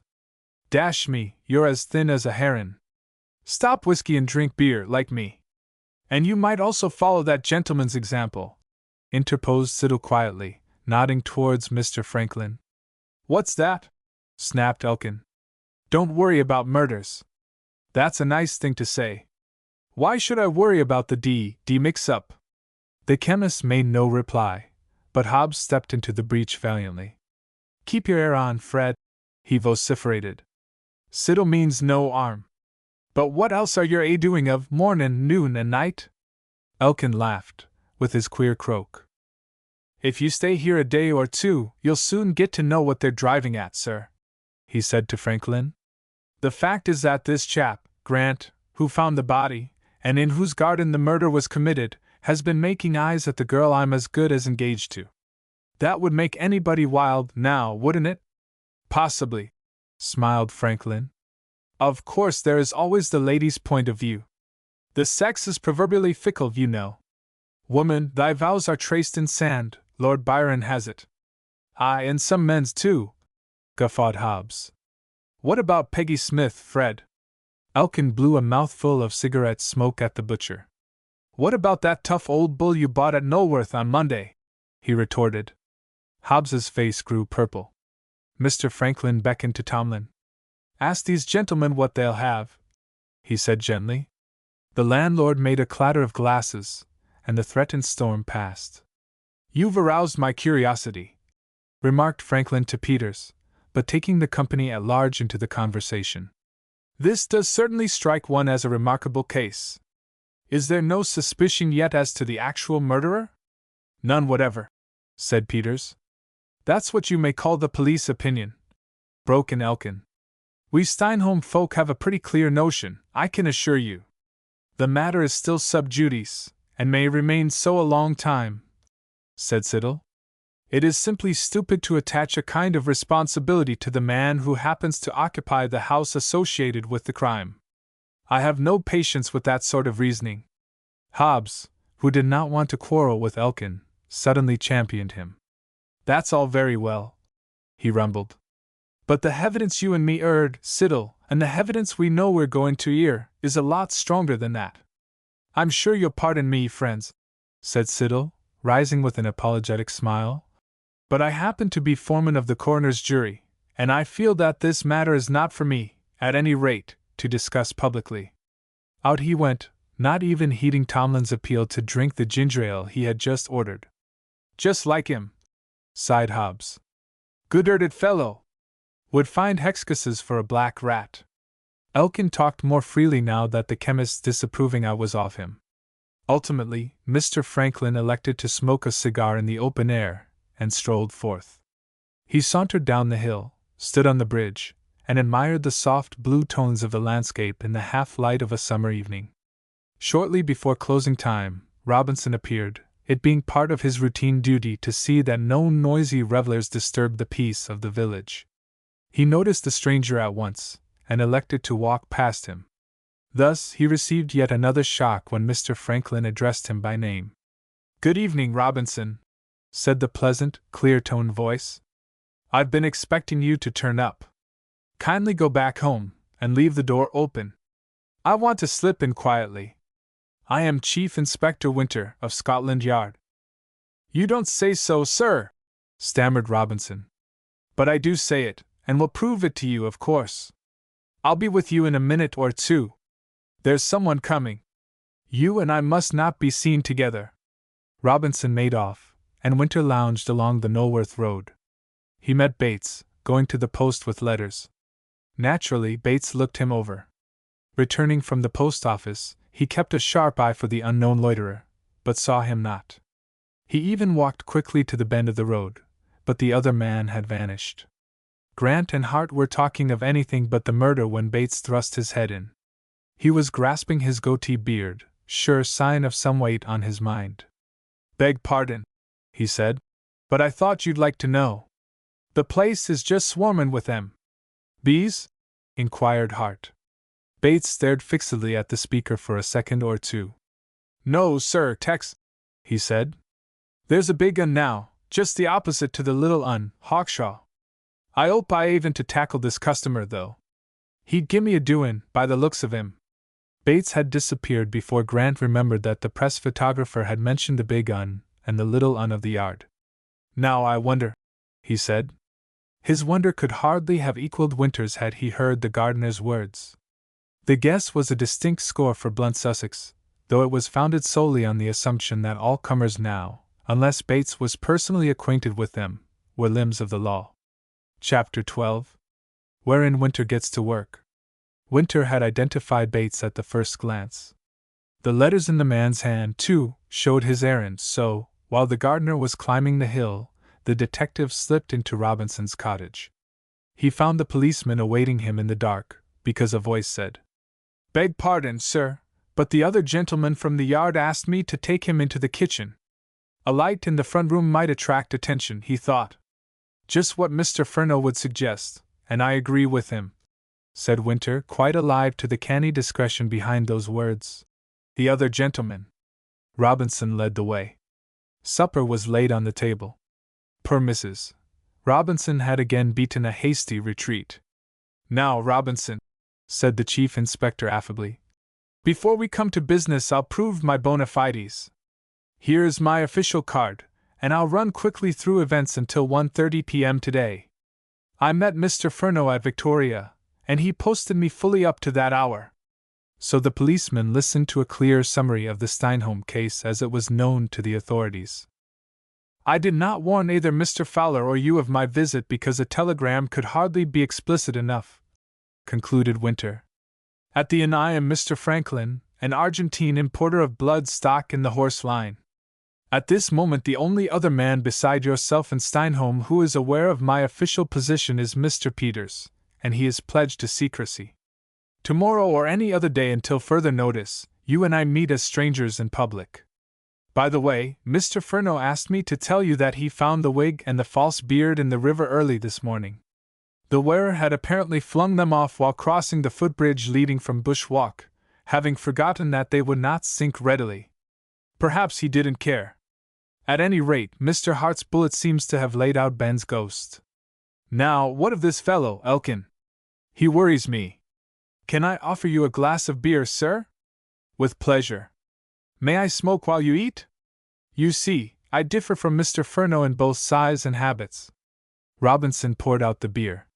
He was preternaturally grave. The somewhat incriminating statements he had wormed out of the horse dealer that afternoon lay heavy upon him. But he told his story succinctly enough. Winter nodded to emphasize each point, and congratulated him at the end. "You arranged that very well," he said. "I gather, though, that Elkin spoke rather openly." "Just as I've put it, sir. He tripped a bit over the time on Monday night. But it's only fair to say that he might have had Tomlin's license in mind. That issue will be settled tomorrow. I'll find out the commercial traveler's name, and send a telegram from Knoleworth before noon." "Who is Peggy Smith?" Robinson set down an empty glass with a stare of surprise.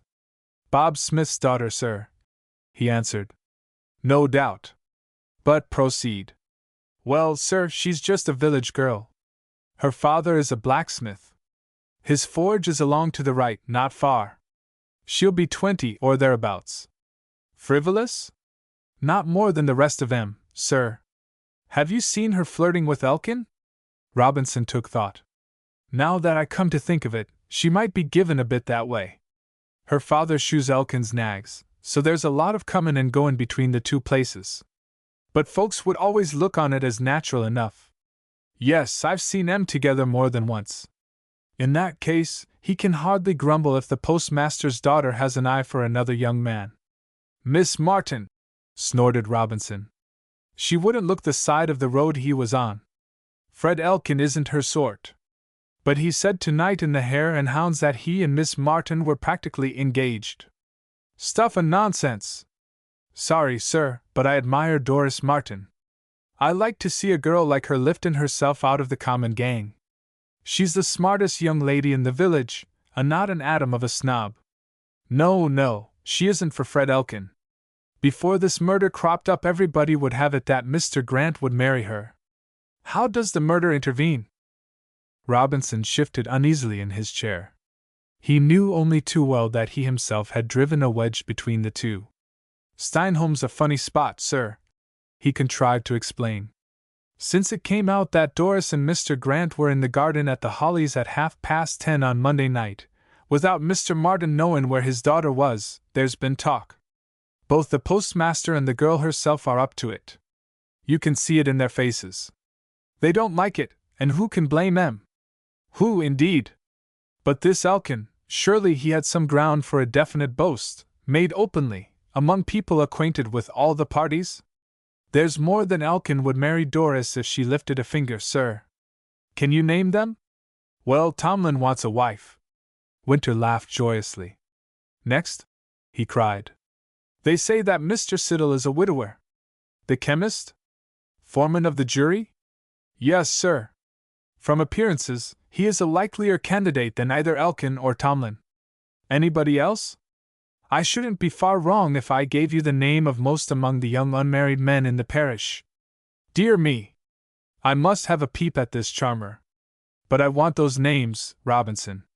Winter produced a notebook, so he was evidently taking the matter seriously. The policeman, however, was flustered. His thoughts ran on Elkin, whereas this masterful person from London insisted on discussing Doris Martin. "My difficulty is, sir, that she has never kept company with any of them," he said. "Never mind. Give me the name of every man who, no matter what his position or prospects, might be irritated, if no more, if he knew that Miss Martin and Mr. Grant were presumably spooning in a garden at a rather late hour."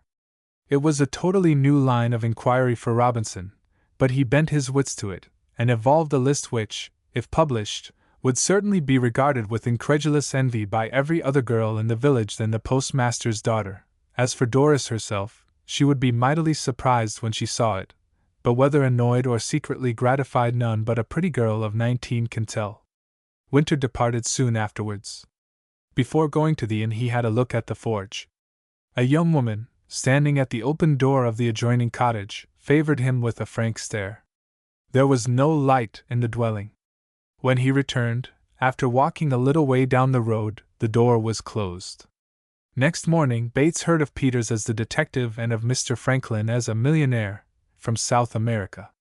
Moreover, he scrutinized both in the flesh, and saw Robinson salute Peters but pass the financial potentate with indifference.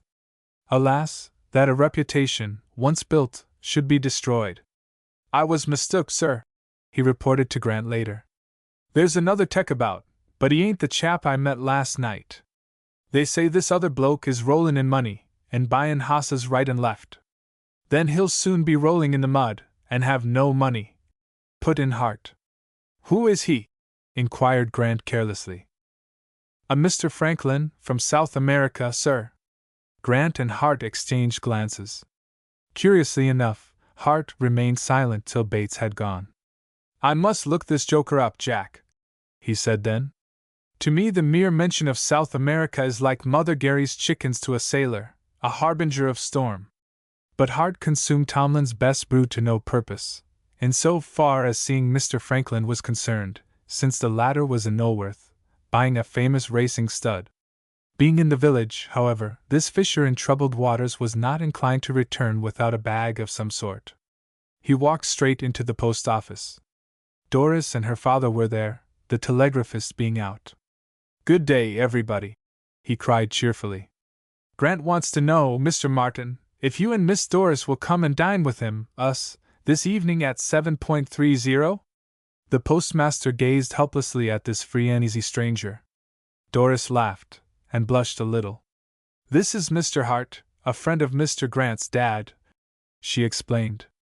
"I'm afraid we cannot accept the invitation. We are so busy." "The worst of excuses," said Hart. "But there is a London correspondent here who hands in a long telegram at that hour." "What's his name?" "Mr. Peters." "Great Scott! Jimmy Peters here? I'll soon put a stopper on him. He'll come, too, jumping. See if he doesn't. Is it a bargain? Short telegram at 6. Dinner for 5 at 7.30. Come now, Mr. Martin. It's up to you." I can see yes in Doris's eye. "Over the port, most delectable, I assure you. I'll give full details of the peculiar case of a man in Worcestershire whose crop of gooseberries increased fourfold after starting an apiary. And what does it matter if you do lose a queen or two in June?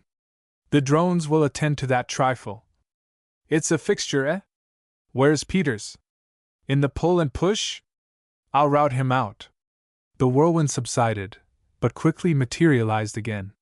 "Peters nearly fell on his knees and wept with joy," announced Hart. "He believes he was given a bull steak for luncheon. He pledges himself to have only 500 words on the wire at 5 o'clock. Meanwhile, father and daughter had decided that there was no valid reason why they should not dine with Mr. Grant. Martin already regretted his aloofness on the day of the inquest, though, truth to tell, Hart's expert knowledge of bee culture was the determining factor. On her part, Doris was delighted.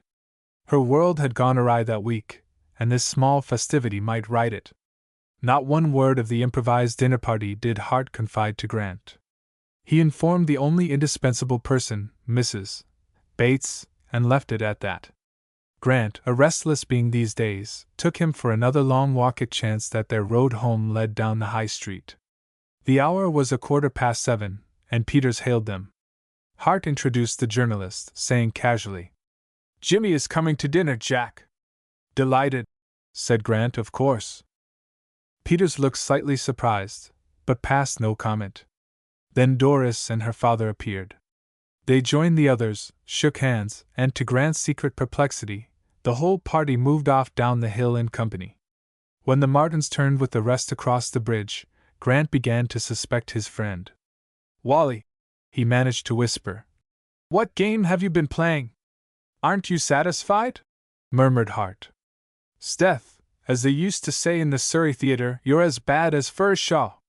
There were others far more perturbed by that odd conjunction of diners than the puzzled host, who merely expected Mrs. Bates to belabor him with a rolling pin. Mr. Siddle, for instance, had just closed his shop when the five met. That is to say, the dark blue blind was drawn, but the door was ajar. He came to the threshold, and watched the party until the bridge was neared, when one of them, looking back, might have seen him, so he stepped discreetly inside. Being a non-interfering, self-contained man, he seemed to be rather irresolute. But that condition passed quickly. Leaning over the counter, he secured a hat and a pair of field glasses, and went out. He, too, knew of Mrs. Jefferson's weakness for shopping in Norworth, and that good lady had gone there again. Her train was due in 10 minutes. A wicket gate led to a narrow passage communicating with the back door of her residence. He entered boldly, reached the garden, and hurried to the angle on the edge of the cliff next to the Martins' strip of ground. Yes, a spacious dinner table was laid at the Hollies. Doris, Mr. Martin, and Peters soon strolled out onto the lawn. The pedestrians had obviously gone upstairs to wash after their tramp. Mr. Siddle rather forgot himself. He stared so long and earnestly through the field glasses that he ran full tilt into Mrs. Jefferson and Maid before regaining the high street. But the chemist was a ready man. He lifted his hat with an inquiring smile. "Didn't you say you wanted some antiarthritic salts early in the week?" he asked. "Yes," said Mrs. Jefferson. "But I got some today in Norworth, thank you." "Well, I was just making up an indent, and might as well include your specific if you really needed it." Which was kind and thoughtful of Mr. Siddle, but not quite true, though it fully explained his presence at Mrs. Jefferson's gate. Mr. Franklin, escorting a fragrant Havana up the hill, he had traveled by the same train, saw the meeting, and being aware of Mrs. Jefferson's frugal habits, since Furneaux had omitted no item of his movements in Steinholm, remembered it later during the nightly gathering in the inn. Elkin greeted Mr. Franklin respectfully when the great man joined the circle. "Did you see anything worthwhile at Norworth, sir?" he said. "No, I was unlucky. All the principals were at a race meeting." "By gum!" "That's right. It's Gadwick today. Dash! I might have saved you a journey." "Oh, it doesn't matter. In my business there is no call for hurry." Elkin looked around. "Where's our friend, the tech?" he said. "I think you're wrong about him, meaning Mr. Peters," said Tomlin. "He's 'ere for a newspaper, not for the yard." "That's his blarney," smirked Elkin. "A detective doesn't go about telling everybody what he is. Whatever his profession may be," put in Siddle's quiet voice. "I happen to know that he is dining with Mr. Grant. So are Mr. Martin and Doris. By mere chance I called at Mrs. Jefferson's. I went to the back door, and finding it closed, looked into the garden. From there I couldn't help seeing the assembly on the lawn of the Hollies." "Dining at Grant's?" shouted Elkin in a fury. "Well, I'm—" "Ush, Fred!" expostulated Tomlin with a shocked glance at Mr. Franklin. "What's wrong? Why, a bit of grub only weighs. A very nice-spoken young gent came 'ere twice, and axed for Mr. Peters the second time. He's a friend o' Mr. Grant's, I reckon." "What's wrong?" stormed the horse-dealer. "Why, everything's wrong. The bounder ought to be in jail instead of giving dinner parties. Imagine Doris eating in that house." "Aye. Sweetbreads and saddle o' lamb," interjected Hobbs with the air of one imparting a secret. Elkin was pallid with wrath. He glared at Hobbs. "What I had in my mind was the impudence of the blighter," he said shrilly. "That poor woman's body leaves here tomorrow for some cemetery in London, and Grant invites folk to a small dinner tonight." A sort of awe fell on the company. None of the others had as yet put the two events in juxtaposition, and they had an ugly sound. Even Mr. Siddle stifled a protest. Elkin had scored a hit, a palpable hit, and no one could gainsay him. He felt that, for once, the general opinion was with him, and drove the point home. "Hobson, the local joiner and undertaker," he explained for Mr. Franklin's benefit, "came this morning to borrow a couple of horses for the job. It's to be done in style, no expense spared was Mr. Ingerman's order, and the poor thing is in her coffin now while Grant—" He stopped. Mr. Siddle coughed. "You've said enough, Elkin," murmured the chemist. "This excitement is harmful. You really ought to be in bed for the next 48 hours, dieting yourself carefully, and taking Dr. Foxton's mixture regularly. He has changed it, I noticed." "Bed? Me? Not likely. I'm going to kick up a row. What are the police doing? A set of blooming old women, that's what they are. But I'll stir 'em up, if I have to write to the Home Secretary. Gentlemen," said Mr. Franklin, smiling genially, "I cannot help taking a certain interest in this affair. May I, then, as a complete stranger to all concerned, tell you how this minor episode strikes me? Mr. Grant, I understand, denies having seen or spoken to Miss Maluish during the past 3 years. None of the others now in his house had met her at all. Really, if a man may not give a dinner party in these conditions, dining out would become a lost art." Elkin was obviously seeking for some retort which, though forcible, would not offend a possible patron. But Siddle answered far more deftly than might be looked for from the horse dealer. "Your contention, sir, is just what the man of the world would hold," he said. "But in this village, where we live on neighborly terms, such an incident would be impossible in almost any other house than the Hollies." Mr. Franklin nodded. He was convinced. Tomlin, Hobbs, and a local draper bore out the chemist's reasonable theory. Next morning Steinholm was again united in condemning Grant, while the postmaster and his daughter were not wholly exempted from criticism. The dinner itself was an altogether harmless and cheery meal. By common consent not one word was said about the murder. Hart was amusing on the question of bees, almost flippant, Mr. Martin deemed him. Peters had a wide store of strange experiences to draw on, while Grant, if rather silent in deference to two such brilliant talkers, found much satisfaction in regarding Doris as a hostess. The next day being Saturday, or market day, the village was busy. At 11 o'clock there was a somewhat unnecessary display of nodding plumes and long-tailed black horses at the removal of the coffin to the railway station. For some reason, the funeral arrangements had not been brooded about until Elkin made that envenomed attack on Grant in the Hare and Hounds the previous night. Ingerman had sent a gorgeous wreath, the only one forthcoming locally. This fact, of course, invited comment, though no whisperer in the crowd troubled to add that the interment was only announced in that day's newspapers. Peters, meeting Mr. Franklin on the stairs of the inn, put a note into his hand. It read, "Why don't you have a chat with Grant? The public mind is being inflamed against him. It's hardly fair." Mr. Franklin, meeting Peters in the passage, winked at him, and the journalist tortured his brains to turn out some readable stuff which should grip the million on Sunday yet not to be damaging to the man whose hospitality he enjoyed overnight. In a word, the passing of Adelaide Maluish was exploited thoroughly as an indictment of her one-time lover, and the only two in Steinholm not aware of the fact were Grant, himself, and Wally Hart.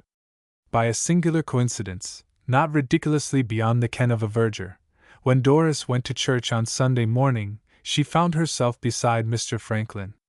At the close of the service the same big man whom she had noticed as a neighbor in the pew overtook her at the post-office door. He lifted his hat. A passer-by heard him say distinctly, "Pardon me for troubling you, but can you tell me at what time the mail closes for London?" "At 4:30, said Doris. No other person overheard Mr. Franklin's next words. "I am now going to drop a letter in the box. It's for you." Get it at once. It is of the utmost importance.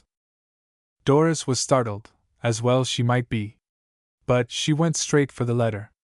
It was marked private and urgent, and ran: Dear Miss Martin, I am here vice Mr. Furneaux, who is engaged on other phases of the same inquiry.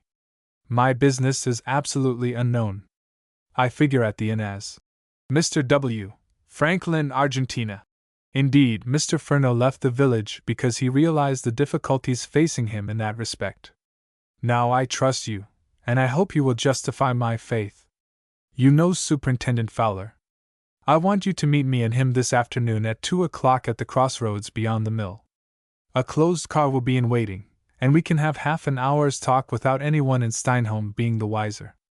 Remember that this village, like the night, has 1,000 eyes. Naturally, I would not trouble you in this way if the cause was not vital to the ends of justice. Whether or not you decide to keep this appointment, I have every confidence that you will respect my wish that no one, other than yourself, shall be informed of my identity. But I believe you will be wise and come. I am yours faithfully, J. L. Winter, Chief Inspector C.I.D., Scotland Yard, S.W. A card was enclosed, as a sort of credential. But somehow, it was not needed. Doris had seen Mr. Franklin more than once, and she had heard him singing the hymns in church. He looked worthy of credence. His written words had the same honest ring. She resolved to go. Her father, sad to relate, had found 3 dead queens in the hives. He was busy, but spared a moment to tell her that Mr. Siddle was coming to tea at 4 o'clock. Doris was rather in a whirl, and seemed to be unnecessarily astonished. Mr. Siddle! Why? She gasped. Why not? Said her father. It's not the first time. You can entertain him. I'll look after the letters. I must get some cakes. We have none. Well, that's simple. I wonder if that fellow Hart really understands apiculture? You might invite him, too. With that letter in her pocket, Doris had suddenly grown wary. Hart and Siddle would not mix, and her woman's intuition warned her that Siddle had chosen the tea hour purposely in order to have an uninterrupted conversation with her. She disliked Mr. Siddle, in a negative way, but the very nearness of the detective was stimulating. Let Mr. Siddle come, then, and come alone. No, Dad, she laughed. Mr. Hart's knowledge will be available tomorrow. In his presence, poor Mr. Siddle would be dumb. Chapter 13. Concerning Theodore Siddle. Winter, being a cheerful cynic, had not erred when he appealed to that love of mystery which, especially if it is spiced with a hint of harmless intrigue, is innate in every feminine heart. Indeed, he was so assured of the success of his somewhat dramatic move that as he walked to a rendezvous arranged with Superintendent Fowler on the Knowlworth Road, he reviewed carefully certain arguments meant to secure Doris's assistance. Passing the Hollies, he smiled at the notion that Furneaux would undoubtedly have brought Grant to the conclave. It was just the sort of difficult situation in which his colleague would have reveled. But the chief inspector was more solid, more circumspect, even, singularly enough, more sensitive to the probable comments of a crusty judge if counsel for the defense contrived to elicit the facts. Anything fresh? Inquired the superintendent, when a smart car drew up, and Winter entered. Mr. Fowler was in plain clothes, and the blinds were half drawn. No one could possibly recognize either of the occupants unless the car was halted, and the inquisitor literally thrust his head inside. The motor was a private one, borrowed for the occasion. Yes, a little, said Winter, as the chauffeur put the engine in gear. Your man, Robinson, has been drawing Elkin, or Elkin drew him, I am not quite sure which, but think it matterless either way. He sketched Robinson's activities briefly, but in sufficient outline. A new figure has come on the screen, Siddle, the chemist, he added thoughtfully. Siddle! Mr. Fowler was surprised. Why, he is supposed to be a model of the law-abiding citizen. I don't say he has lost his character in that respect, said Winter. Still, he puzzles me. Elkin is a loud-mouthed fool. The verbal bricks he hurls at Grant are generally half-baked, and crumble into dust. Hitherto, Siddle has tried to repress him, with a transparent honesty that rather worried me. On Friday night, however, Siddle attacked Grant with poisoned arrows. He did more damage in 2 minutes than Elkin could achieve in as many months. How? He showed very clearly that Grant was guilty of gross bad taste in inviting Mr. Martin and his daughter to dinner that evening. I'm inclined to agree with him, if the story has been told fairly. But that is beside the main issue. Siddle aroused the sleeping dogs of the village, and the pack is in full cry again. Grant seems to have been popular here.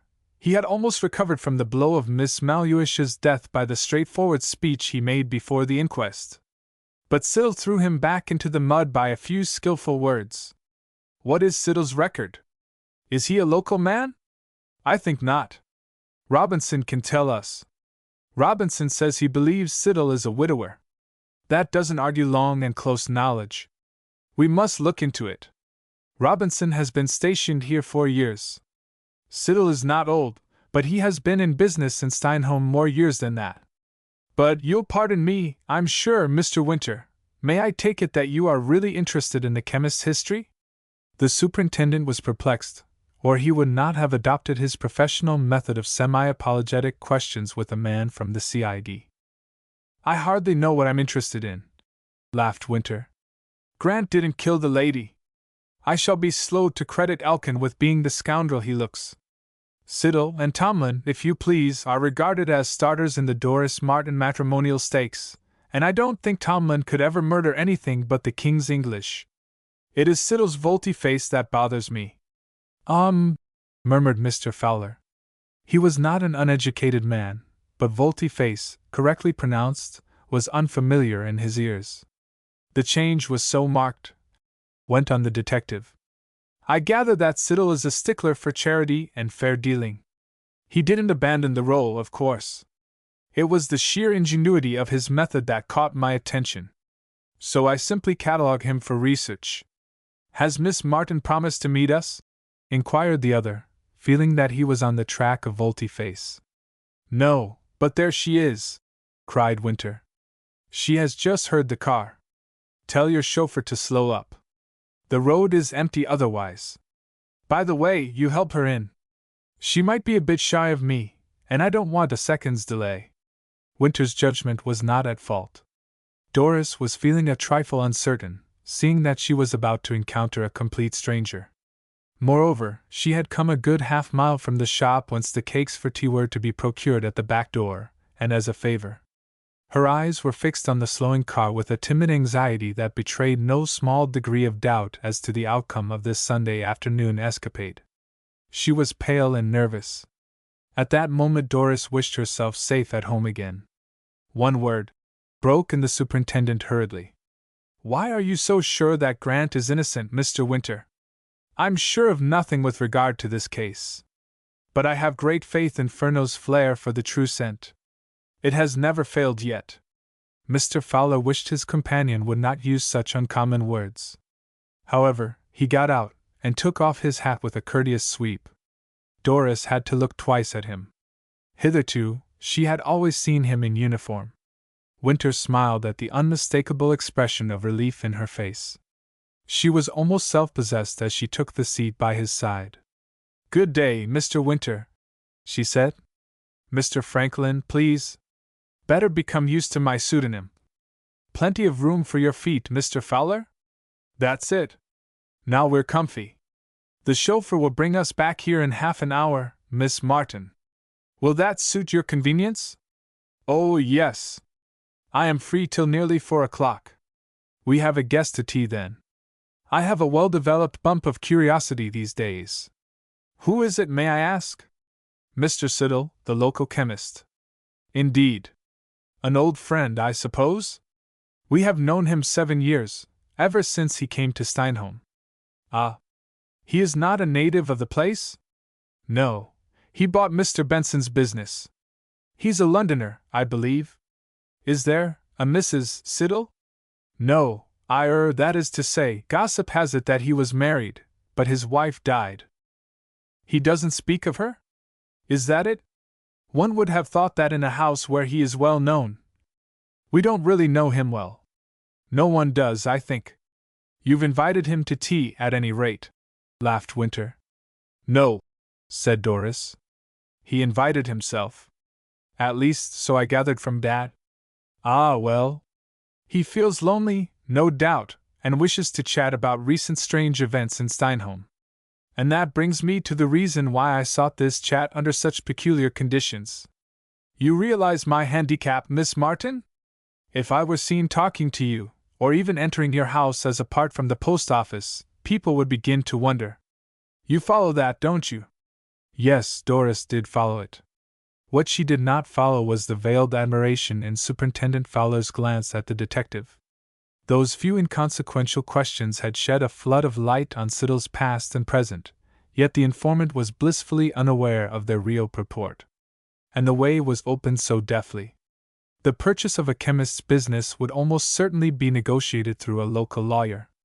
Let him be found, and Siddle's pre-Steinholm days could be looked into, as the police phrase has it. The superintendent had the rare merit of being candid with himself. He had no previous experience of Scotland Yard men or methods, and was inclined to be skeptical about Furneaux. But Winter's prompt use of a chance opening, and the restraint which cut off the investigation before the girl could suspect any ulterior motive, displayed a technique which the Sussex constabulary had few opportunities of acquiring. Now, Miss Martin, began Winter, if ever you have the misfortune to fall ill, touch wood, please, and call in a doctor, you'll tell him the facts, eh? Why consult him at all if I don't? She smiled. Exactly. Today I'm somewhat in the position of a Harley Street specialist, summoned to assist an eminent local practitioner in Dr. Fowler.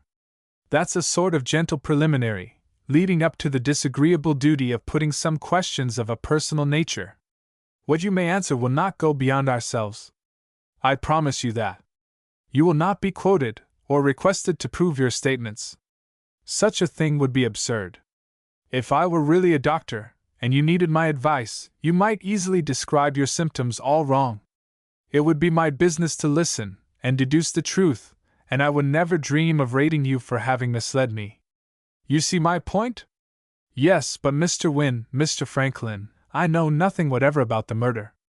I'm sure you don't. It was a wicked trick of fate that took you to Mr. Grant's garden last Monday night.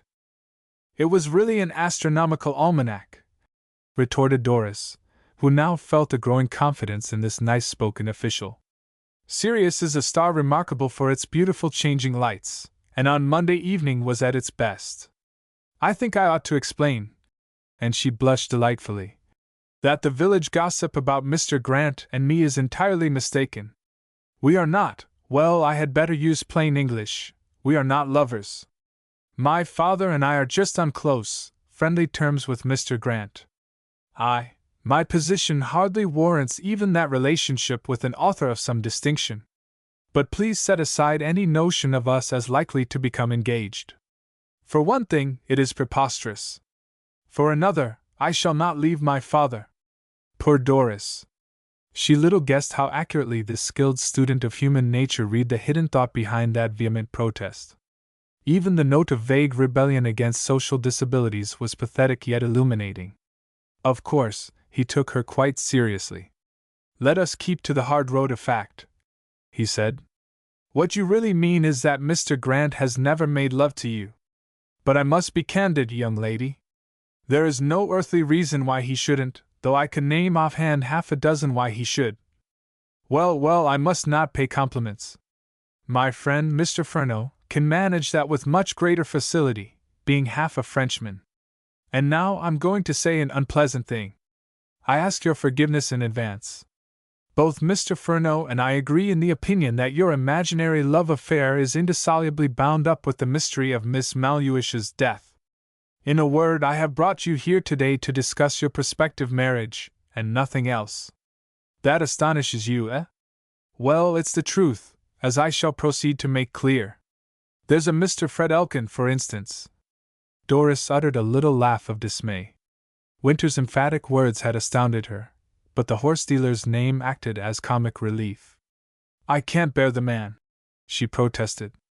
I have no doubt. But you ought to know that he is loudly proclaiming his determination to marry you before the year is out. The girl's face reddened again, and her eyes sparkled. I wouldn't marry him if he were a peer of the realm, she said indignantly. Quite so. But he is an avowed suitor. Now don't be vexed. Has he never declared his intentions to you? He would never dare. I sing and act a little, at village concerts and dramatic performances, and he has annoyed me at times by an officious pretense that he was deputed by my father to see me home. I came here quite a little girl, so people learnt to use my Christian name. I don't object to it at all. But I simply hate hearing it on Mr. Elkin's lips. Exit Fred, said Winter solemnly. Next. Doris, after a period of calm, was now profoundly uncomfortable. This kind of prying was the last thing she had expected. She had come prepared to defend Grant, but, beyond one exceedingly personal reference, the detective had studiously shut him out of the conversation. What am I to say? She cried. Do you want a list of all the young men who make sheep's eyes at me? No, I can get that from the Census Bureau. Come now, Miss Martin. You know. Has any man in the village led you to suspect, shall we put it, that sometime or other he might ask you to become his wife? Lo and behold! Doris's pretty eyes filled with tears. Superintendent Fowler was so pleased at hearing Scotland Yard introducing a parenthetical query into its sentences that he, sitting opposite, was taken aback when Winter said in a fatherly way, I've been rather clumsy, I'm afraid. But it cannot be helped. I must go blundering on. I'm groping in the dark, you know, but it's 1,000 pities I shall have to tread on your toes. It isn't that, sobbed Doris. I hate to put my thoughts into words. That's all. There is a man whom I'm afraid of. Siddle?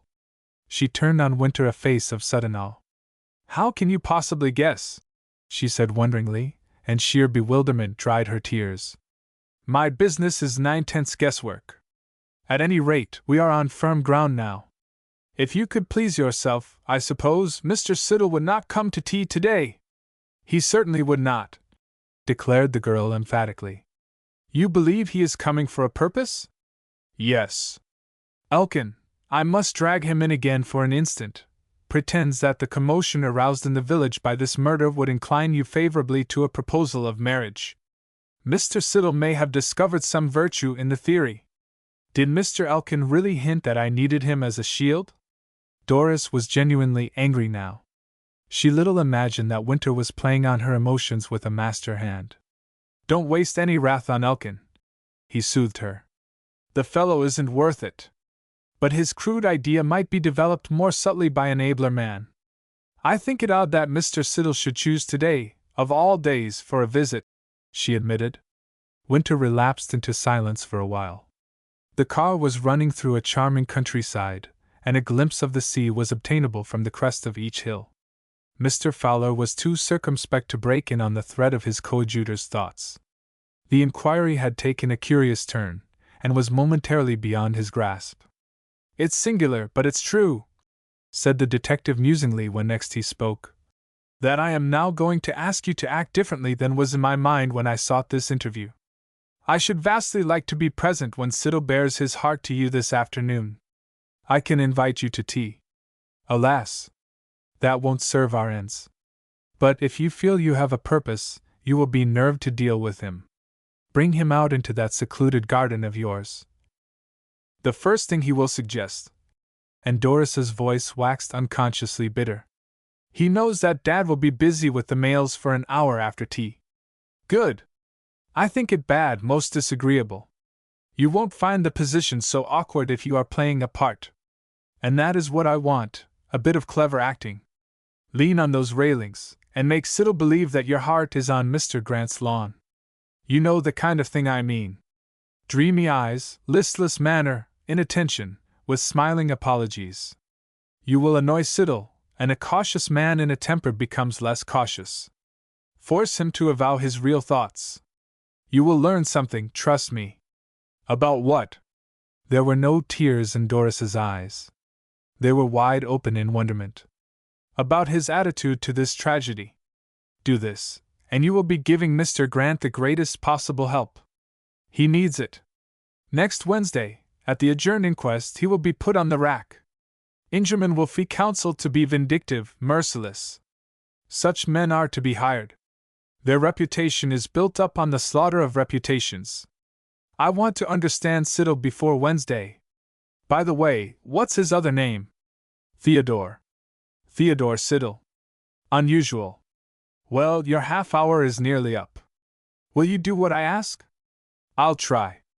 May I put one question? Yes. You said you had something altogether different in view before we met. What was it?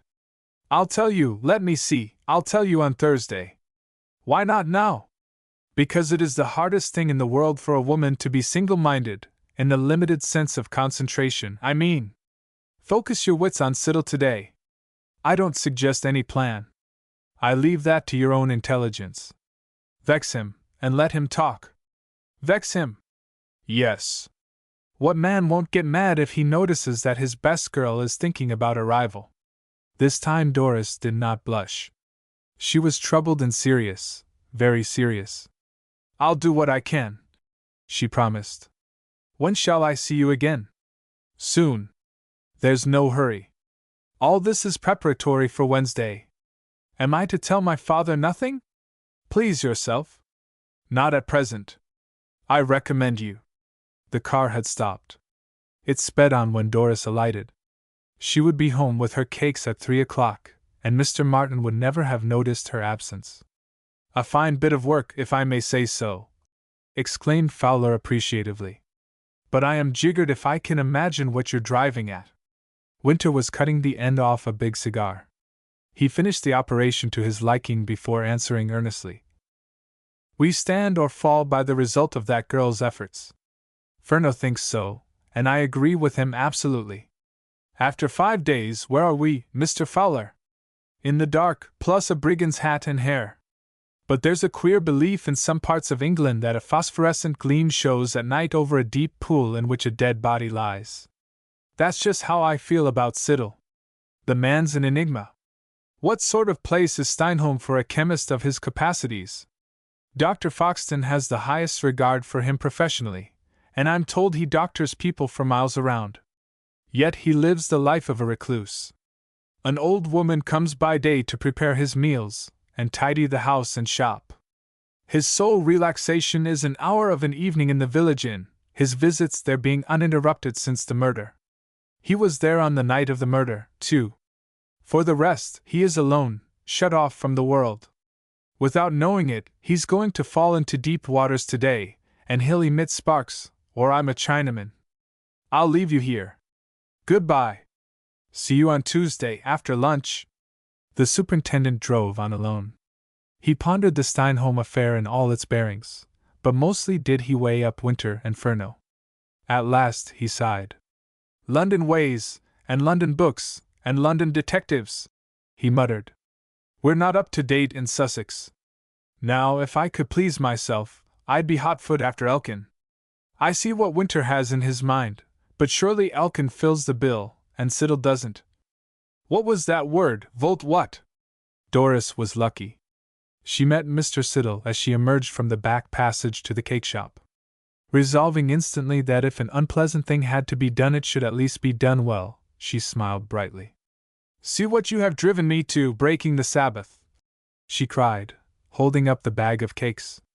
Tea and bread and butter with you would be a feast for the gods, said Siddle. Now you're adapting Omar Khayyam. Who's he? A Persian poet of long ago. I never read poetry. But if your tastes lie that way, I'll accomplish some more adaptation. Oh no, please. Cakes for you, Mr. Siddle. Poets for giddy young things like me. There was a sting in the words. Doris preened herself on having carried out the detective's instructions to the letter thus far. Arrived in the house, she found her father still in the garden, examining some larvae under a microscope. He looked severe rather than studious. He might have been an omnipotent being who had detected a malefactor in a criminal act. Was Steinholm and its secret felon being regarded in that way by the Providence which, for some inscrutable purpose, permitted, yet would infallibly punish, a dreadful murder?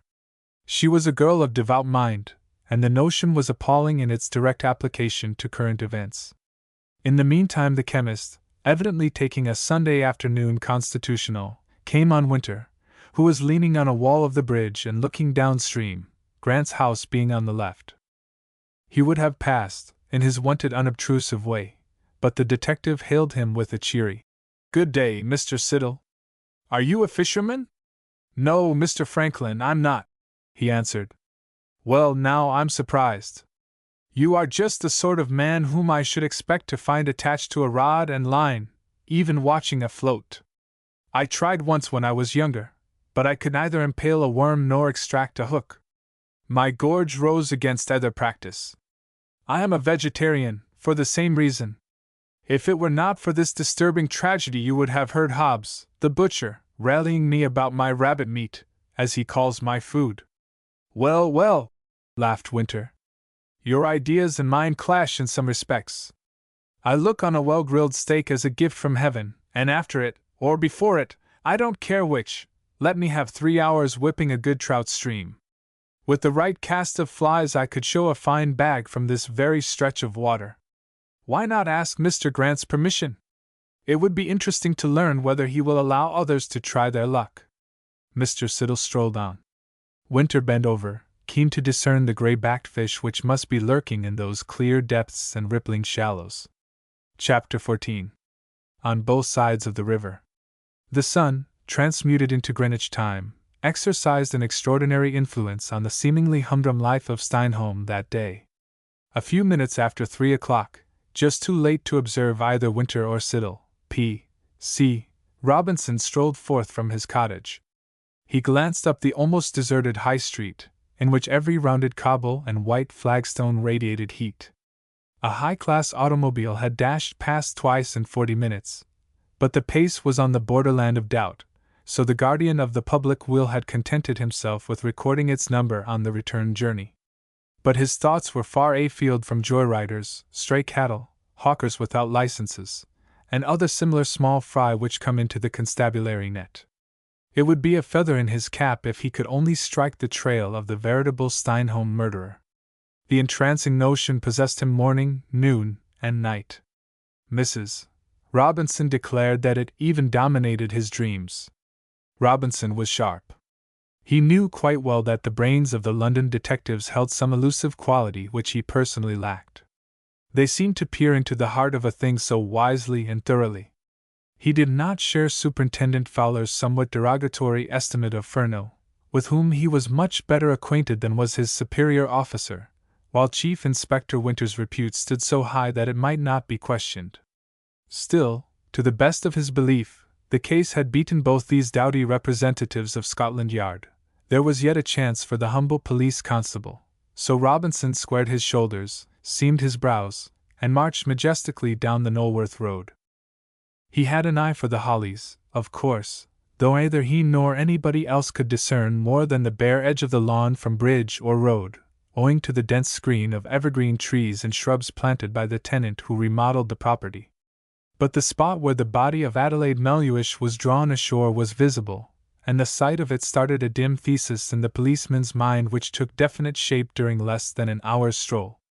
Thus, at 4 o'clock exactly, he was pulling the bell at the Hollies. Almost simultaneously, Mr. Siddle knocked modestly on the private door of the post office, to reach which one had to pass down a narrow yard. "Mr. Grant at home?" inquired Robinson, when Minnie appeared. Yes, the master was on the lawn with Mr. Hart. The policeman found the two there, seated in chairs with awnings. They had been discussing, of all things in the world, the futurist craze in painting. Hart held by it, but Grant carried bigger guns and real knowledge of the artist's limitations as well as his privileges. Hart was the first to notice the newcomer's presence, and greeted him joyously. "Come along, Robinson, and manacle this reprobate," he shouted. "He's nothing but a narrow-minded pre-Raphaelite. A period in prison will dust the cobwebs out of his attic." "Hello, Robinson," said Grant. "Anything stirring?" "Not much, sir. I just popped in to ask if you remembered exactly how the body was roped?" "Indeed, I do not. Some incidents of that horrible half-hour have gone into a sad jumble. I recollect you calling attention to the matter, but what your point was I really cannot say now." Perhaps it may come back if you explain. Well, we don't seem to be making a great deal of progress, sir, and I was wondering whether you two gentlemen might help. I don't want it mentioned. I'm taking a line of me own. Grant repressed a smile. He recalled well enough the first line the policeman took, and the mischief it had caused. Being an even-minded person, however, he admitted that his own behavior had not been above suspicion on the day the crime was discovered. In allotting blame, as between Robinson and himself, the proportion was 6 of one and half a dozen of the other. Propound, Justiciary, said Hart. You've started well anyhow. The connection between a line and a rope should be obvious even to a judge. As a pipe opener, have a drink. Robinson had removed his helmet, and was flourishing a red handkerchief, not without cause, the day being really very hot. Not for a few minutes, thank you, sir, said the policeman. May I ask Bates for a sack and a cord? He went to the kitchen. Hart was tickled to death. He vowed. We are about to witness the reconstruction of the crime, a procedure which the French delight in, and the intellect of France is 100 years ahead of our effete civilization. He chortled. Grant was not so pleased. The memory of a distressing vision was beginning to blur, and this ponderous policeman must come and revive it. Yet, even he grew interested when Robinson illustrated a nebulous idea by knotting a clothesline around a sack stuffed with straw, having brought Bates to bear him out in the matter of accuracy. There you are, gentlemen, he said, puffing after the slight exertion. That's the way of it. How does it strike you? It's what a sailor calls 2 half-hitches, commented Hart instantly. A very serviceable knot, which will resist to the full strength of the rope. We have no sailors in Steinholm, sir, said the policeman. Oh, it's used regularly by tradesmen, put in Grant. A draper or grocer, any man accustomed to tying parcels securely, in fact, will fashion that knot 9 times out of 10. How about a farmer, sir? That was as near as Robinson dared to go to. Horse dealer. I think a farmer would be more likely to adopt a timber hitch, which is made in several ways. Here are samples. And Grant busied himself with rope and sack. Robinson watched closely. Yes, he nodded. I've seen those knots in a farmyard. Well, it's something, not much, but a trifle better than nothing. All right, Bates. You can take 'em away. Have you shown that knot to Mr. Furneaux? Inquired Grant. No, sir. I've kept that up me sleeve, as the sayin' is. But why? Robinson shuffled uneasily on his feet. These Scotland Yard men will hardly listen to a uniformed constable, sir, he said. I'll tell 'em all about it at the inquest on Wednesday. In effect, John P. Robinson, he says they didn't know everything down in Judy, quoted Hart. You've got my name pat, grinned the policeman, whose Christian names were John Price. My name is Walter, not Patrick, retorted Hart. Robinson continued to smile, though he failed to grasp the joke until late that evening. Did you make up that verse straight off, sir? He asked. No, it's a borrowed plume, plucked from an American quill pen. Hart gave plume a French sound, and Robinson was puzzled to know why Grant bade his friend stop profaning a peaceful Sunday afternoon. You'll have a glass of beer now? Went on the host. I don't mind if I do, sir, though it's tea time, and I make it a rule on Sundays to have tea with the missus. A policeman's hours are broken up, and his wife hardly ever knows when to have a meal ready. Minnie was summoned. It took her a couple of minutes to draw the beer from a cool cellar. So it chanced that when Doris led Mr. Siddle to the edge of the cliff about 25 minutes past 4, the first thing they saw was the local police constable on the lawn of the Hollies putting down a gill of best Sussex at a draught. Well, cried the chemist icily, I wonder what Superintendent Fowler would say to that if he knew it. What is there particularly wrong about Robinson drinking a glass of beer? Demanded Doris, more alive to the insinuation in Siddle's words than was quite permissible under the role imposed on her by Winter. She waved her hand to the party on the lawn. Grant, whose eyes ever roved in that direction, had seen her white muslin dress the moment she appeared. Who the deuce is that with Miss Martin? he said, returning her signal. Siddle, the chemist, announced Robinson, not too well pleased himself at being spotted so openly. Well, gentlemen, I'll be off. And he vanished by the side path through the laurels. Siddle, repeated Grant vexedly. So it is. And she dislikes the man, for some reason? Let's go and rescue the fair maid, prompted Hart. No, no. If Doris wanted me, she would let me know. How? At the top of her voice? You're far too curious, Wally. Semaphore, of course, drawled Hart. When are you going to marry the girl, Jack? As soon as this infernal business has blown over. You haven't asked her, I gather? No. Tell me when you do, and I'll hie me to London town, though in torrid June. You're unbearable in love. The lash of your wit cuts deeply sometimes, said Grant quietly. Dash it all, old chap, I was talking at random. Very well. I'll do penance in sackcloth and ashes by remaining here, and applauding your poetic efforts. I'll even help. I'm a dab at sonnets. Meanwhile, Mr. Siddle had regained his poise. I meant nothing offensive to the donor of the beer, he said, tuning his voice to an apologetic note. But I take it Robinson is conducting certain inquiries, and I imagine that his superiors demand a degree of circumspection in such conditions. That is all. Surely you do not rank with the stupid crowd in its suspicions of Mr. Grant? Said the girl. I'm pleased to think you refuse to class me with the gossip-mongers of Steinholm, Doris, was the guarded answer. There had been no reference to the murder during tea, which was served as soon as the chemist came in. The visitor had tabled a copy of a current medical journal containing an article on the therapeutic qualities of honey, so the talk was lifted at once into an atmosphere far removed from crime. Doris was grateful for his tact.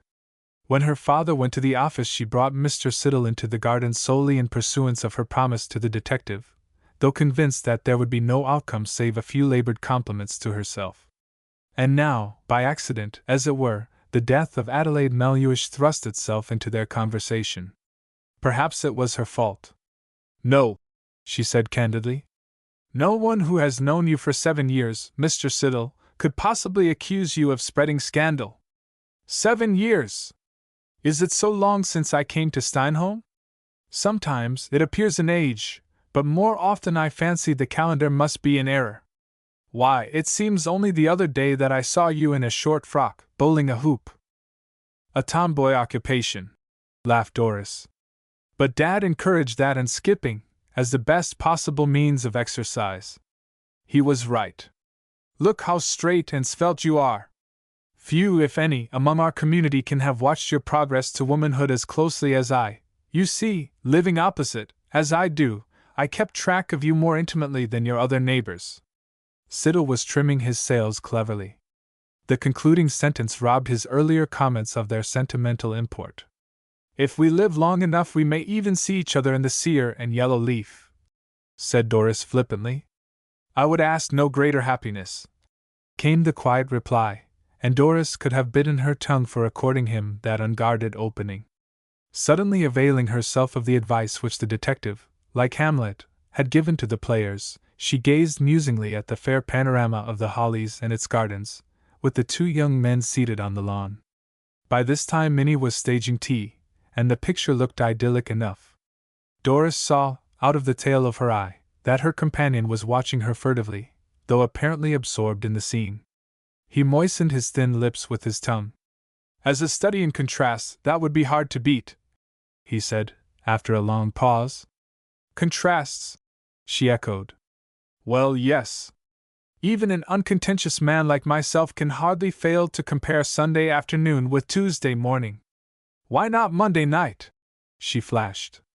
Monday night, in part, remains a mystery yet to be unveiled. I blot Monday night from my mind. I have no alternative, being on the jury which has to arrive at a just verdict. Now, if Fred Elkin were here, he would foam at the mouth. Happily, Fred Elkin is not here. I am glad to hear you say that. You don't like him? I detest him. He makes out, to put it mildly, that you are great friends. You will oblige me by contradicting the statement. Or no, One treats that sort of man with contempt. I agree with you most heartily. I'm sorry I ever mentioned him. Yet Doris was well aware that the chemist had dragged in Elkin by the scruff of the neck, probably for the sake of getting him disposed of thoroughly and for all time. Rather on the tiptoe of expectation, she awaited the next move. It was slow in coming, so again she looked wistfully at the distant tea-drinkers. She found slight difficulty in carrying out this portion of the stage directions. Truth to tell, she would gleefully have gone and joined them. Siddle was not altogether at ease. The conversation was too spasmodic to suit his purpose. Though slow of speech, he was nimble of brain, and knowing Doris so well, he had anticipated a livelier duel of wits. In all likelihood, he cursed the tea party on the lawn. He had not foreseen this drawback. But, being a masterful man, he tackled the situation boldly. I seized the opportunity of a friendly chat with you today, Doris, he went on, leaning over the fence to inhale the scent of a briar rose. The story runs through the village that you and your father dined at the Hollies on Friday evening. Is that true? Now Doris had it on reliable authority that Siddle himself had been the runner who spread that story, and the knowledge steeled her heart against him. Yes, she said composedly. It was kind and neighborly of you to accept the invitation, but a mistake. She turned and faced him. His expression was baffling. She thought she saw in his sallow, clean-cut features the shadow of a confident smile. You mean that this horrid murder should make some difference in the friendship between ourselves and Mr. Grant? She cried. Yes. To you, though to no one else would I speak so plainly, I have no hesitation in saying that Mr. Grant is far, very far, from being clear of responsibility in that matter. 3 days from now you will understand what I mean. Evidence will be forthcoming which will put him in a most unenviable light. I am not alleging, or even hinting, that he may be deemed guilty of actual crime. That is for the law to determine. But I do tell you emphatically that his present heedless attitude will give place to anxiety and dejection. It cannot be otherwise. A somewhat sordid history will be revealed, and his pretense that relations between him and the dead woman ceased 3 years ago will vanish into thin air. Believe me, Doris, I am actuated by no motive in this matter other than a desire to further your welfare. I cannot bear even to think of your name being associated, in ever so small degree, with that of a man who must be hounded out of his own social circle, if no worse fate is in store for him. Good gracious! Cried Doris, genuinely amazed. How do you come to know all this? I listen to the words of those qualified to speak with knowledge and authority. I have mixed in varied company this past week, wholly on your account. Don't be led away by the mere formalities of the opening day of the inquest. The coroner deliberately shut off all real evidence except as to the cause of death. On Wednesday the situation will change, and you cannot fail to be shocked by what you hear, because you will be there. I am given to understand that, even if I am called, my testimony will be of no importance. Such may be the police view. Mr. Ingerman will press for a very different estimate. Has he told you that? Yes. So, although foreman of the jury, you have not declined to hobnob with a man who is avowedly Mr. Grant's enemy? I would hobnob with worse people if, by so doing, I might serve you. Grant, fed up, as he put it to heart, with watching the tete-a-tete between Doris and the chemist, sprang to his feet and went through a pantomime easy enough to follow save for 1 or 2 signs. Doris held both hands aloft. Well knowing that anything in the nature of a prearranged code would be gall and wormwood to Siddle, she explained laughingly. Mr. Grant signals that he and Mr. Hart are going for a walk. He wants me to accompany them. But I can't, unfortunately. I promised Dad to help with the accounts. If you really mean what you say, my warning would seem to have fallen on deaf ears. Siddle's voice was well under control, but his eyes glinted dangerously. His state was that of a man torn by passion who nevertheless felt that any display of the rage possessing him would be fatal to his cause. But, rather unexpectedly, Doris took fire. Siddle's innuendos and protestations were sufficiently hard to bear without the added knowledge that a ridiculous convention denied her the companionship of a man whom she loved, and who, she was beginning to believe, loved her. She swept round on Siddle like a wrathful goddess. I have borne with you patiently because of the acquaintance of years, but I shall be glad if this tittle-tattle of malice and ignorance now ceases, she said proudly. Mr. Grant is my friend, and my father's friend. In the first horror of the crime which has besmirched our dear little village, we both treated Mr. Grant rather badly. We know better today. Your Ingermans and your Elkins, and the rest of the busybodies gathered at the inn, may defame him as they choose or as they dare. As for me, I am his loyal comrade, and shall remain so after next Wednesday, or a score of Wednesdays. I am going in now, Mr. Siddle, and shall be engaged during the remainder of the evening. Your shop opens at 6, and I am sure you will find some more profitable means of spending the time than in telling me things I would rather not hear. Siddle caught her arm. Doris, he said fiercely, you must not leave me without, at least, learning my true motive. The girl wrested herself free from his grip. She realized what was coming, and forestalled it. I care nothing for your motive, she cried. You forget yourself. Please go. She literally ran into the house. The chemist, unless he elected to behave like a lovesick fool, had no option but to follow, and make his way to the street by the side door. The only other happening of significance that Sunday was an unheralded visit by Winter to the policeman's residence. He popped in after dusk, opening the door without knocking. You in, Robinson? He inquired. Yes, sir. Will you? Shan't detain you more than a minute. At the inquest you said that you personally untied the rope which bound Miss Maluish's body. Here are a piece of string and a newspaper. Would you mind showing me what sort of knot was used? Robinson was nearly struck dumb, and his fingers fumbled badly, but he managed to exhibit 2 hitches. Ah, thanks, said Winter, and was off in a jiffy. From the window of a darkened room Robinson watched the erect, burly figure of the detective until it was merged in the mists of night. Well, he exclaimed bitterly. John, what are you swearing about? Demanded his wife from the kitchen. Something I heard today, answered her husband. There was a chap of my name, John P. Robinson, and he said that down in Judy they didn't know everything. And, by gum, he was right. They knew mighty little about London techs, I'm thinking. But hold on. Surely. He bustled into his coat, and hastened to the Hollies. No, either Mr. Grant nor Mr. Hart had spoken to a soul about the knot. Nor had Bates. Of course, Robinson did not venture to describe Winter. Finally, he put the incident aside as a clear case of thought-reading. Chapter 15. A Matter of Heredity. Shortly before noon on Monday occurred 2 events destined to assume a paramount importance in the affair which was wringing the withers of Steinholm. As in the histories of both men and nations, these first steps in great developments began quietly enough. For one thing, Furneaux returned to the village. For another, the London telegraphist, who expected the day to prove practically a blank, was reading a newspaper when the telegraph instrument clicked the local call.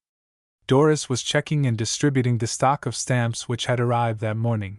Her father was counting mail bags in a small annex to the main room, the Knowworth office having acquired a habit of making up shortages by docking the country branches.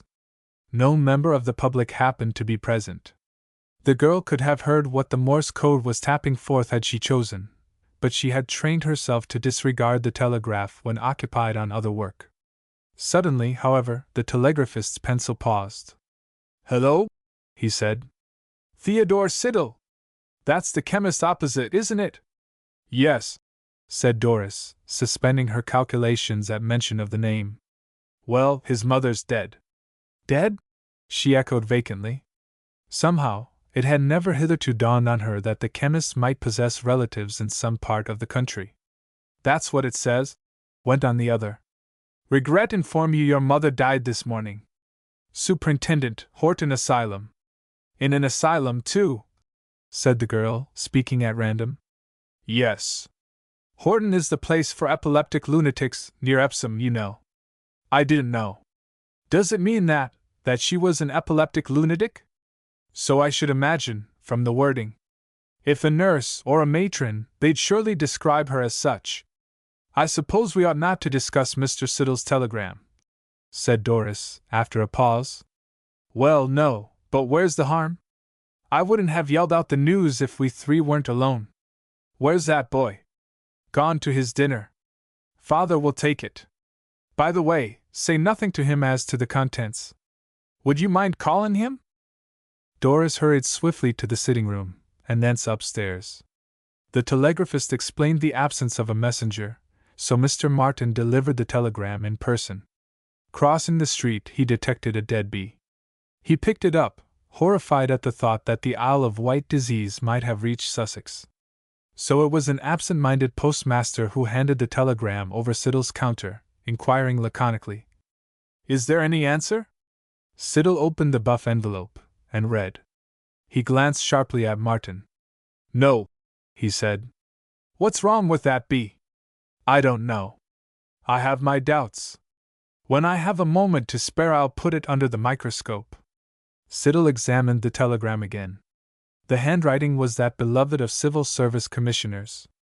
Unquestionably, it was not Doris's. No sooner had his friend gone off, still intent on the dead insect, than Siddle followed. He knew that the bee would undergo scientific scrutiny at once, so gave Martin just enough time to dive into the sitting room before entering the post office. "Did you receive this telegram a few minutes ago?" he inquired. The young man became severely official. "Which telegram?" he said stiffly. "This one." And Siddle gave him the written message. "Yes," was the answer. "Excuse me, but, are its contents known to you only?" "What do you mean, sir?" "It would cost me my berth if I divulged a word of it to anyone." "I'm sorry. Pray don't take offense. I'm anxious that my friends, Mr. and Miss Martin, should not hear of it. That is what I really have in mind." The telegraphist cooled down. "You may be quite sure that neither they nor any other person in Steinholm will ever see the duplicate," he said confidentially. "I make up a package containing duplicates each evening, and it is sent to headquarters. If it will please you, I'll lock the copy now in my desk." "That is exceedingly good of you," said Siddle gratefully. "You, as a Londoner, will understand that such a telegram from, Horton is not the sort of thing one would like to become known even in the most limited circle. You can depend on me, sir." Siddle hastened back to his shop. The telegraphist looked after him. "Queer," he mused. Miss Doris guessed him at once. "Fie you, I must be careful. This village contains surprises." Doris, watching from an upper room, saw the visitor, and timed him. She imagined he had dispatched an answer. Being a woman, she sought enlightenment a few minutes later. "Mr. Siddle came in," she said tentatively. "Yes," said the specialist, smiling. "And I agree with you, Miss Martin. We mustn't talk about telegrams, even among ourselves, unless it is necessary departmentally." Doris was silenced, but she read the riddle correctly. The chemist was particularly anxious that no Steinholm resident should be made aware of his mother's death. She wondered why. She was enlightened when Furneaux paid a call about tea time. She took him into the garden. The lawn at the Hollies was empty. "Well, you entertained an acquaintance yesterday?" he began. "Yes." "Am I to tell you what happened?" "Not a great deal, I imagine," he said, with a puzzling laugh. "No, but I annoyed him, as Mr. "No names!" broke in the detective hastily. "Names, especially modern ones, destroy romance. Even the Georgian method of using initials, or leaving out vowels, lend an air of intrigue to the veriest balderdash. But no one can overhear us," was the somewhat surprised comment. "How true!" said Furneaux. "Pardon me, Miss Martin. Tell the story in your own way." Doris had a good memory. She was invariably letter perfect in a play after a couple of rehearsals, and could prompt others if they faltered. The detective listened in silence while she repeated the conversation between Siddle and herself. He took no notes. In fact, he hardly ever did make any record in a case unless it was essential to prove the exact words of a suspected person. "Good," he said when she had finished. "That sounds like the complete text. I don't think I have left out anything of importance, that is, if a single word of it is important." Oh, heaps, he assured her. It's even better than I dared hope. Can you tell me if Siddle's mother is dead yet? The question found Doris so thoroughly unprepared that she blurted out. Have you had a telegram too, then? No, but Siddle has had one, eh? Don't be vexed. I'm not tricking you into revealing post office secrets. I knew she was dying, and when I saw your father take a message to the chemist's shop, I simply made an accurate guess. Now I'm going to scare you, purposely and of malice aforethought, because I want you to be a good little girl and obey orders. Mrs. Siddle Sr., now happily deceased, was an epileptic lunatic of a peculiarly dangerous type. She suffered from what is classed by the doctors as furor epilepticus, a form of spasmodic insanity not inconsistent with a high degree of bodily vigor and long periods of apparently complete mental saneness. Now, if I were not speaking to one who has shared her father's studies in bee-life, I would not introduce the subject of heredity. But you know, Miss Martin, that such racial characteristics are transmitted, or transmissible, I should say, by sex opposites. Thus, an epileptic mother is more likely to give her taint to a son than to a daughter. Yes, I mean all that and more, he went on, seeing the look of horror, not unmixed with fear, in Doris's eyes. There must be no more irritating of Siddle, or playing on his feelings, by you, at any rate. Treat him gently. If he insists on making love to you, be as firm as you like in a non-committal way. I mean by that an entire absence on your part of any suggestion that you are repulsing him because of a real or supposed preference for any other man. Do you want me to believe that he is liable to attack me? Demanded the girl, her naturally courageous spirit coming to her aid. I do, said Furneaux, speaking with marked earnestness. Yet you ask me to endure his company if he chooses to force himself on me? For a few days. But it may be a few years. No, that is not to be thought of. Leave it to me to devise a way. Besides, you need not allow him so many opportunities that the strain would become unbearable. You are busy, owing to the certain increase of work brought about by this murder. Your time will be greatly occupied. But don't render him morbidly suspicious. For instance, no more dinners at the Hollies. No more gaddying about by night, if you hear weird noises on the other side of the river. And you must absolutely deny yourself the pleasurable excitement of Mr. Grant's company. You are carrying a warning to its extreme limit. Exactly. And am I to keep this knowledge to myself? In whom would you confide? My father, of course. I know you better. And the detective's voice took on a profoundly serious note. Your father would never admit that what he knows to be true of bees is equally true of humanity. You can trust the police to keep a pretty sharp eye on Siddle, of course, but the present is a strenuous period, both for us and for people with maniacal tendencies, so accidents may happen. You have distressed me immeasurably, said the girl, striving to pierce the mask of that inscrutable face. I meant to, answered Furneaux quietly. No half measures for me. I've looked up the asylum record of Mrs. Siddle Sr., and it's not nice reading. There was a Mrs. Siddle Jr. then? A Mrs. Theodore Siddle, if one adopts the conventional usage. Yes. She died last month. Last month? Gasped Doris, feeling vaguely that she was moving in a maze of deceit and subterfuge. On May 25th, to be precise. She lived apart from her husband. I have reason to believe she feared him. Yet, she hesitated, hardly able to put her jumbled thoughts into words. Yes. That's so, said the detective instantly. Never mind. It's a fairly decent world, taken en bloc. I ought to speak with authority. I see enough of the seamy side of it, goodness knows. Now, forewarned is forearmed. Don't be nervous. Don't take risks. Everything will come right in time.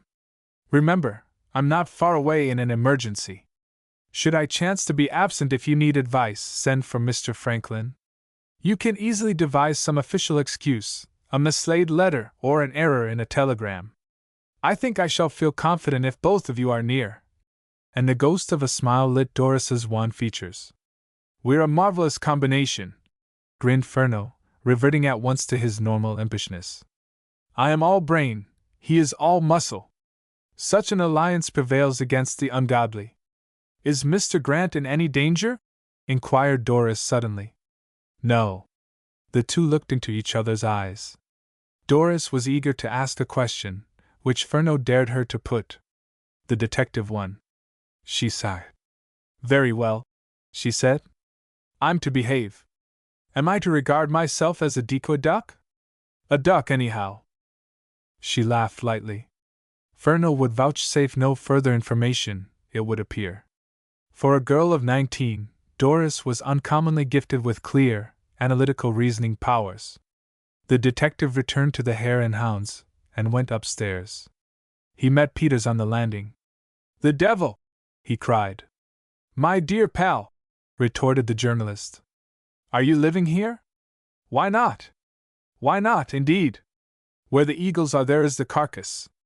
Your misquotation is offensive. It was so intended. Come and have a drink." "No."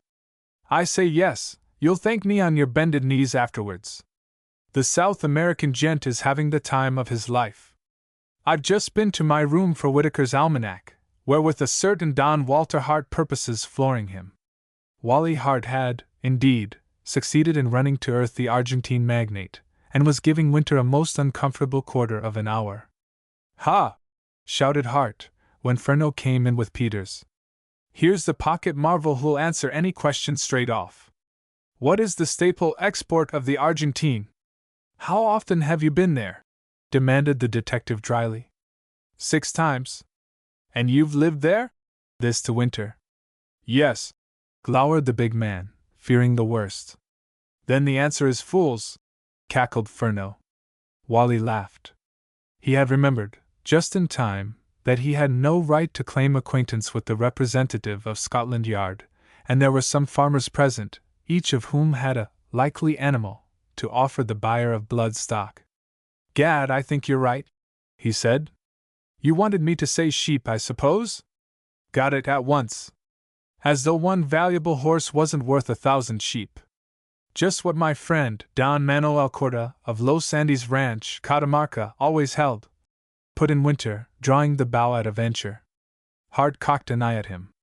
"Sir," he said, "I would take off my hat, if I wore one in Steinholm, to any man who claims the friendship of Don Manuel Alcorta, a sincere patriot. I suggest that we crack a bottle to his immortal memory." "My doctor forbids me to touch wine," said Winter mournfully. "But these bucolic breeders of Browns and Bays employ wiser medicos. I'll go bail. Landlord, a quart of the best, and 6 out, as they say in London." 6 glasses were duly filled with champagne. When it was consumed, Hart buttonholed Peters.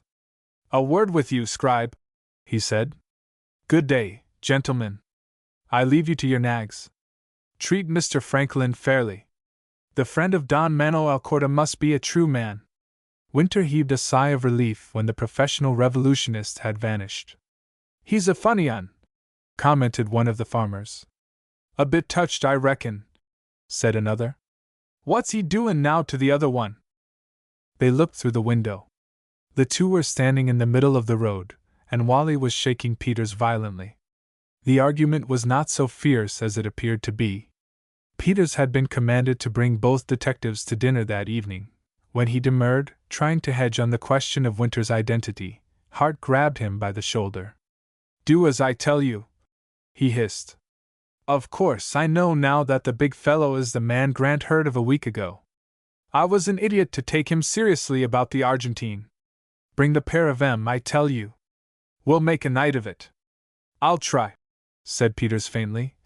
"But if you stir up that wine so vigorously I won't answer for the consequences." Winter, wishing devoutly that would-be sellers of horseflesh were not so numerous in the district, noted the names and addresses of the local men, and promised to write when he could make an appointment. Then he escaped upstairs, whither Furneaux soon followed. Winter had secured an extra bedroom, overlooking the river, which Tomlin had converted into a sitting room. Thus he held a secure observation post both in front and rear of the hotel. "Well, how did she take it?" inquired the chief inspector, when he and his colleague were safe behind a closed door. "Sensible girl," said Furneaux. By the way, Siddle's mother is dead. Telegram came this morning. Things should happen now. I don't quite see why.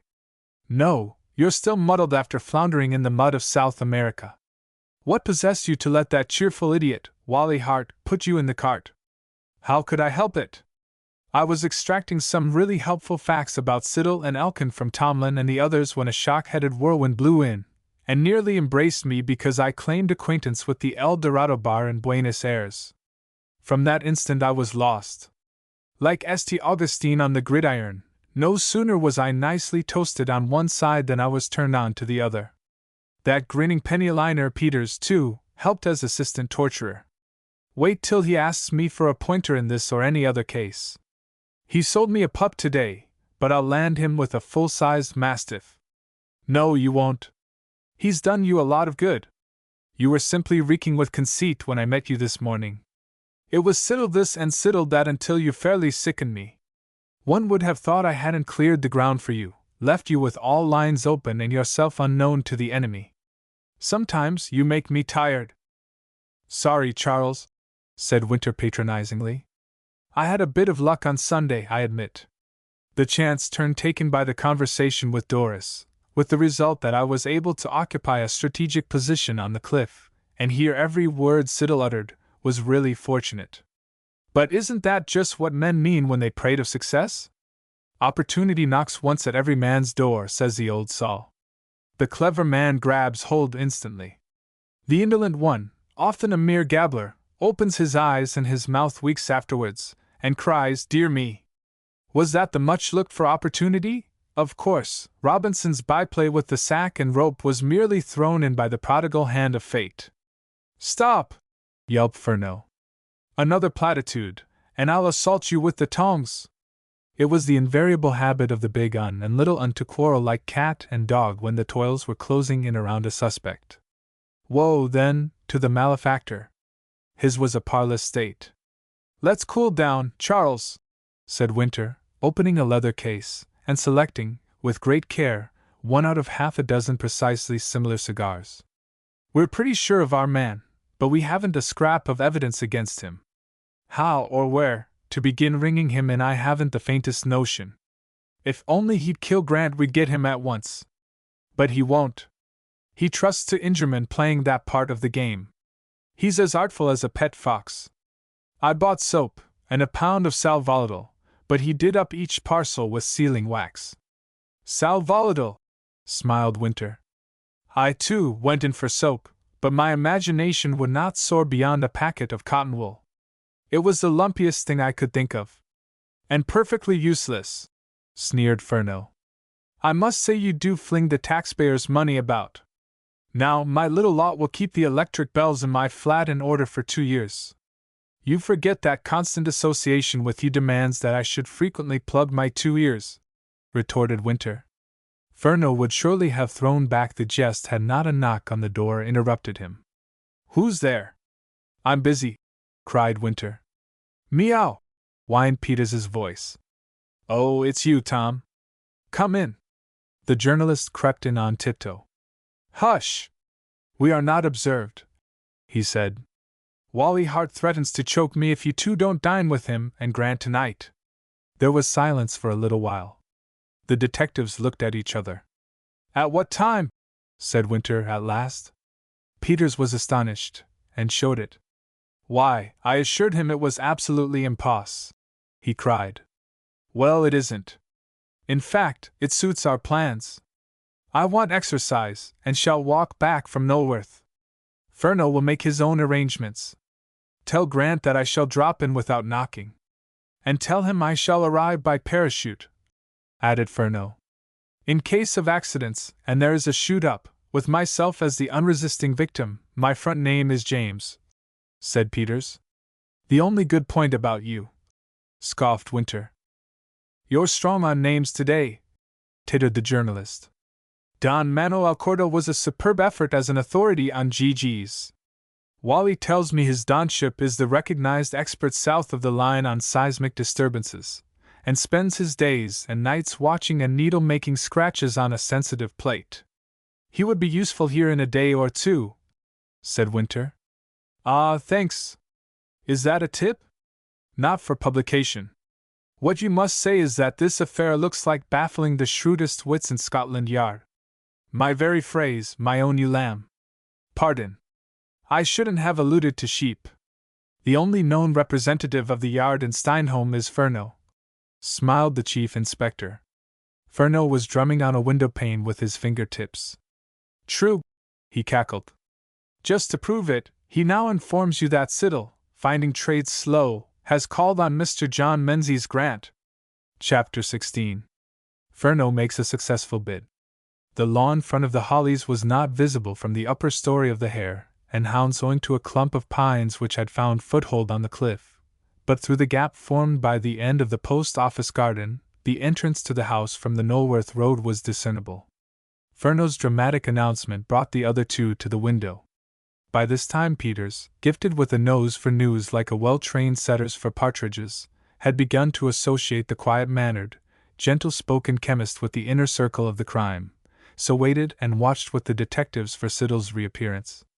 At any rate the visitor must have been admitted, because a long quarter of an hour elapsed before he came in sight again. He walked out slowly into the roadway, thrust his hands into his trousers pockets, and glanced to right and left. Then, turning abruptly, he stared at the dwelling he had just quitted. What this slight but peculiar action signified was not hard to guess. Furneaux, indeed, put it into words. Having warned Grand off Miss Doris Martin, and been cursed for his pains, the foreman of the jury does not trouble to await further evidence, but arrives at a true and lawful verdict straight off, announced the little man. We ought to hear things tonight, said Peters. We? Inquired Winter. Yes. Didn't I make it clear that I shared in the dinner invitation? No, and I'm. Don't say it, pleaded the journalist. If I fell from grace today, remember my unswerving loyalty since the hour we met on the platform at Knowworth. Haven't I kept close as an oyster? And would any consideration on earth move me to publish an accurate and entertaining account of the roasting of Chief Inspector Winter by Wally Hart? Think what I'm sacrificing, a column of the best. Winter bent a weighing look on the speaker. There was treason in the thought, as King James remarked to the barber who tried to prove his loyalty by pointing out how easily he might cut His Majesty's throat any morning. But Peters maintained the expression of a sphinx, and the big man relaxed. The conditions are that not a word about this business appears in print, either now or in the future until we have a criminal in the dock, he said. Accepted, said Peters. Furneaux laughed shrilly, even derisively, but him his colleague treated with majestic disdain. Then, the chemist having re-entered the village, the group broke up, Peters to search his brains for copy, which should be readable yet contain no hint of the new trail, Winter to take train to Knowworth, and Furneaux to tackle Fred Elkin, who, he had ascertained earlier, would drive home from a neighboring hamlet about 5 o'clock. Elkin had returned when the detective reached the house, a somewhat pretentious place, half farm, half villa, and altogether horsey. The entrance hall bristled with fox masks and brushes. A useful collection of burnished bits and snaffles hung on a side wall. A couple of stuffed badgers held 2 wicker stands for sticks and umbrellas, and whips and hunting crops were ranged on hooks beneath a 12-bore and a rook rifle. A pert maidservant took Furneaux's card, blanched when she read it, and forgot to close the door of the dining room. Hence, the detective heard Elkin's gruff comments. What? That chap? Wants to see me? Not more than I want to see him. Show him in. Furneaux, looking very meek and mild, entered an apartment of the carpet-bag upholstery period.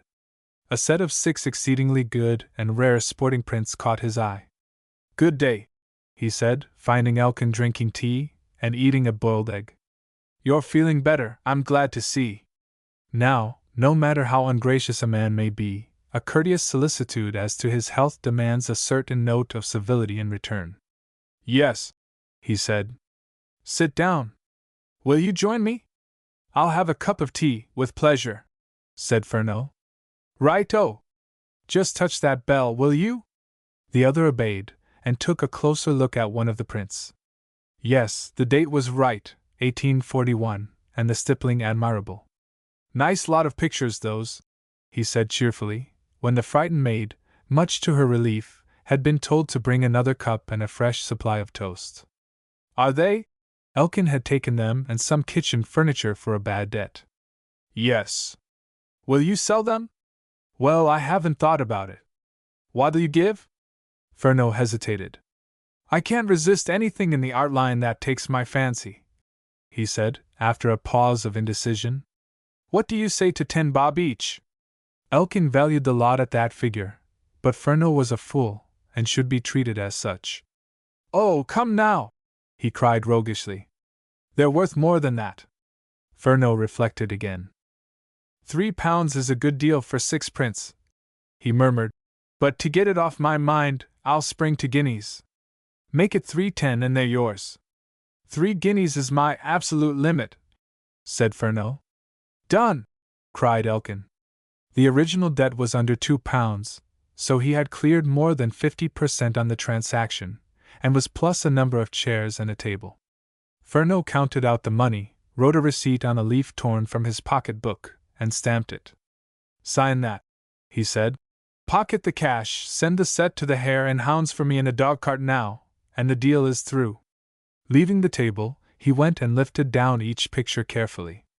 Somewhat wonderingly, Elkin rang the bell once more, gave the necessary instructions, and the room was cleared of its art. He was quite sure now that Furneaux was, as he put it, dotty. The latter, however, sat and enjoyed his tea as though well pleased with his bargain. And how are things going in the murder at the Hollies? Inquired the horse-dealer, by way of a polite leading up to the visitor's unexplained business. Fairly well, said the detective. My chief difficulty was to convince certain important people that you didn't kill Miss Maluish. Once I... Me! Roared Elkin, his pale blue eyes assuming a fiery tint. Me! Once I established that fact, went on the other severely, a real stumbling block was removed. You see, Elkin, you have behaved throughout like a perfect fool, and thus lent a sort of credibility to an otherwise absurd notion. Your furious hatred of Mr. Grant, for instance, born of an equally fatuous, or shall I say, fat-headed, belief that Miss Martin would marry you for the mere asking, led you into deep waters. It was a mistake, too, when you lied to P.C. Robinson as to the time you came home on that Monday night. You told him you walked straight here from the Hare and Hounds at 10 o'clock. You know you didn't, that it was nearer 11:30 when you reached this house. Consider what that discrepancy alone might have meant if Scotland Yard failed to take your measure correctly. Then add the fact that the murderer wore the hat, wig, and whiskers in which you made a guy of yourself while filling the role of Svengali last winter. Now, I asked you, Elkin, where would you have stood with the average British jury when the prosecution established those 3 things: motive, your jealousy of Grant; time, your unaccounted for disappearance during the hour when the crime was committed; and disguise, a clumsy suggestion of Oud Ben's ghost? Really, I have known men brought to the scaffold on circumstantial evidence little stronger than that. Instead of glaring at me like a cornered rat, you ought to drop on your knees and thank Providence, as manifested through the intelligence of the Yard, that you are not now in a cell at Knowlworth, ruminating on your own stupidity, and in no small jeopardy of your life. Many emotions chased each other across Fred Elkin's somewhat mean and cruel face while Furneaux rated him in this extraordinary manner. Surprise, wrath, even fear, had their phases. But dominating all other sensations was an overpowering indignation at the implied hopelessness of his pursuit of Doris Martin. He literally howled an oath at his torturer. Furneaux was shocked. No, no, he protested in a horrified tone. Don't swear at your best friend. Friend! By, I'll make you pay for what you've said. There's a law to stop that sort of thing. But the law requires witnesses. A slander isn't a slander unless it's uttered to your detriment before a third party. How different would be Mr. Grant's action against you! Your well-wishers simply couldn't muzzle you. Whether before your pothouse cronies or mere strangers, you charged him openly with being a murderer. I'm sorry for you, Elkin, if ever you come before a judge. He'll rattle more than my 3 guineas out of you. Even now, you don't grasp the extent of your folly. Instead of telling me how you spent that hour and a half on the night of the crime, you have the incredible audacity to threaten me, The man who has saved you from jail. One more word, you miserable swab, and I'll let Robinson arrest you. You'll be set free, of course, when I stage the actual villain, but a few remands of a week each in custody will thin your hot blood. You were with Peggy Smith after leaving the Hare and Hounds, making a fool of an honest girl who thinks you mean to wed her. Yet you blather about being practically engaged to Doris Martin, a girl who wouldn't let you tie her shoelace. You're an impudent pup, Fred, and you know it.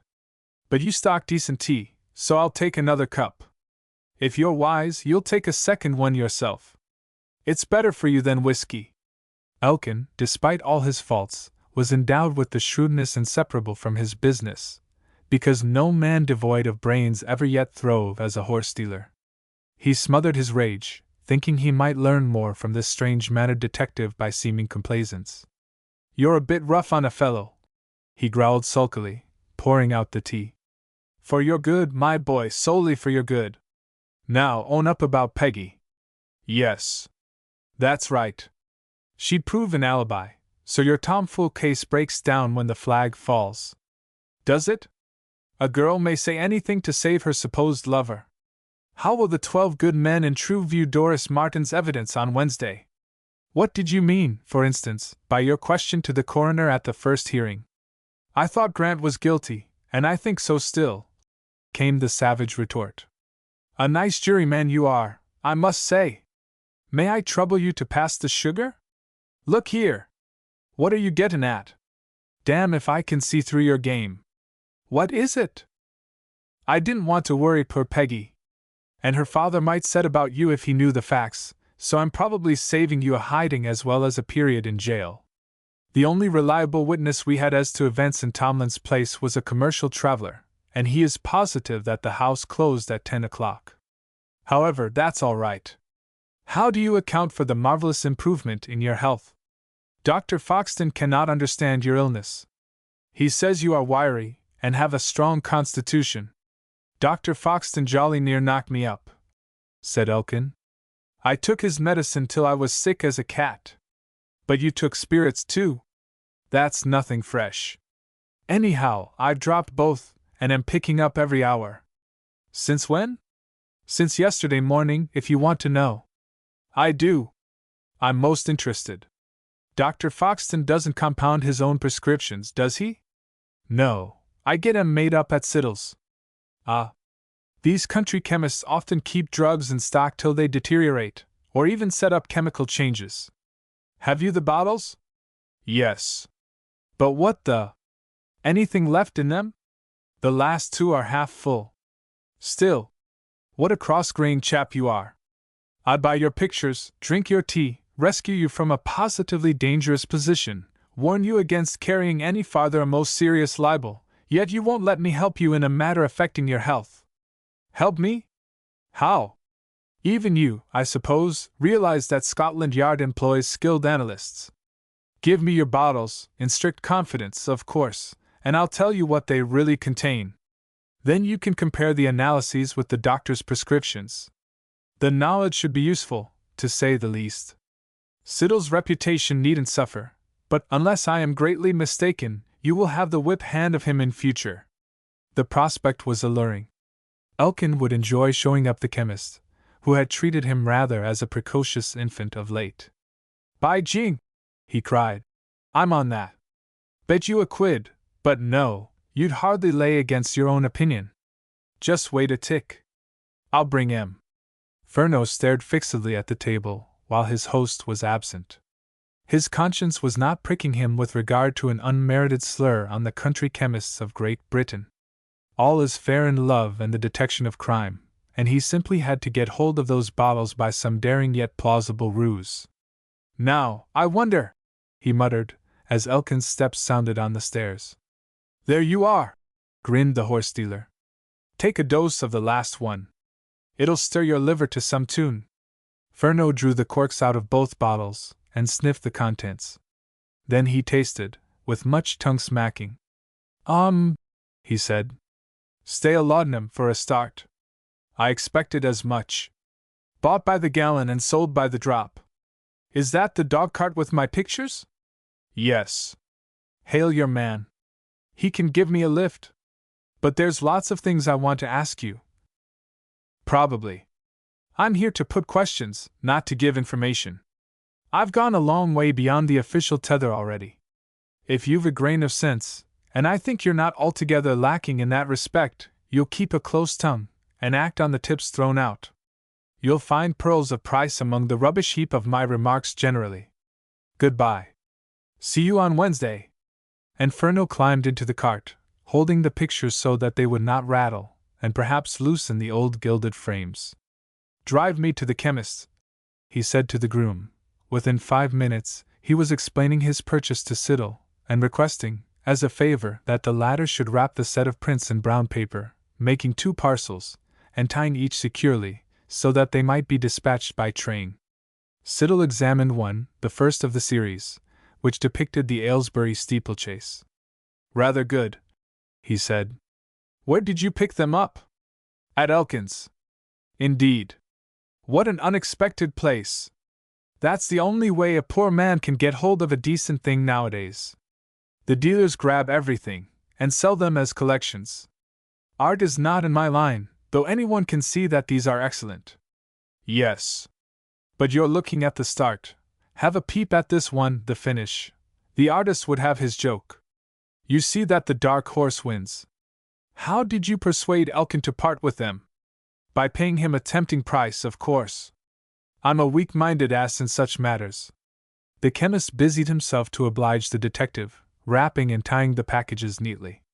Furneaux insisted on paying 6 pence for the paper, string, and labor. There was quite a friendly argument, but he carried his point. The dog-cart then brought him to the station, where he tipped and dismissed the man. A little later, he caught a London-bound train.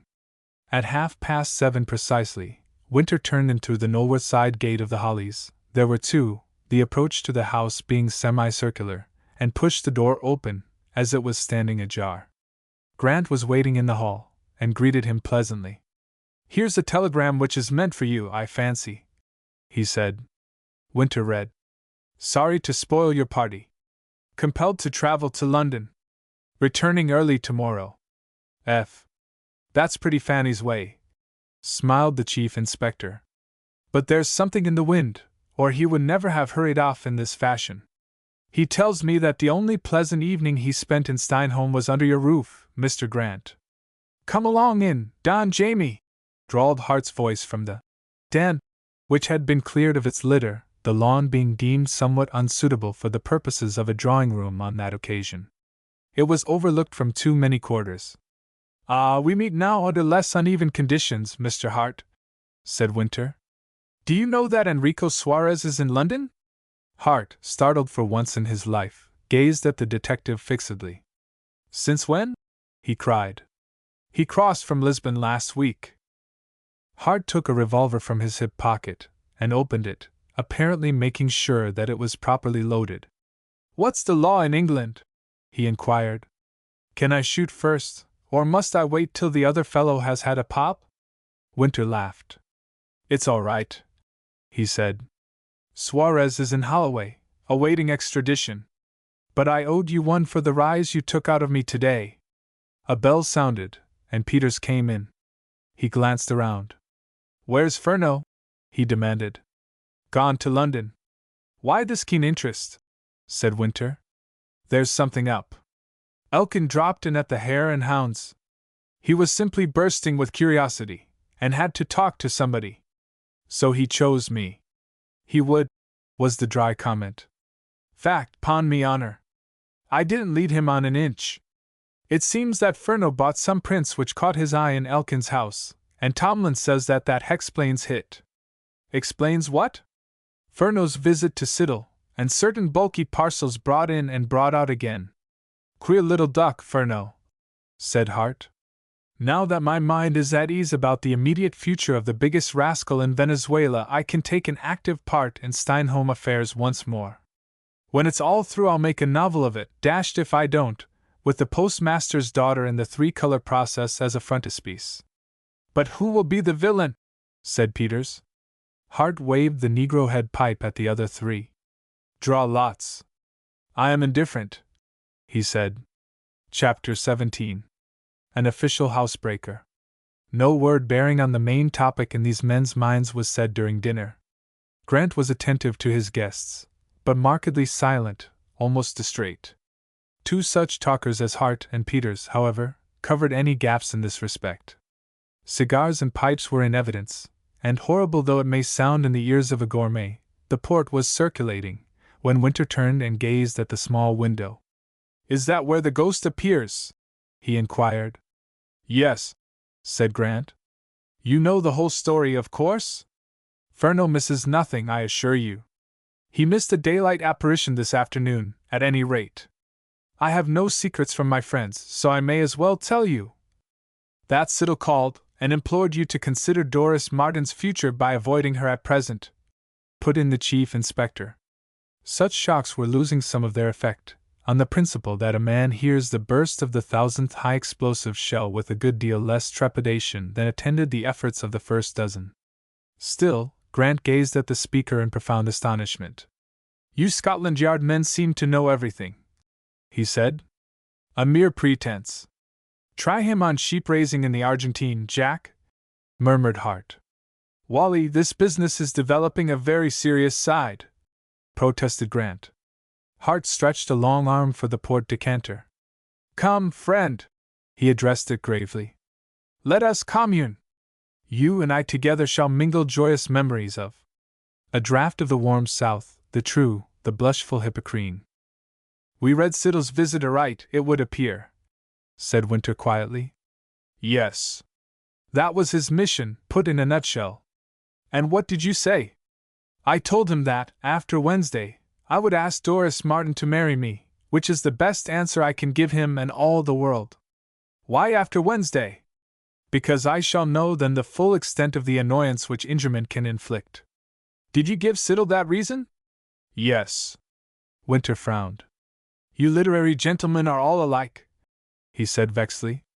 "You become such adepts in analyzing human duplicity in your books that you never dream of trying to be wise as a serpent in your own affairs. The author who will split legal hairs by way of brightening his work will sign a contract with a publisher that draws tears from his lawyer when a dispute arises. Why be so candid with a rank outsider like Siddle? I distrust the man.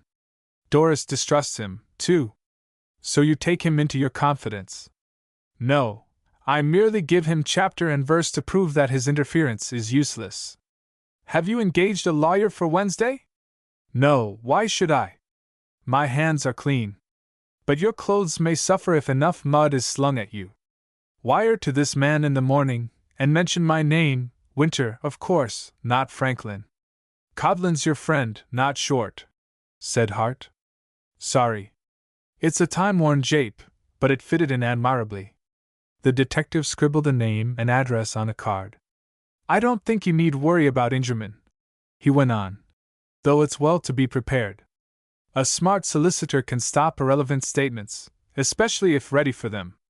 But there must be no more of this heart-opening to all and sundry, Mr. Grant. Siddle is your rival. He, too, wants to marry Miss Martin, and regards you now as the only stumbling block." "Siddle! That stick!" gasped Grant. "Ridiculous, indeed monstrous," agreed Winter rather heatedly. "But nevertheless a candidate for the lady's hand." Then he laughed.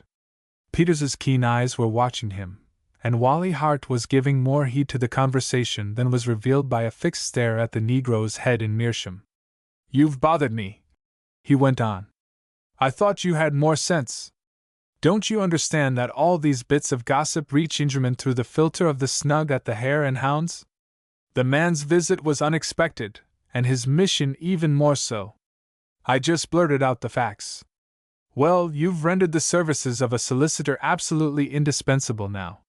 Grant, by no means so clear-headed these days as was his wont, followed the scent of Winter's red herring like the youngest hound in a pack, but Wally Hart and Peters, lookers-on in this chase, hard back to the right line. "May I?" They both broke in simultaneously. "Place to the Fourth Estate," bowed Hart solemnly. "Thanks," said the journalist. "May I put a question, Winter?" "A score, if you like." "Totting up the average of the murder cases in which Furneaux and you have been engaged, In how many days do you count on spotting your man? Sometimes we never get him. Oh, come a bit closer than that. Generally, given a clear run, with an established motive, we know who he is within 8 days. Wednesday, in effect? Can't say this time? Suppose, as a hypothesis, you are convinced of a man's guilt, but can obtain little or no evidence. He goes through life a free and independent citizen of this or any other country. Arrests on suspicion are not my long suit. How does one get evidence? Purred Hart. It isn't scattered broadcast by a clever criminal. And you fellows seem to object to my method, which has been the only effectual one so far in this affair. If you had shot that spectre the other night, there would have been the deuce to pay. But you would now be sure of the murderer? Why do you assume that? Like Eugene Aram, he can't keep away from the scene of his crime. Winter felt he was skating on thin ice, so hastened to escape. Detective work is nearly all guessing, he said sententiously. Yet one must beware of what I may term obvious guessing. If cause and effect were so closely allied in certain classes of crime, my department would cease to exist, and the protection of life and property might be left safely to the ordinary police. By the way, P.C. Robinson has been rather inactive during 2 whole days. That makes me suspicious. What's he up to? Can you throw a light on him, Peters? The journalist knew that he was being told peremptorily to cease prying. He kicked Hart under the table. Hi! Yelled Wally. What's the matter? Strike your matches on your own shin, not mine. Peters is announcing that the discussion is now closed, said Winter firmly. Very well. He needn't emphasize the warning by a hobnailed boot. When my injured feelings have recovered, I'll discourse to you of strange folk and stranger doings on the banks of the Rio de la Plata, and your stock as an Argentine plutocrat will rise 100% next time you're badgered by a man who knows the country. Meanwhile, Robinson is hot-foot on the Elkin Trail, laughed Peters. His face was a study today when the groom supplied details of the picture buying. Furneaux wanted that transaction to be widely known, said Winter. He gave every publicity to it. Did he secure a bargain, I wonder? Said Grant. Oh, I expect so. He doesn't waste his hard-earned money, even for official purposes. But Winter was well aware of, and kept to himself one phase of the art deal, at any rate. Furneaux had persuaded Siddle to fasten 2 bulky packages with string. He was shaving next morning when his colleague entered, spruce as ever in attire, but looking rather weary. The little man flung himself at full length on Winter's bed. Been up all night, he explained. Chemical analysis is fascinating but slow work, like watching a moth evolve from a grub. Had a fearful job, too, to get an analyst to chuck a theater and attend to business. The blighter talked of office hours. Cre nam! 10 till 4, and an hour and a half for lunch. Why can't we run our show on those lines, James? Winter finished carefully the left side of his broad expanse of face. You came down by the mail, I suppose? He said casually. What a genius you are, sighed Furneaux. If I were trembling with expectation, I could no more put a banal question like that than swallow the razor after I was done with it. You might at least have the common decency to thank me for leaving you to gorge on rare meats and vintage wines while I dallied with the deadly railway sandwich. Winter scraped the other cheek, his chin, and upper lip. Shall I go to the bathroom first, or listen? He inquired. Well, I'm tired and hiking these frail bones to bed till 12, so I'll give you a condensed version, snapped Furneaux. Elkin's illness, begun by whiskey and overexcitement, developed into steady poisoning by Siddle. The chemist used a rare agent, too, pure nicotine, easy, in a sense, to detect, but capable of a dozen reasonable explanations when revealed by the post-mortem.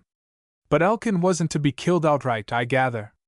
The idea was to upset stomach and brain till he was half crazy. As you can read print when it's before your eyes, I needn't go into the matter of motive. Elkin's behavior supplies all details. How about the knots? Hurry! I hate the feeling of soap drying on my skin. 1 running noose and twice 2 half hitches on each package. Good. Charles, we're going to pull off a real twister. Well, that takes it, as the girl said when her hat blew off with the fluffy transformation pinned to it. Winter rushed to the bathroom, and Furneaux crept languidly to bed. Before going to Knoleworth, Mr. Franklin consulted with Tomlin as to a suitable dinner, to which the other guests staying in the inn, namely, Mr. Peters and the Scotland Yard gentleman, the little man with the French name, might be invited. This important point settled, Mr. Franklin caught an early train, and was absent all day, being, in fact, closeted with Superintendent Fowler and a Treasury solicitor. Furneaux was sound asleep long after 12 o'clock, and swore at Tomlin in French when the landlord ventured to arouse him. Tomlin went downstairs scratching his head. "Least said soonest mended," he communed. "But we may all be murdered in our beds if them's the sort of text we ave to look arter us." However, he cheered up towards night. Ingerman, a lawyer, and some pressmen, arriving for the inquest, filled every available room, and the kitchen was redolent of good fare. All parties gathered in the dining room, of course, and Ingerman had an eye for Mr. Franklin's party. The scraps of talk he overheard were nothing more exciting than the prospects of a certain horse for the Steward's Cup. Peters had the tip straight from the stables. A racing certainty, with a stone in hand. After dinner the financier was surprised when Furneaux approached, and tapped him professionally on the shoulder. "A word with you outside," he said. Ingerman was irritated, perhaps slightly alarmed. "Can't we talk here?" he said, in that singularly melodious voice of his. "Better not, but I shan't detain you more than 5 minutes. Anything my legal adviser might wish to hear?" "Not from me. Tell him yourself afterwards if you like." In the quiet street the detective suddenly linked arms with his companion. Probably he smiled sardonically when he felt the telltale quiver run through Ingerman's lanky frame. "You've brought down Norris, I see?" he began. "Yes." "Meaning to make things hot for Grant tomorrow?" "Meaning to give justice the materials." "Cut the cackle, Isidore. I know you, and it's high time you knew me. Grant has retained Belcher." "Ah. That gets you, does it? You haven't forgotten Belcher. Now, be reasonable. Or rather, don't run your head into a noose. Grant had no more to do with the murder of your wife than you had. Call off Norris, and Grant withdraws Belcher. Twig? It's dead easy, because the Treasury solicitor will simply ask for another week's adjournment, as the police are not ready to go on. In the meantime, you pay off Norris, and save your face. Is it a deal? Am I to understand? Don't wriggle. The key of the situation is held by Belcher. Name of a pipe! What prompting does Belcher need from me or anybody else after the Bachfontein lands case? But, Isidore, this is the last word. I was at the funeral on Saturday, and met your wife's mother and sister. They do love you, don't they?" Ingerman died game. "If I have your assurance that Mr. Grant is really innocent of Adelaide's death, that is sufficient," he said slowly. "Well, if it pleases you to put it that way, I'm agreeable. Which is your road? Back to the hotel? I'm for a short stroll. Mind you, no wobbling. Go straight, and I'll attend to Belcher. But, good Lord! How his eyes will sparkle when they light on you tomorrow!" Neither the redoubtable Belcher, nor the Bachfontein lands, nor poor Adelaide Meluish's mother and sister may figure further in this chronicle. The inquest opened at the appointed hour next day, and was closed down again for a week with a celerity that was most disappointing both to the jury and the general public. Of 3 legal luminaries present only one, the Treasury man, uttered a few bald words. Belcher and Norris did not even announce the names of their clients. Norris noticed that Belcher surveyed Ingerman with a grim smile, but thought nothing of it until he received a check later in the week. Then he made some inquiries, and smiled himself. The foreman of the jury looked a trifle pinched, though his cheeks bore 2 spots of hectic color. Mr. Franklin, drawn to the court by curiosity, happened to glance at him once, and found him gazing at Furneaux in a peculiarly thoughtful manner.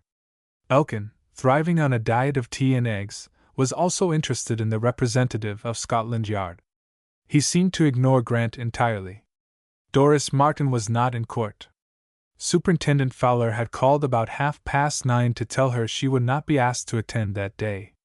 Near Mr. Franklin sat a few village notabilities, who, since they had not the remotest connection with any one concerned in the tragedy, have been left hitherto in their Olympian solitude.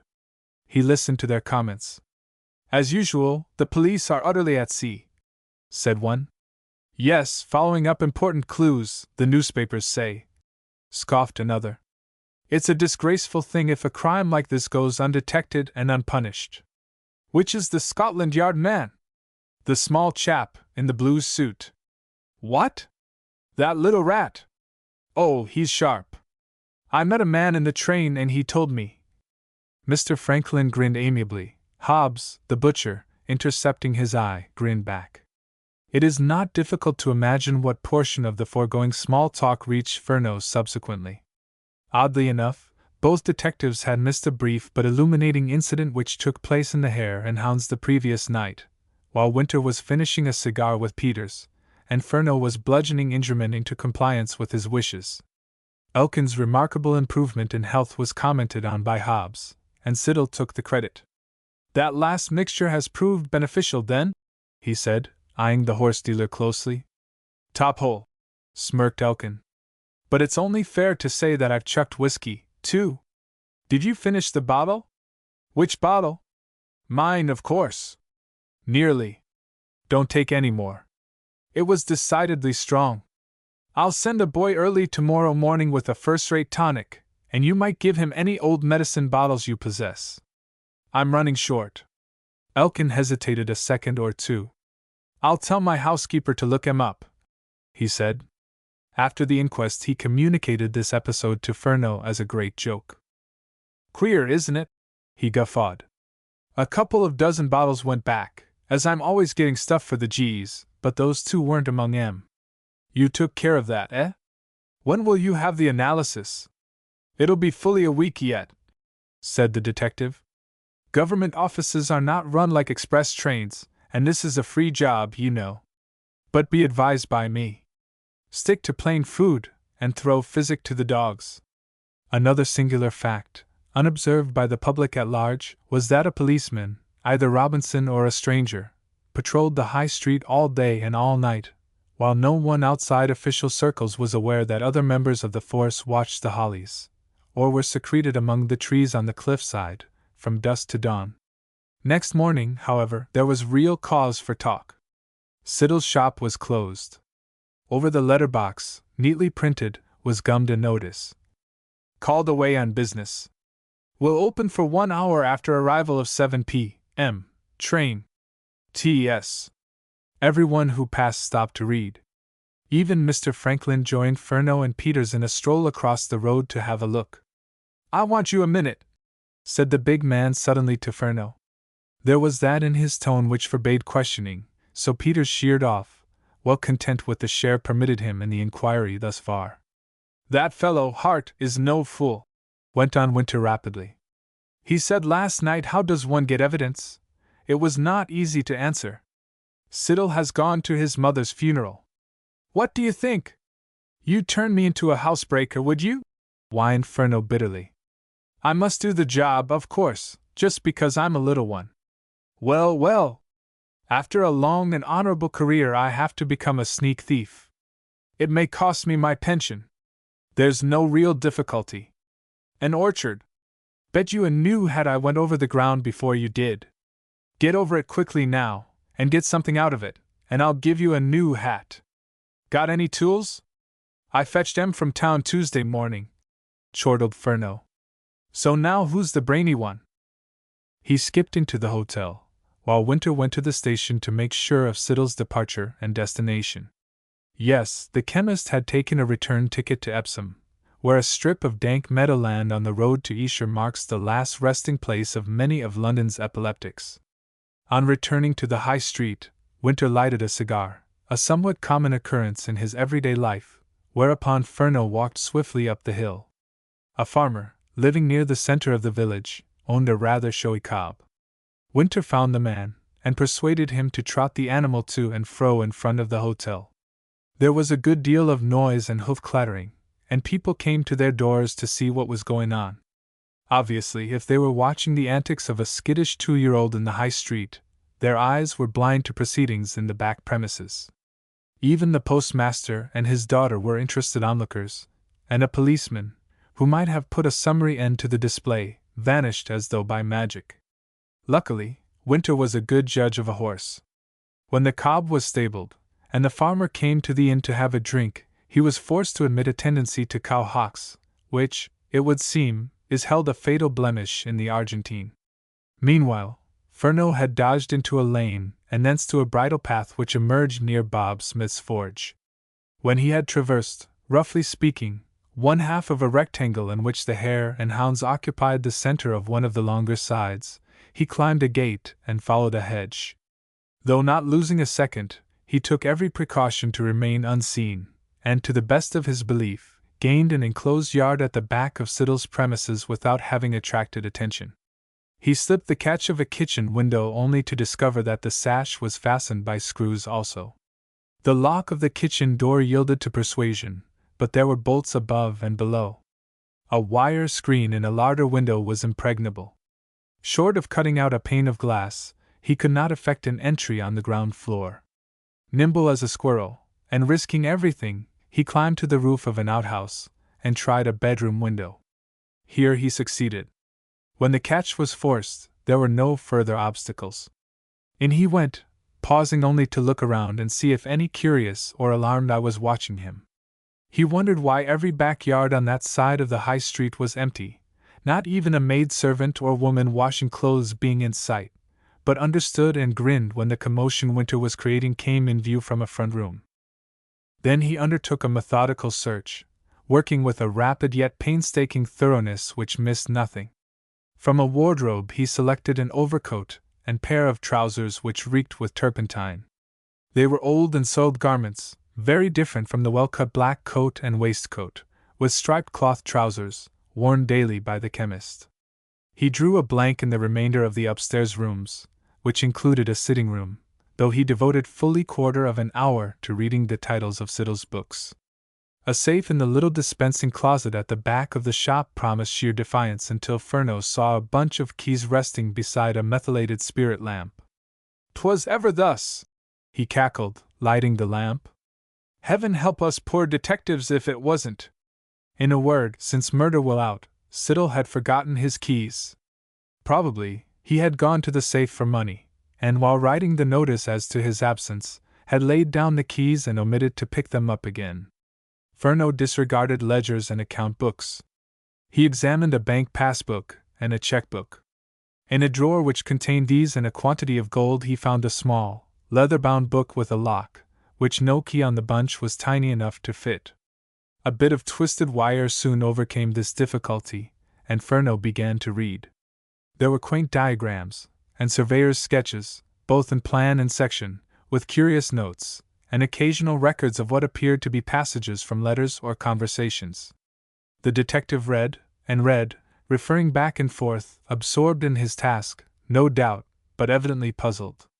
At last he stuffed the book into a pocket, completed his scrutiny of the safe, examined the bottles on the shelf labeled "Poisons," and took a sample of the colorless contents of one bottle marked C10H14N2. Then he went to the kitchen, replaced all catches in the lock of the door, and let himself out by the way he had come. Winter saw him from afar, and hastened upstairs to the private sitting room. Furneaux appeared there soon. "Well?" said the chief inspector eagerly. "Got him, I think," said Furneaux. Not much might be gathered from that monosyllabic question and its answer, but its significance in Siddle's ears, could he have heard, would have been that of the passing bell tolling for the dead. Chapter 18. The Truth at Last. Not often did Furneaux qualify an opinion by that dubious phrase, "I think," which, in its colloquial sense, implies that the thought contains a reservation as to possible error. Winter looked anxious. Both he and his colleague knew well when to drop the good-natured banter they delighted in. They were face to face now with issues of life and death, dark and sinister conditions which had already destroyed one life, threatened another, and might envisage further horrors. Small wonder, then, if the chief inspector's usually cheerful face was clouded, or that his hopes should be somewhat dashed when Furneaux seemed to lack the abounding confidence which was his most marked characteristic. "You've got something, I see," he said, trying to speak encouragingly, and glancing at the bundle of clothing which Furneaux had wrapped in a newspaper before dropping from the bedroom window of Siddle's house. "Yes, a lot. What to make of it is the puzzle. We either go ahead on the flimsiest of evidence, or I carry out another housebreaking job this afternoon and restore things in status quo. First, the bundle, an old covert-coating overcoat and a pair of frayed trousers which probably draped out Ben's ghost. They've been soaked in turpentine, which, chemist or no chemist, is still the best agent for removing stains. We'll put 'em under the glass after we've examined the book. Siddle keeps a sort of diary, a series of jumbled memoranda. If we can extract nutriment out of that, we may have something tangible to go upon. Let's begin at the end." Opening the leather-bound notebook, Furneaux stood with his back to the window. Winter, owing to his superior height, could look over the lesser man's shoulder. Many an occult document affecting the famous crimes and social or dynastic intrigues of the previous decade had these two examined in that way, the main advantage of scrutiny in common being that they could compare readings or suggested readings without loss of time, and with the original manuscript before both pairs of eyes. In the first instance, there were no dates, only scraps of sentences or comments. The concluding entry in the book was, "A tactical error? Perhaps. Immovable." Then, taking the order backward, "Scout the very notion of such an infamy. You and every scandalmonger in S. may do your worst. Free to confess that events have opened my eyes to the truth, so, not for the first time, out of evil comes good. A prig. Visit for such a purpose a piece of unheard of impudence." These were all on one page. "Quite clearly a précis of Grant's remarks when Siddle called on Monday," said Winter. At any other time, Furneaux would have waxed sarcastic. Now he merely nodded. "Stops in a queer way," he muttered. "Not a word about the inquest, or the missing bottles." The preceding page held even more disjointed entries, which, nevertheless, provided a fair synopsis of Doris's spirited words on the Sunday afternoon. "Malice and ignorance. Patient because of years. Loyal comrade. Shall remain. Code. No difference in friendship. Hopeless. Contempt. Skipping good." On the next page. "Isidore G. Ingerman. Useful. Inquire. Yes, boasts? Nonsensical, surely. Why has D. gone?" Both men paused at that line. "Detective?" suggested Winter. "That's how I take it," agreed Furneaux. Then came a sign. "Plus 10%. Elkin's mixture was not as before, it was fortified," grinned Furneaux. "That's the exact increase of nicotine. By the way, I have a sample. We can take care of him on that charge, without a shadow of doubt." Winter blew softly on the back of his friend's head. "You're thorough, Charles, thorough," he murmured. "It's a treat to work with you when you get really busy." Furneaux ran his thumb across the end of several leaves. "I can tell you now," he said, "that there's nothing of real value in the earlier notes. So far as I can judge, they refer either to a sort of settlement with his wife or chance phrases used by Doris Martin which might imply that she was heart-whole and fancy-free. There's not a bally word dealing with the murder, or that can be twisted into the vaguest allusion to it. But here's a plan and section which have a sort of significance. I've seen the place, so recognized it, or thought I did. We must check it, of course. Here you are. You know the footbridge across the river from Bushwalk? Yes. The eastern end is supported on a hollow pier of masonry, in which one might tog up unseen. These drawings would be useful as an aide-memoire on a dark night. A false step, with the river in flood, might be awkward. What's that on the opposite page? I give it up, at present." This somewhat rare display of modesty on Furneaux's part was readily understandable. A series of straight lines and angles conveyed very little hint of their purport, but Winter smiled behind his friend's back. "I've been prowling about this wretched inn longer than you," he said. "Look outside, to the left." "Don't need to now," cackled Furneaux. It's the profile of a wall, gate, and outhouse along which one could reach the window of the clubroom. Would you mind stopping grinning like a Cheshire cat? Anything else? Yes. This one. SM. 1820. That beats you, eh? Dished completely. Doris Martin, as usual, supplies the answer. An old volume of the Sussex Miscellany, probably that for 1820, contains the full story of Oud Ben. I might have mentioned it to you, but focused on current events. Siddle has it among his books, which, by the way, are made up largely of scientific and popular criminal records. Is that the lot? I'm afraid so. Have a look. Just a minute. I want to think. Winter turned and gazed through the open window. Seldom had a more gracious June decked England with garlands. The hour was then high noon, and a pastoral landscape was drowned in sunshine. The chief inspector cut the end off a cigar dreamily but with care. Broadmoor, perhaps, he muttered. But we can't hang him yet, Charles. A couple of knots and a theory won't do for the assizes. We haven't a solitary witness. Hardly a night but he goes home at 9.30. If only he had killed Grant. But, Adelaide Maluish!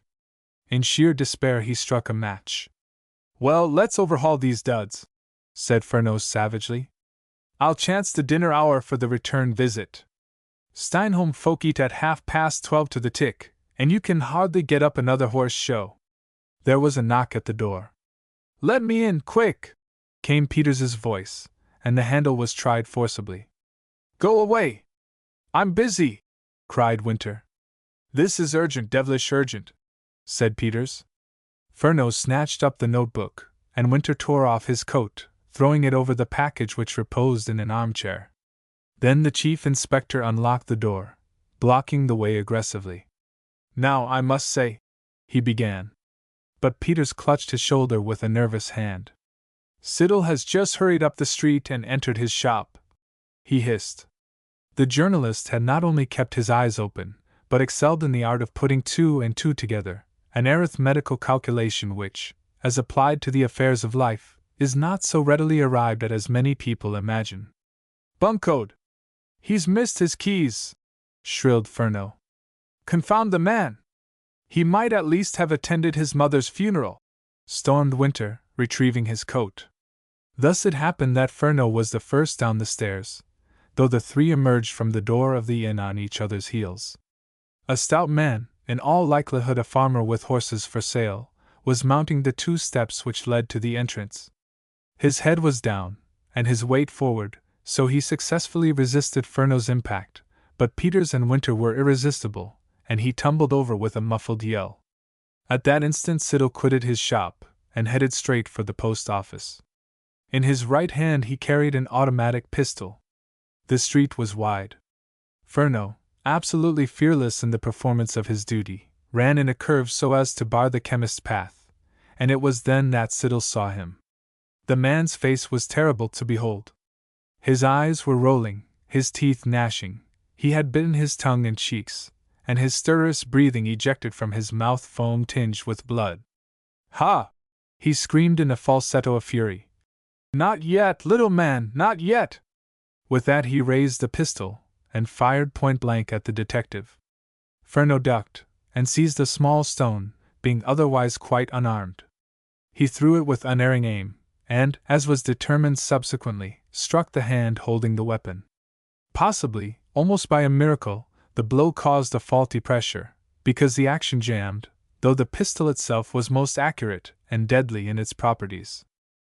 By this time Winter, sweeping Peters aside, was within 10 feet of the maniac, who turned and ran into the shop. The door, a solid one, fitted with a spring lock, slammed in the chief inspector's face, and resisted a mighty effort to burst it open. A few yards away stood an empty, 2-wheeled cart, up-tilted, and Winter demanded the help of a few men who had gathered on seeing or hearing the hubbub. I call on you in the king's name, he shouted. We must force that door. Then stand clear, all of you. He raced to the cart, and when his object was perceived, willing hands assisted in converting the heavy vehicle into a battering ram. The gradient of the hill favored the attack, which was made at an acute angle, and the first assault smashed the lock. There were a couple of seconds' delay while the cart was backed out, and the detectives rushed in, Furneaux leading, because Winter gave his great physical strength to the shafts. But the chief inspector grabbed his tiny friend by the collar as the latter darted around the counter and into the dispensary in the rear. "Two of us can't go abreast, and you'll only get hurt," he said, speaking with a calmness that was majestic in the circumstances. "The nicotine is gone!" yelped Furneaux. Both saw that the safe stood open. Behind the dispensary was a small passage, whence the stairs mounted, and a door led to the kitchen. That door was closed now, though it was open when Furneaux ransacked the house. Therefore, they made that way at once. No ordinary lock could resist Winter's shoulder, and he soon mastered this barrier. But the kitchen was empty, the outer door locked but unbolted.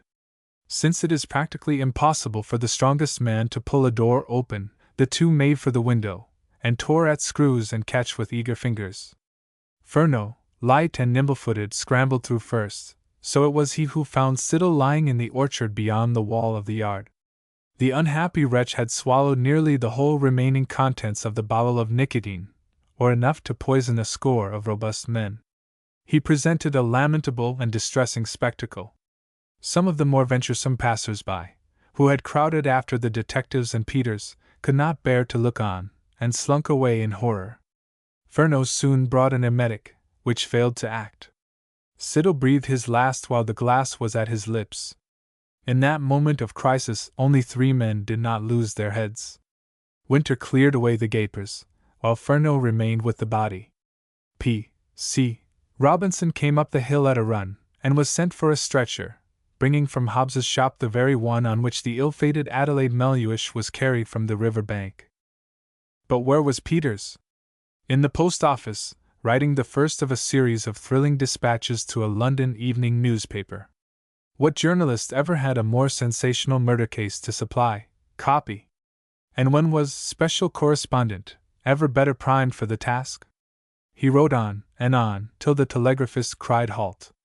Then he hied him to London by train, and began the more ambitious story for next morning. What he did not know he guessed correctly.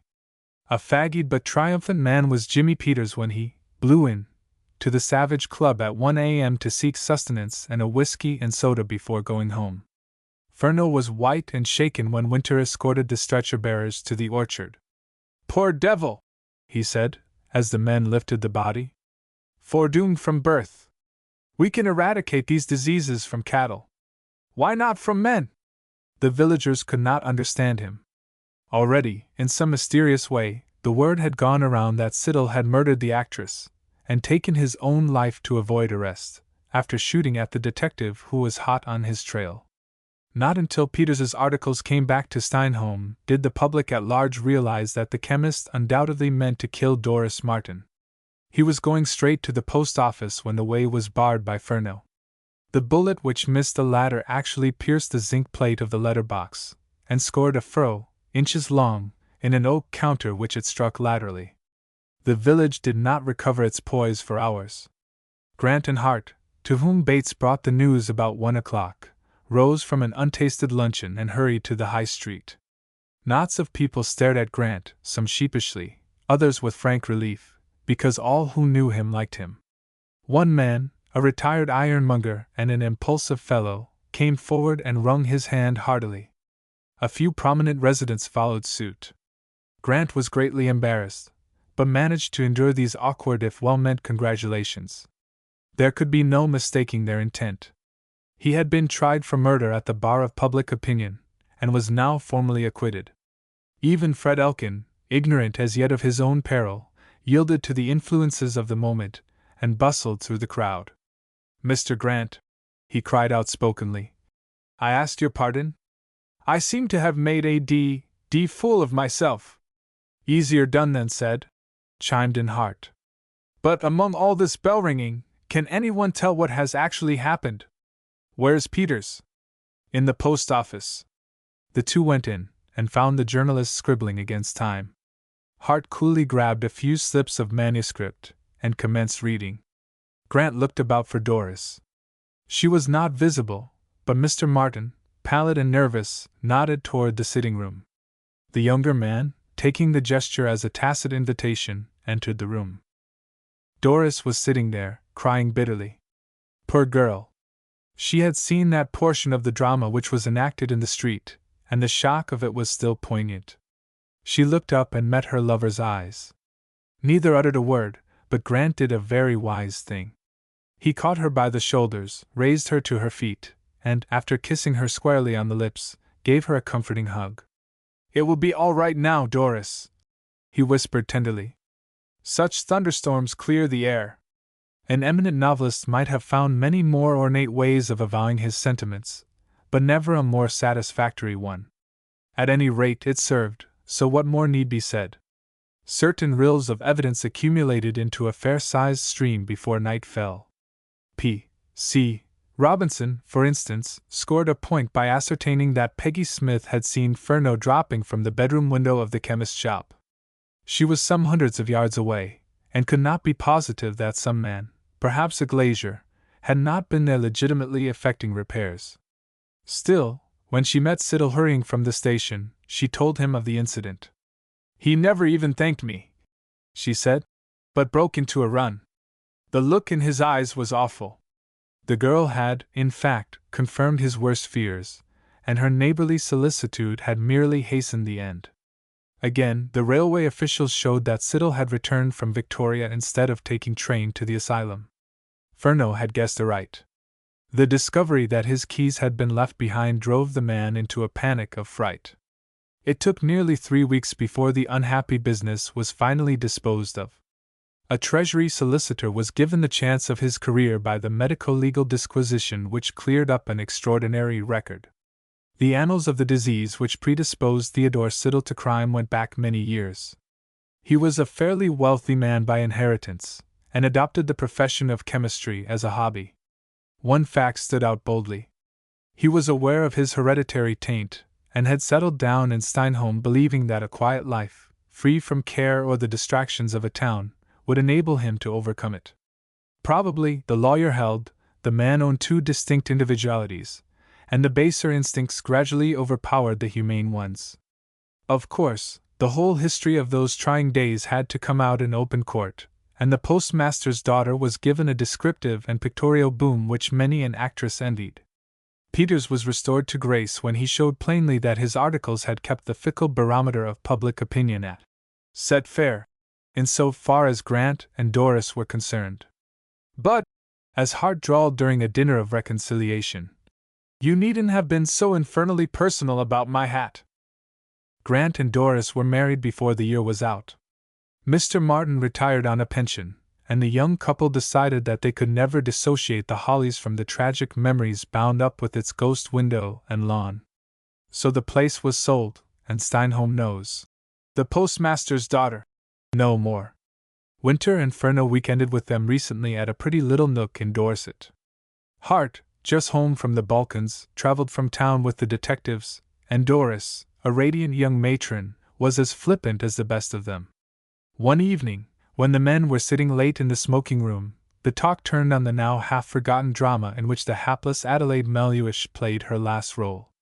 "I met Peters in the Savage Club the other night," said Hart, filling the Negro head pipe with care while he talked.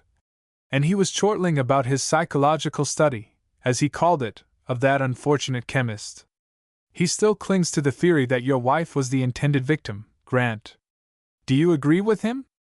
"Rubbish!" cried Furneaux, before his host could answer. "At best, Peters is only a clever ass. Siddle never had the remotest notion of killing Miss Doris Martin, as Mrs. Grant was then. We shall never know for certain just what happened, but there are elements in the affair which give ground for reasonable guesswork. The first thing that impressed Winter and me, at least, I suppose I really evolved the idea, though my bulky friend elaborated it," whereat Winter smiled forgivingly, and beheaded a fresh Havana, "was the complete noiselessness of the crime. Here we had Mr. Grant startled by the face at the window, and actually searching outside the house for the ghostly visitant, while Miss Doris was gazing at the Hollies from the other side of the river, and not a sound was heard, though it was a summer's night, without a breath of wind, and at an hour when the splash of a fish leaping in the stream would have created a commotion. Now, Miss Melhuish was an active and well-built young woman, an actress, too, and therefore likely to meet an emergency without instant collapse. Yet she allows herself to be struck dead or insensible without cry or struggle. How do you account for it? Go on, Charles, don't be theatrical, jeered Winter. You've got the story pat. Even that simile of the jumping fish is mine. True, agreed Furneaux. I only brought it in as a sop. But, to continue, as the tub thumper says, isn't it permissible to assume that Siddle accompanied the lady, either by prior arrangement or by contriving a meeting which looked like mere chance? We know that she went to his shop. We know, too, that he was clever and unscrupulous, and any allusion to Grant would stir his wits to the uttermost. He would see instantly how interested Miss Melhuish was in the owner of the Hollies, while she, a smart Londoner, would recognize in Siddle an informant worth all the rest of the babblers in Steinholm. At any rate, no matter how the thing was brought about, it is self-evident that Siddle brought his intended victim into the grounds, and told her of the small uncovered window through which she could peer at Grant after Miss Doris had gone. He showed her which path to use, and undoubtedly waited for her, and stayed her flight when Grant rose from his chair. She was close to him, and wholly unafraid. Finding in him an ally, they were purposely hidden, in the gloom of dense foliage, and remained there until Grant had closed the window again. Then, and not till then, did the murderer strike, probably stifling her with his free hand. He had the implement in his pocket. The rope was secreted among the bushes. He could carry through the whole wretched crime in little more than a minute. And his psychology went far deeper than Peters gave him credit for. He had weighed up the situation to a nicety. No matter who found the body, Mr. Grant was saddled with a responsibility which might well prove disastrous, and was almost sure to affect his relations with the Martin household. For instance, nothing short of a miracle could have stopped Robinson from arresting him on a charge of murder. You, then, are a miracle? Put in Hart, pointing the pipe at the little man. To the person of ordinary intelligence, yes. After that, said Winter, there is nothing more to be said. Let's see who secures the pocket marvel as a partner at auction. As a fitting end to the strange story of wayward love and maniacal frenzy which found an unusual habitat in a secluded hamlet like Steinholm, a small vignette of its normal life may be etched in. The trope is germane to the scene. On a wet afternoon in October, Hobbs and Elkin had adjourned to the Hare and Hounds. Tomlin was reading a newspaper spread on the bar counter. He was alone. The day was Friday, and the last, commercial, of the week had departed by the midday train. What's your tonic? Demanded the butcher. A glass of beer, threw Elkin over his shoulder. He had walked to the window, and was gazing moodily at the sign of the plumber and decorator, who had taken Siddle's shop. The village could not really support an out-and-out chemist, so a local grocer had elected to stock patent medicines as a side line. Tomlin made play with a beer pump. Where's your own? Inquired Hobbs hospitably. Elkin came and drank. After an interlude, Tomlin ran a finger down a column of the newspaper. By the way, Fred, didn't you tell me about that funny little chap, Furneaux, the tech, buying some pictures of yours? He said. I did. Had him there anyhow, chuckled Elkin. How much did you stick him for? 3 guineas. They can hob in this lot, then, though I've a notion it were the same name, Aylesbury Steeplechase. What are you talking about? This. Tomlin turned the paper, and Elkin read. At their monthly art sale on Wednesday, Messrs. Brown, Jenkins and Brown disposed of an almost unique set of colored prints, by F. Smith, dated 1841.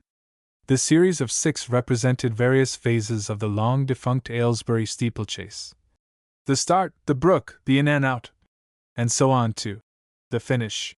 It is understood that this notable series, produced during the best period of the art, and at the very zenith of Smith's fame, were acquired recently by a Sussex amateur at a low price. Bidding began at 50 guineas, and rose quickly to 120, at which figure Messrs. Carnioli and Bruschi became the owners. Elkin read the paragraph twice, until the words burnt into his brain. No, he said thickly. They're not mine! No such luck!